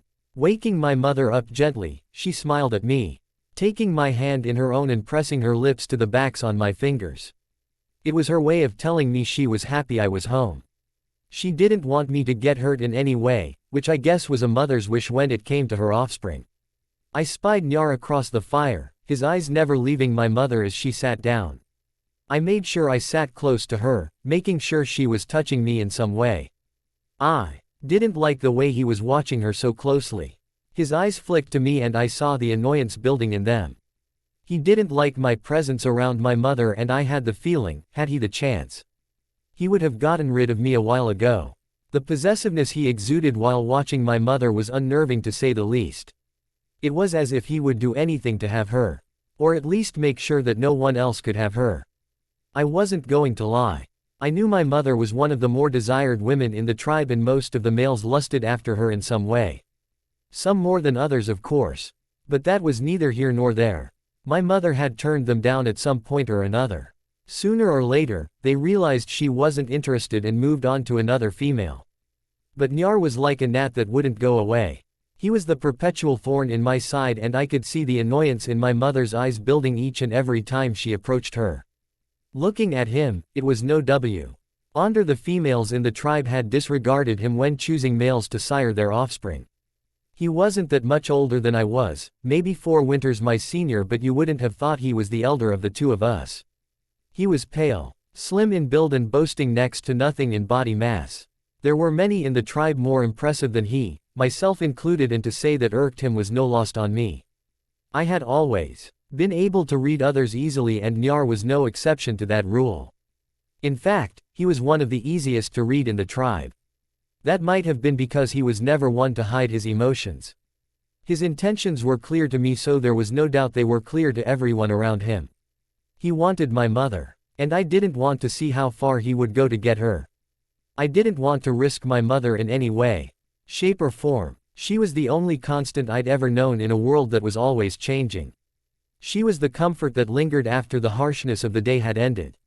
Of course others in the tribe wanted her, but there was nothing about them had posed a danger to her, should they catch her alone. They were more likely to try to win her over with displays of their strength and prowess rather than force her. Forcing a woman was not something that was acceptable at any time. They wouldn't fathom hurting her. Unlike Nyar. After the celebrations were done, I left my mother in the company of the other females in the tribe. They would look after her, caring for her as she had done for them in the past when they had been with child. The fact that she was with child again made me even more nervous about what Nyar would do given half the chance. The fact that he felt no one should be with my mother, other than him. He was not pleased at the news that had brought the rest of the tribe joy. As did the news that any of the females were expected mothers. He was rife with jealousy, and that could influence a man's actions in many ways. None of them too good. Wanting to get away from the main activity happening tonight, activities that would not be ending for a good while yet, considering the victory we had brought home, ensuring the safety of our women, children and territory. I made my way back to the hut my mother and I shared and lay down to rest. It had been a trying day, seeming difficult compared to most. I needed to relax for a little while. Escape and be with my own thoughts.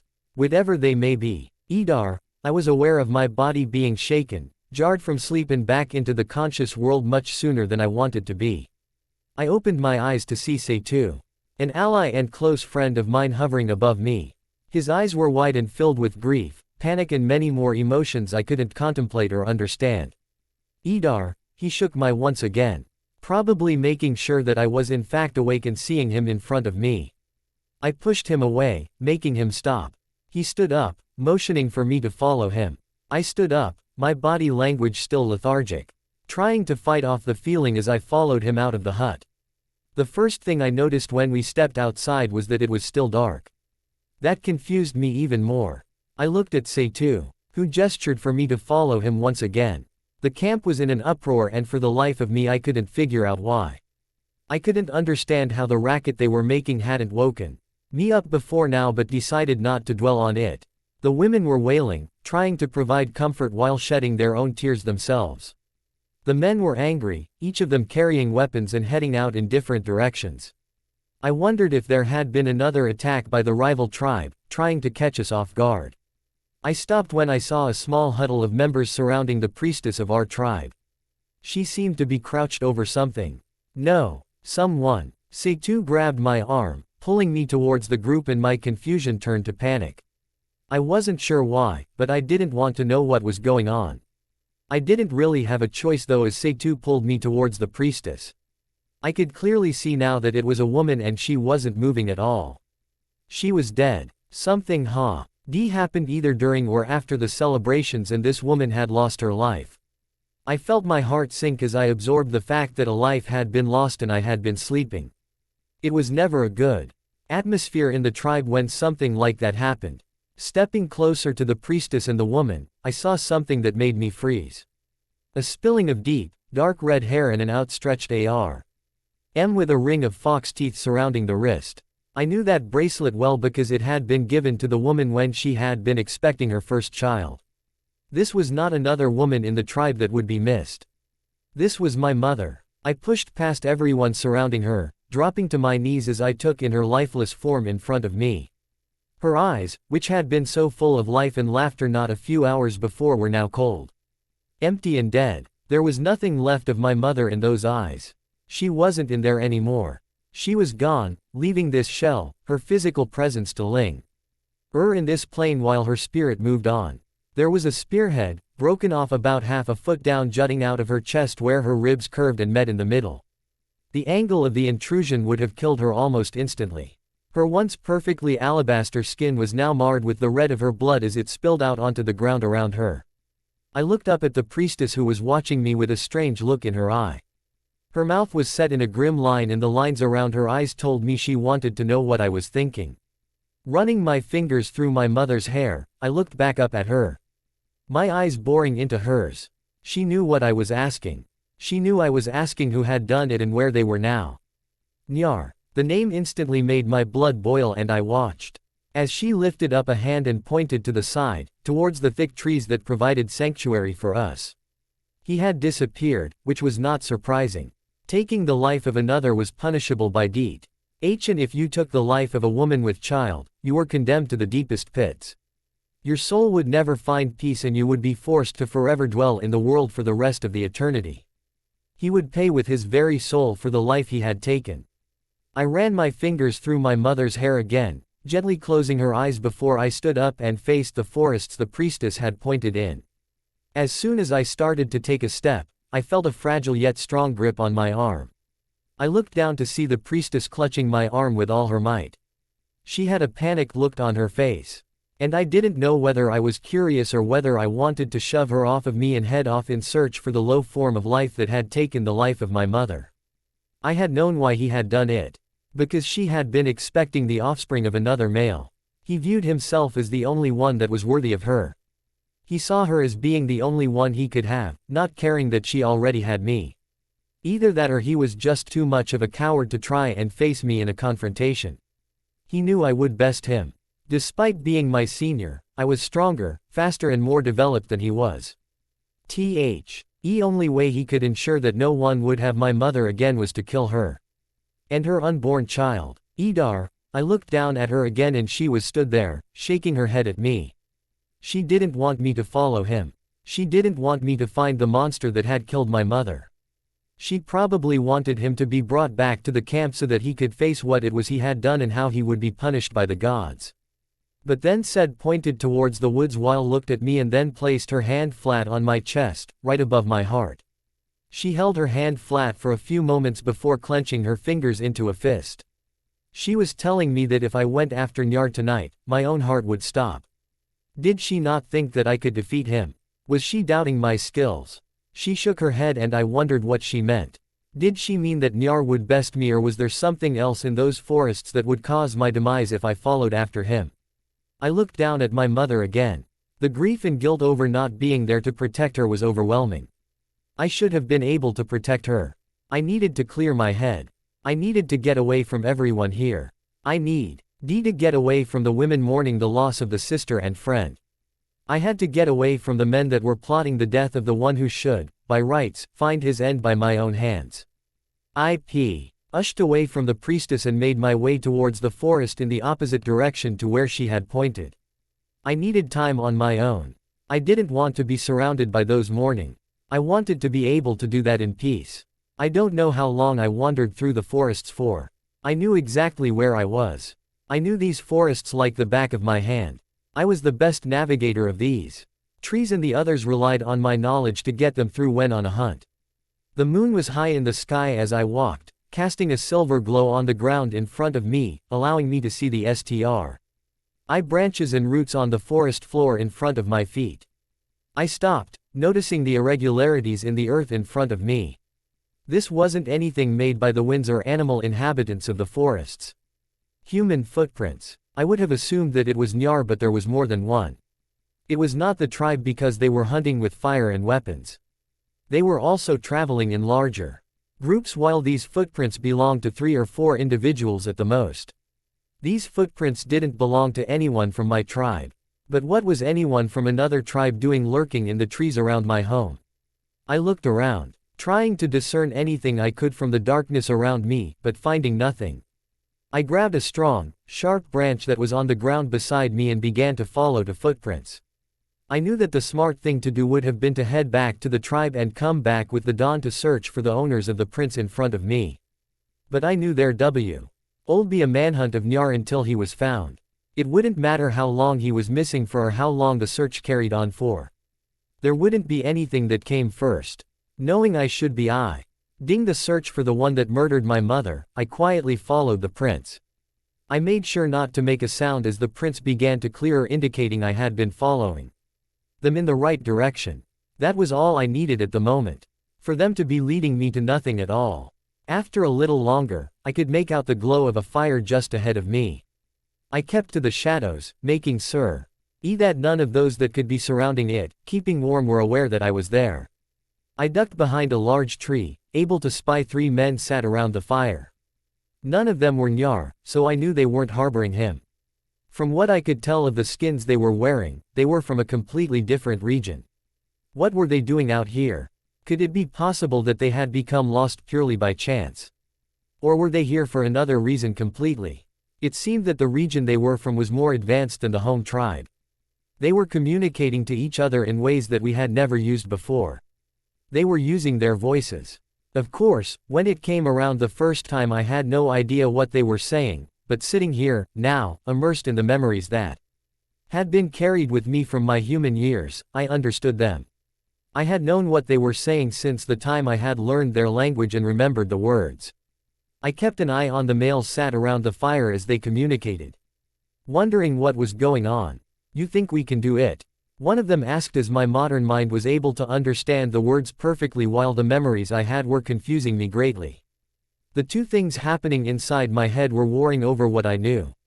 I wasn't sure what the hell was going on. "Yes," another answered, clearly convinced that whatever they had come over here to plan was going to go off without a hitch. "All we need to do is wait for Unner to come back with the sacrifice and we can begin. That is all we need. Everything else we already have in our possession." What were they talking about?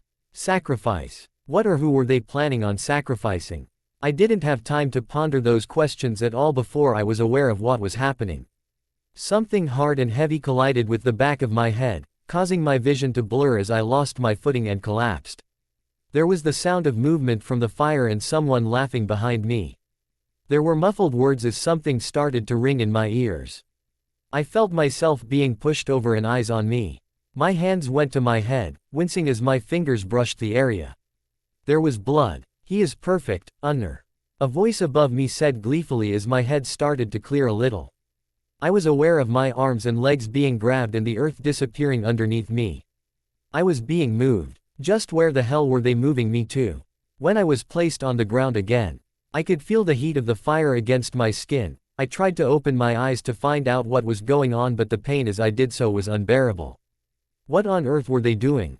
There were bindings being placed on my wrists and ankles, being tightened and fastened into place so that I couldn't move. Why on earth were they binding me in place? I knew that there was something wrong, but the me with no knowledge of what was happening was completely oblivious. I, on the other hand, was aware that I was the sacrifice they had been mentioning a moment ago. There were fragrances all around me, some sweet and some rancid as the lights from the fire flickered behind my eyelids. I could sense and hear the movement of the men around me as I faced away from the fire and slowly opened my eyes. It was easier without the orange and yellow light that glittered and danced next to me.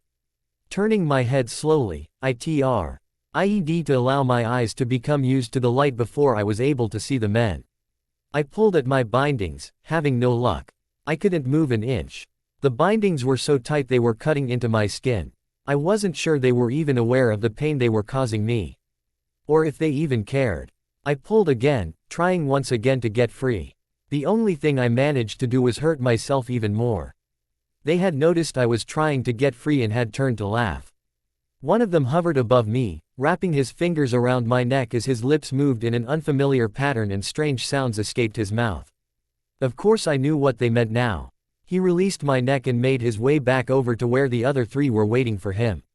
There were more words spoken and more smells and things thrown into the air. The four of them reached up to the stars as they stood around me. What on earth was going on? They knelt down next to me and I wondered if they were going to let me go. No such luck it seemed. Two of them grasped my wrists while the others did the same with my ankles.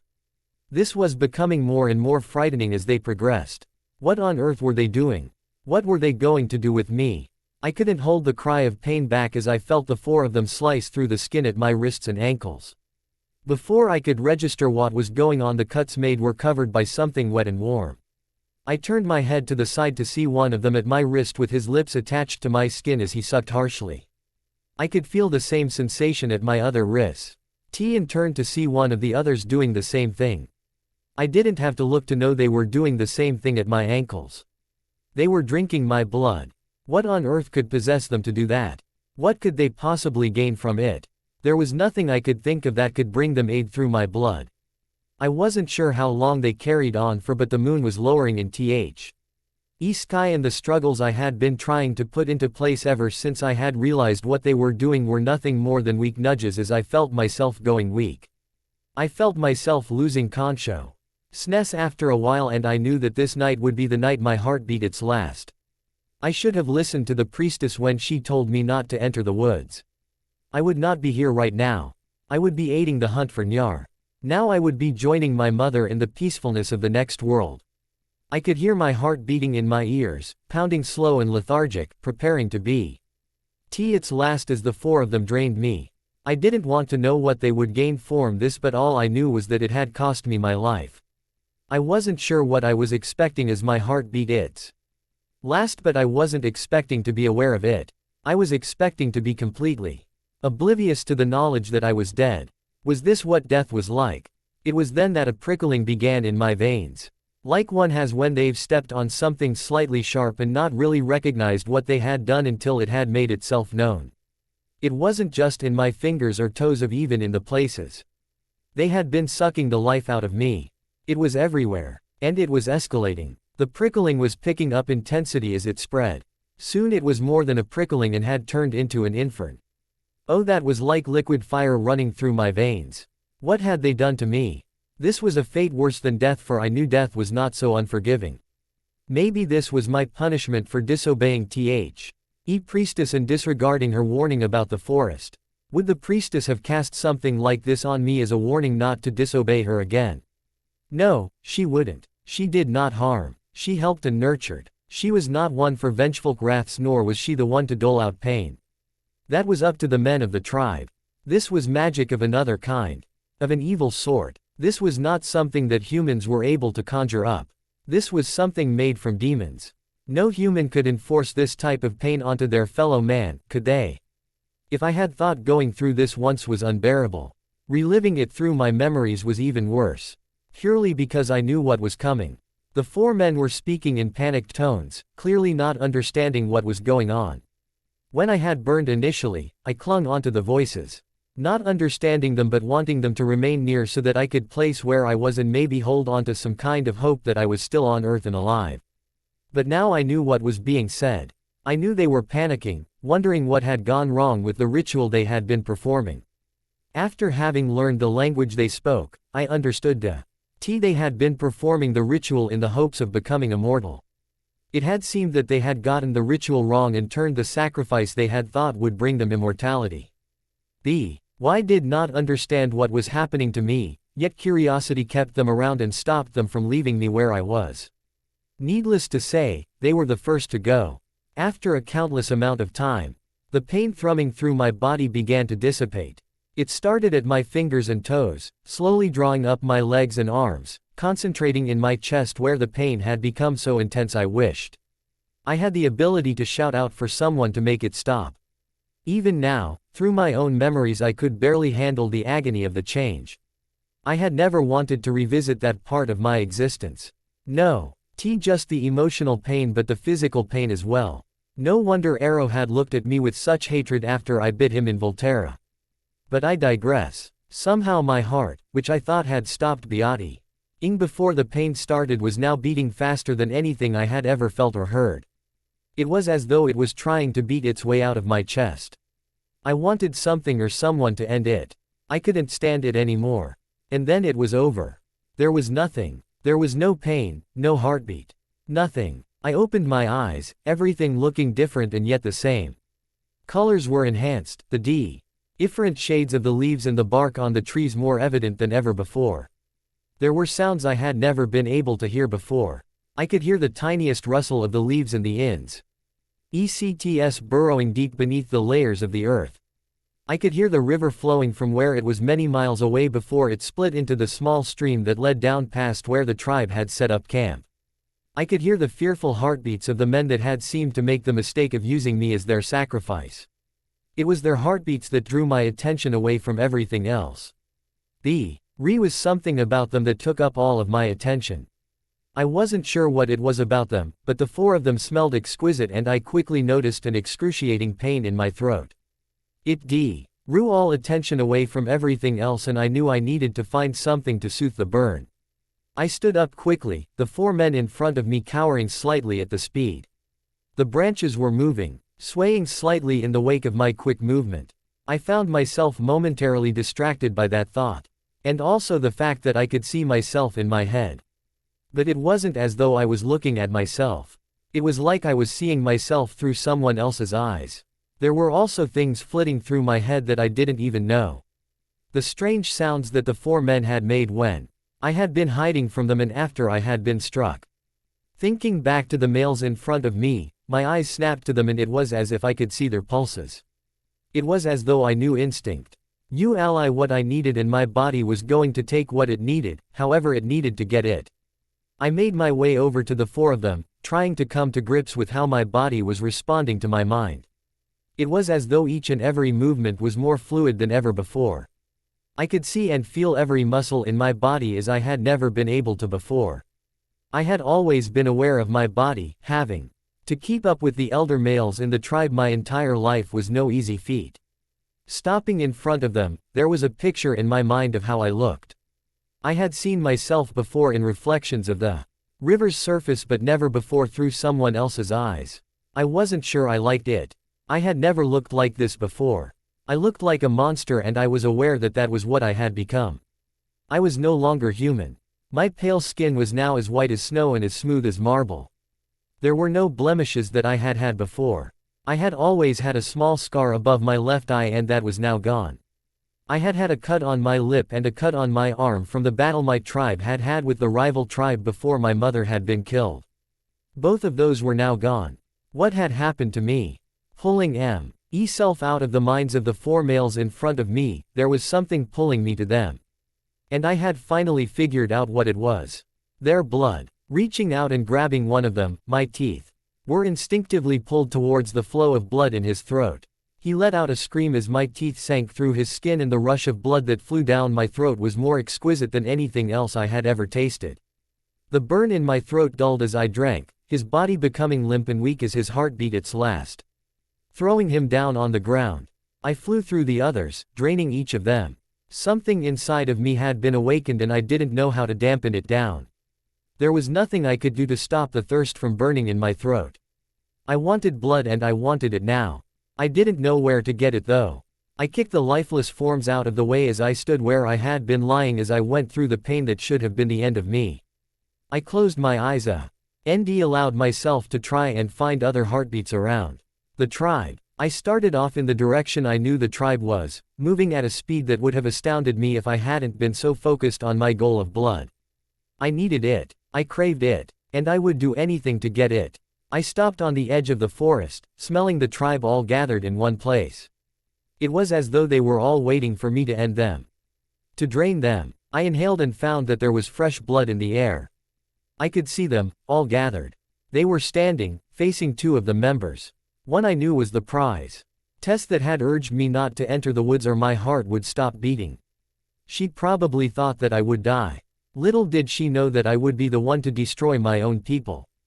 The other one, I knew as the one that had killed my mother. Nyar. He would be the first to die.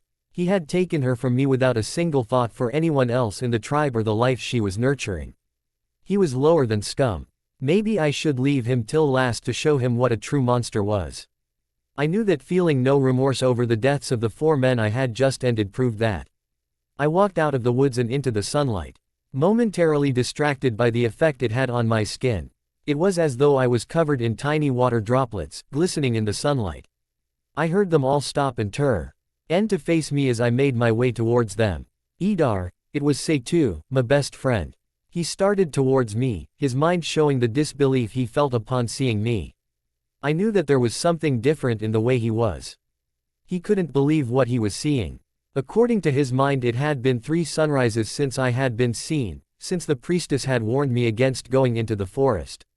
They stood there, cowering as I approached. Their heartbeats were beating fast, almost as one, and it was incredibly hard not to charge them and destroy them all in one fell swoop. There were images being blasted at me of the last few days. From my disappearance being discovered, to the finding of Nyar. It appeared he had been trying to make a getaway over the mountains that resided not too far away. Less than a day's run from here. He had been found by Seitu and his group of hunters. Seitu knew those mountains as well as I knew the forests, and no one could escape from him there. Not that that mattered anymore. The tribe split as I made my way towards Nyar. They were lucky they were still alive. Idar, the priestess, stepped towards me, stopping and gasping when she saw my eyes. They were the color of the blood I had just consumed from the 4 men in the forest. They would not be found. Their carcasses would be devoured by scavengers before the day was out. I stopped in front of Nyar, who was bleeding from several wounds. He had been beaten when they found him, there being no mercy for one who had taken the life of another. He was small and scared, as should be expected. He had known since they found him that he was to die, yet he hadn't comprehended that I would be the one to end him. After my disappearance, none of them had. I grabbed him by the shoulder and dug my teeth into his flesh. The women screamed while the men were frozen in horror as I drained him quickly, dropping him to the floor once I had finished with him. The danger I presented registered with them as I turned. My chin covered in his blood and the look in my eye obviously told them to run. They scattered. It was only the priestess that had remained, and she was running through rituals that could nish the monster and bring the old Idar back. He was gone. I knew that now. There was no way for me return to the boy I had been not 4 days ago. He was dead, and so was she. I drained her just as quickly as I had Nyar, and turned to see the men that I had once called brother standing there, banded against me, weapons at the ready. I wasn't sure how I knew they would be useless against me, but I strode towards them, brushing their spears and sharpened flint's sides, destroying and draining the males filled with fear quickly and more efficiently than I had ever cut down a man while I had been human. But that might have been because I wasn't human anymore. My heart was no longer beating, and I wasn't anything any of these men could cut down. I had seen them bring down the largest of game, and yet it wasn't enough experience to cut down something such as myself. I was beyond them. I looked down at the body in my arms and saw that Seitu was my latest victim. I should have felt some kind of sadness, remorse and guilt, but I didn't. All I felt was hunger and the fear emanating from the rest of the tribe. The females were grabbing the children and running, trying to get to the trees lining the encampment, thinking that they would be able to lose me in the thick forest. None of them made it that far. It was over in minutes. I cut them all down, not caring that they were the women that had fed and clothed me when I was younger, that they had nurtured me as much as my own mother had. It didn't matter to me that they were the ones I had called sister for my entire lifetime. They meant nothing to me now. I should have felt gorged by now, satiated and full, but I wasn't anywhere near. I looked around, the last victim I had destroyed hanging limply in my arms as I saw the devastation I had caused.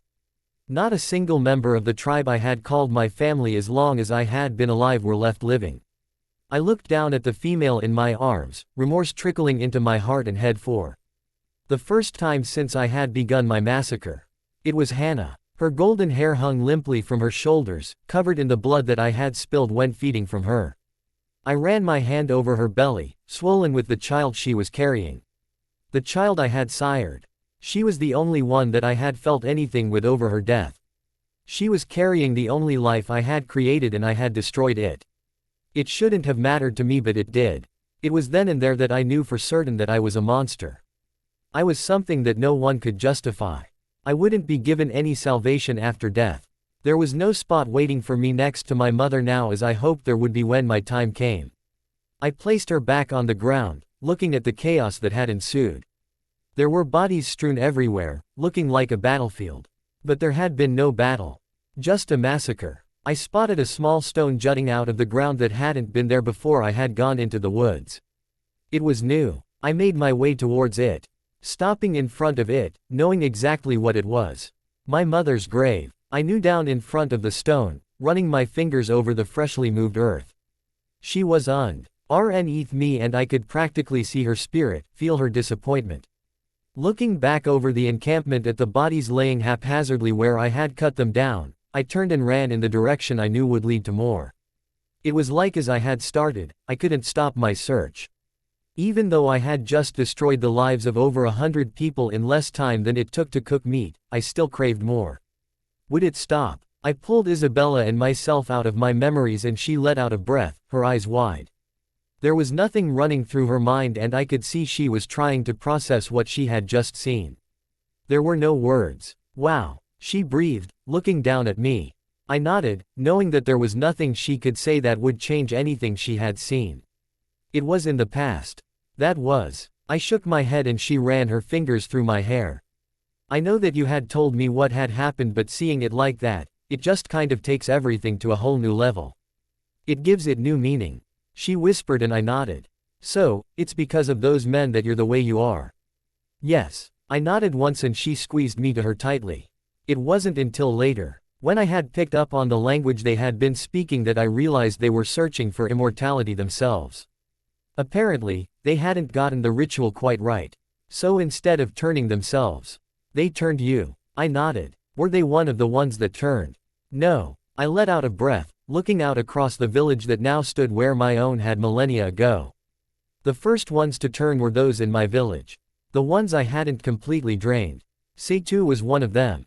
What happened to him? She asked, her voice quiet as she watched me. I don't know. I shook my head, resting my cheek on her forehead as I closed my eyes. He was probably killed by another turned vampire or a tribe that had discovered fire was a weakness my descendants had. What if he wasn't? Then we've done one hell of a job avoiding each other all this time. She giggled at my words. I would have been lying if I hadn't thought about Seitu at least a couple of times over the millennia. I had wondered what had happened to my old friend. I had run into him just as I was coming out of my newborn stage, where I could think coherently and wasn't consumed by such a thirst as I had been before. He hadn't stuck around when he had seen me. He had been as afraid of me as he had been when I had killed him, which was understandable. The last memory he had of me was me coming at him with the intention of eating him. Which I did. What would you do if he was still alive?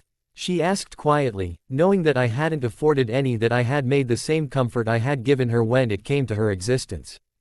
She knew I couldn't destroy her. She knew it would be impossible for me to do so. No matter how much she pissed me off sometimes. I don't know. I sighed and she pressed her lips to my jaw, humming softly.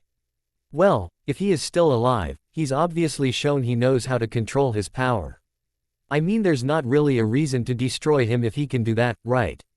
She reasoned and I rolled my eyes at her thoughts. This is all hypothetical. He was probably killed millennia ago along with all the others that were created in my first year. I looked out across the fields before standing up. I placed Isabella on the ground and she wrapped her hands around my waist. It's amazing how much things can change, she whispered, looking out over the fields in the same manner I was. It's amazing how something that looks so indestructible, like a vast forest, can be cleared away in no time at all by anything really. I mean fire, man, any kind of natural disaster can destroy something so majestic and yet, something that seems as insignificant as a man, she smiled up at me and I knew what she was getting at, can linger for an eternity. I know what you mean, love. I pulled her close to me, resting my cheek on her head again. Eternity used to seem so bleak. I sighed softly, running my hand through her hair gently. Used to? She asked, looking up at me questioningly. It doesn't anymore, I whispered, pressing my lips to hers. I've found the one thing that makes it worth living. She smiled up at me, linking her fingers with mine. Let's get out of here, she whispered, her lips moving by mine again. I couldn't agree more. With Isabella by my side, eternity wasn't a curse I had to carry. It was something I could look forward to with this glorious creature by my side. Sorry about this, but this is not an update that you guys have been asking me for. The short story that I mentioned at the end of this story is not a sequel but more of an accompaniment to Eternally Damned. I know you're all waiting for an update, but I don't know when that will be, I'm afraid. There's been a lot happening over the last year or so. I've found out I'm expecting, started a new job. Had my house broken into and nearly lost my mum at the age of 51, so writing has been kind of near the bottom of my priority list, unfortunately. I can tell you that my street auras will be finished, but unfortunately, I can't tell you when. When everything calms down some, then I'll get my mind back on writing. I'll be updating my stories. I'm sorry I've kept you all waiting for so long, but hopefully you can understand. And, Wavy, with regards to your review and subsequent PM, what did you mean by the, "What did I ever do to you to put my name on character to get killed?" The original names in this story are completely random and don't have any meaning. It's just a story. And if you want a response to a review, enable your PMs. Sorry again about the lack of updates. I hope to say that there will be one soon, but I'm not making any promises, I'm afraid. That's the best I can do for you. All I can say is keep an eye out.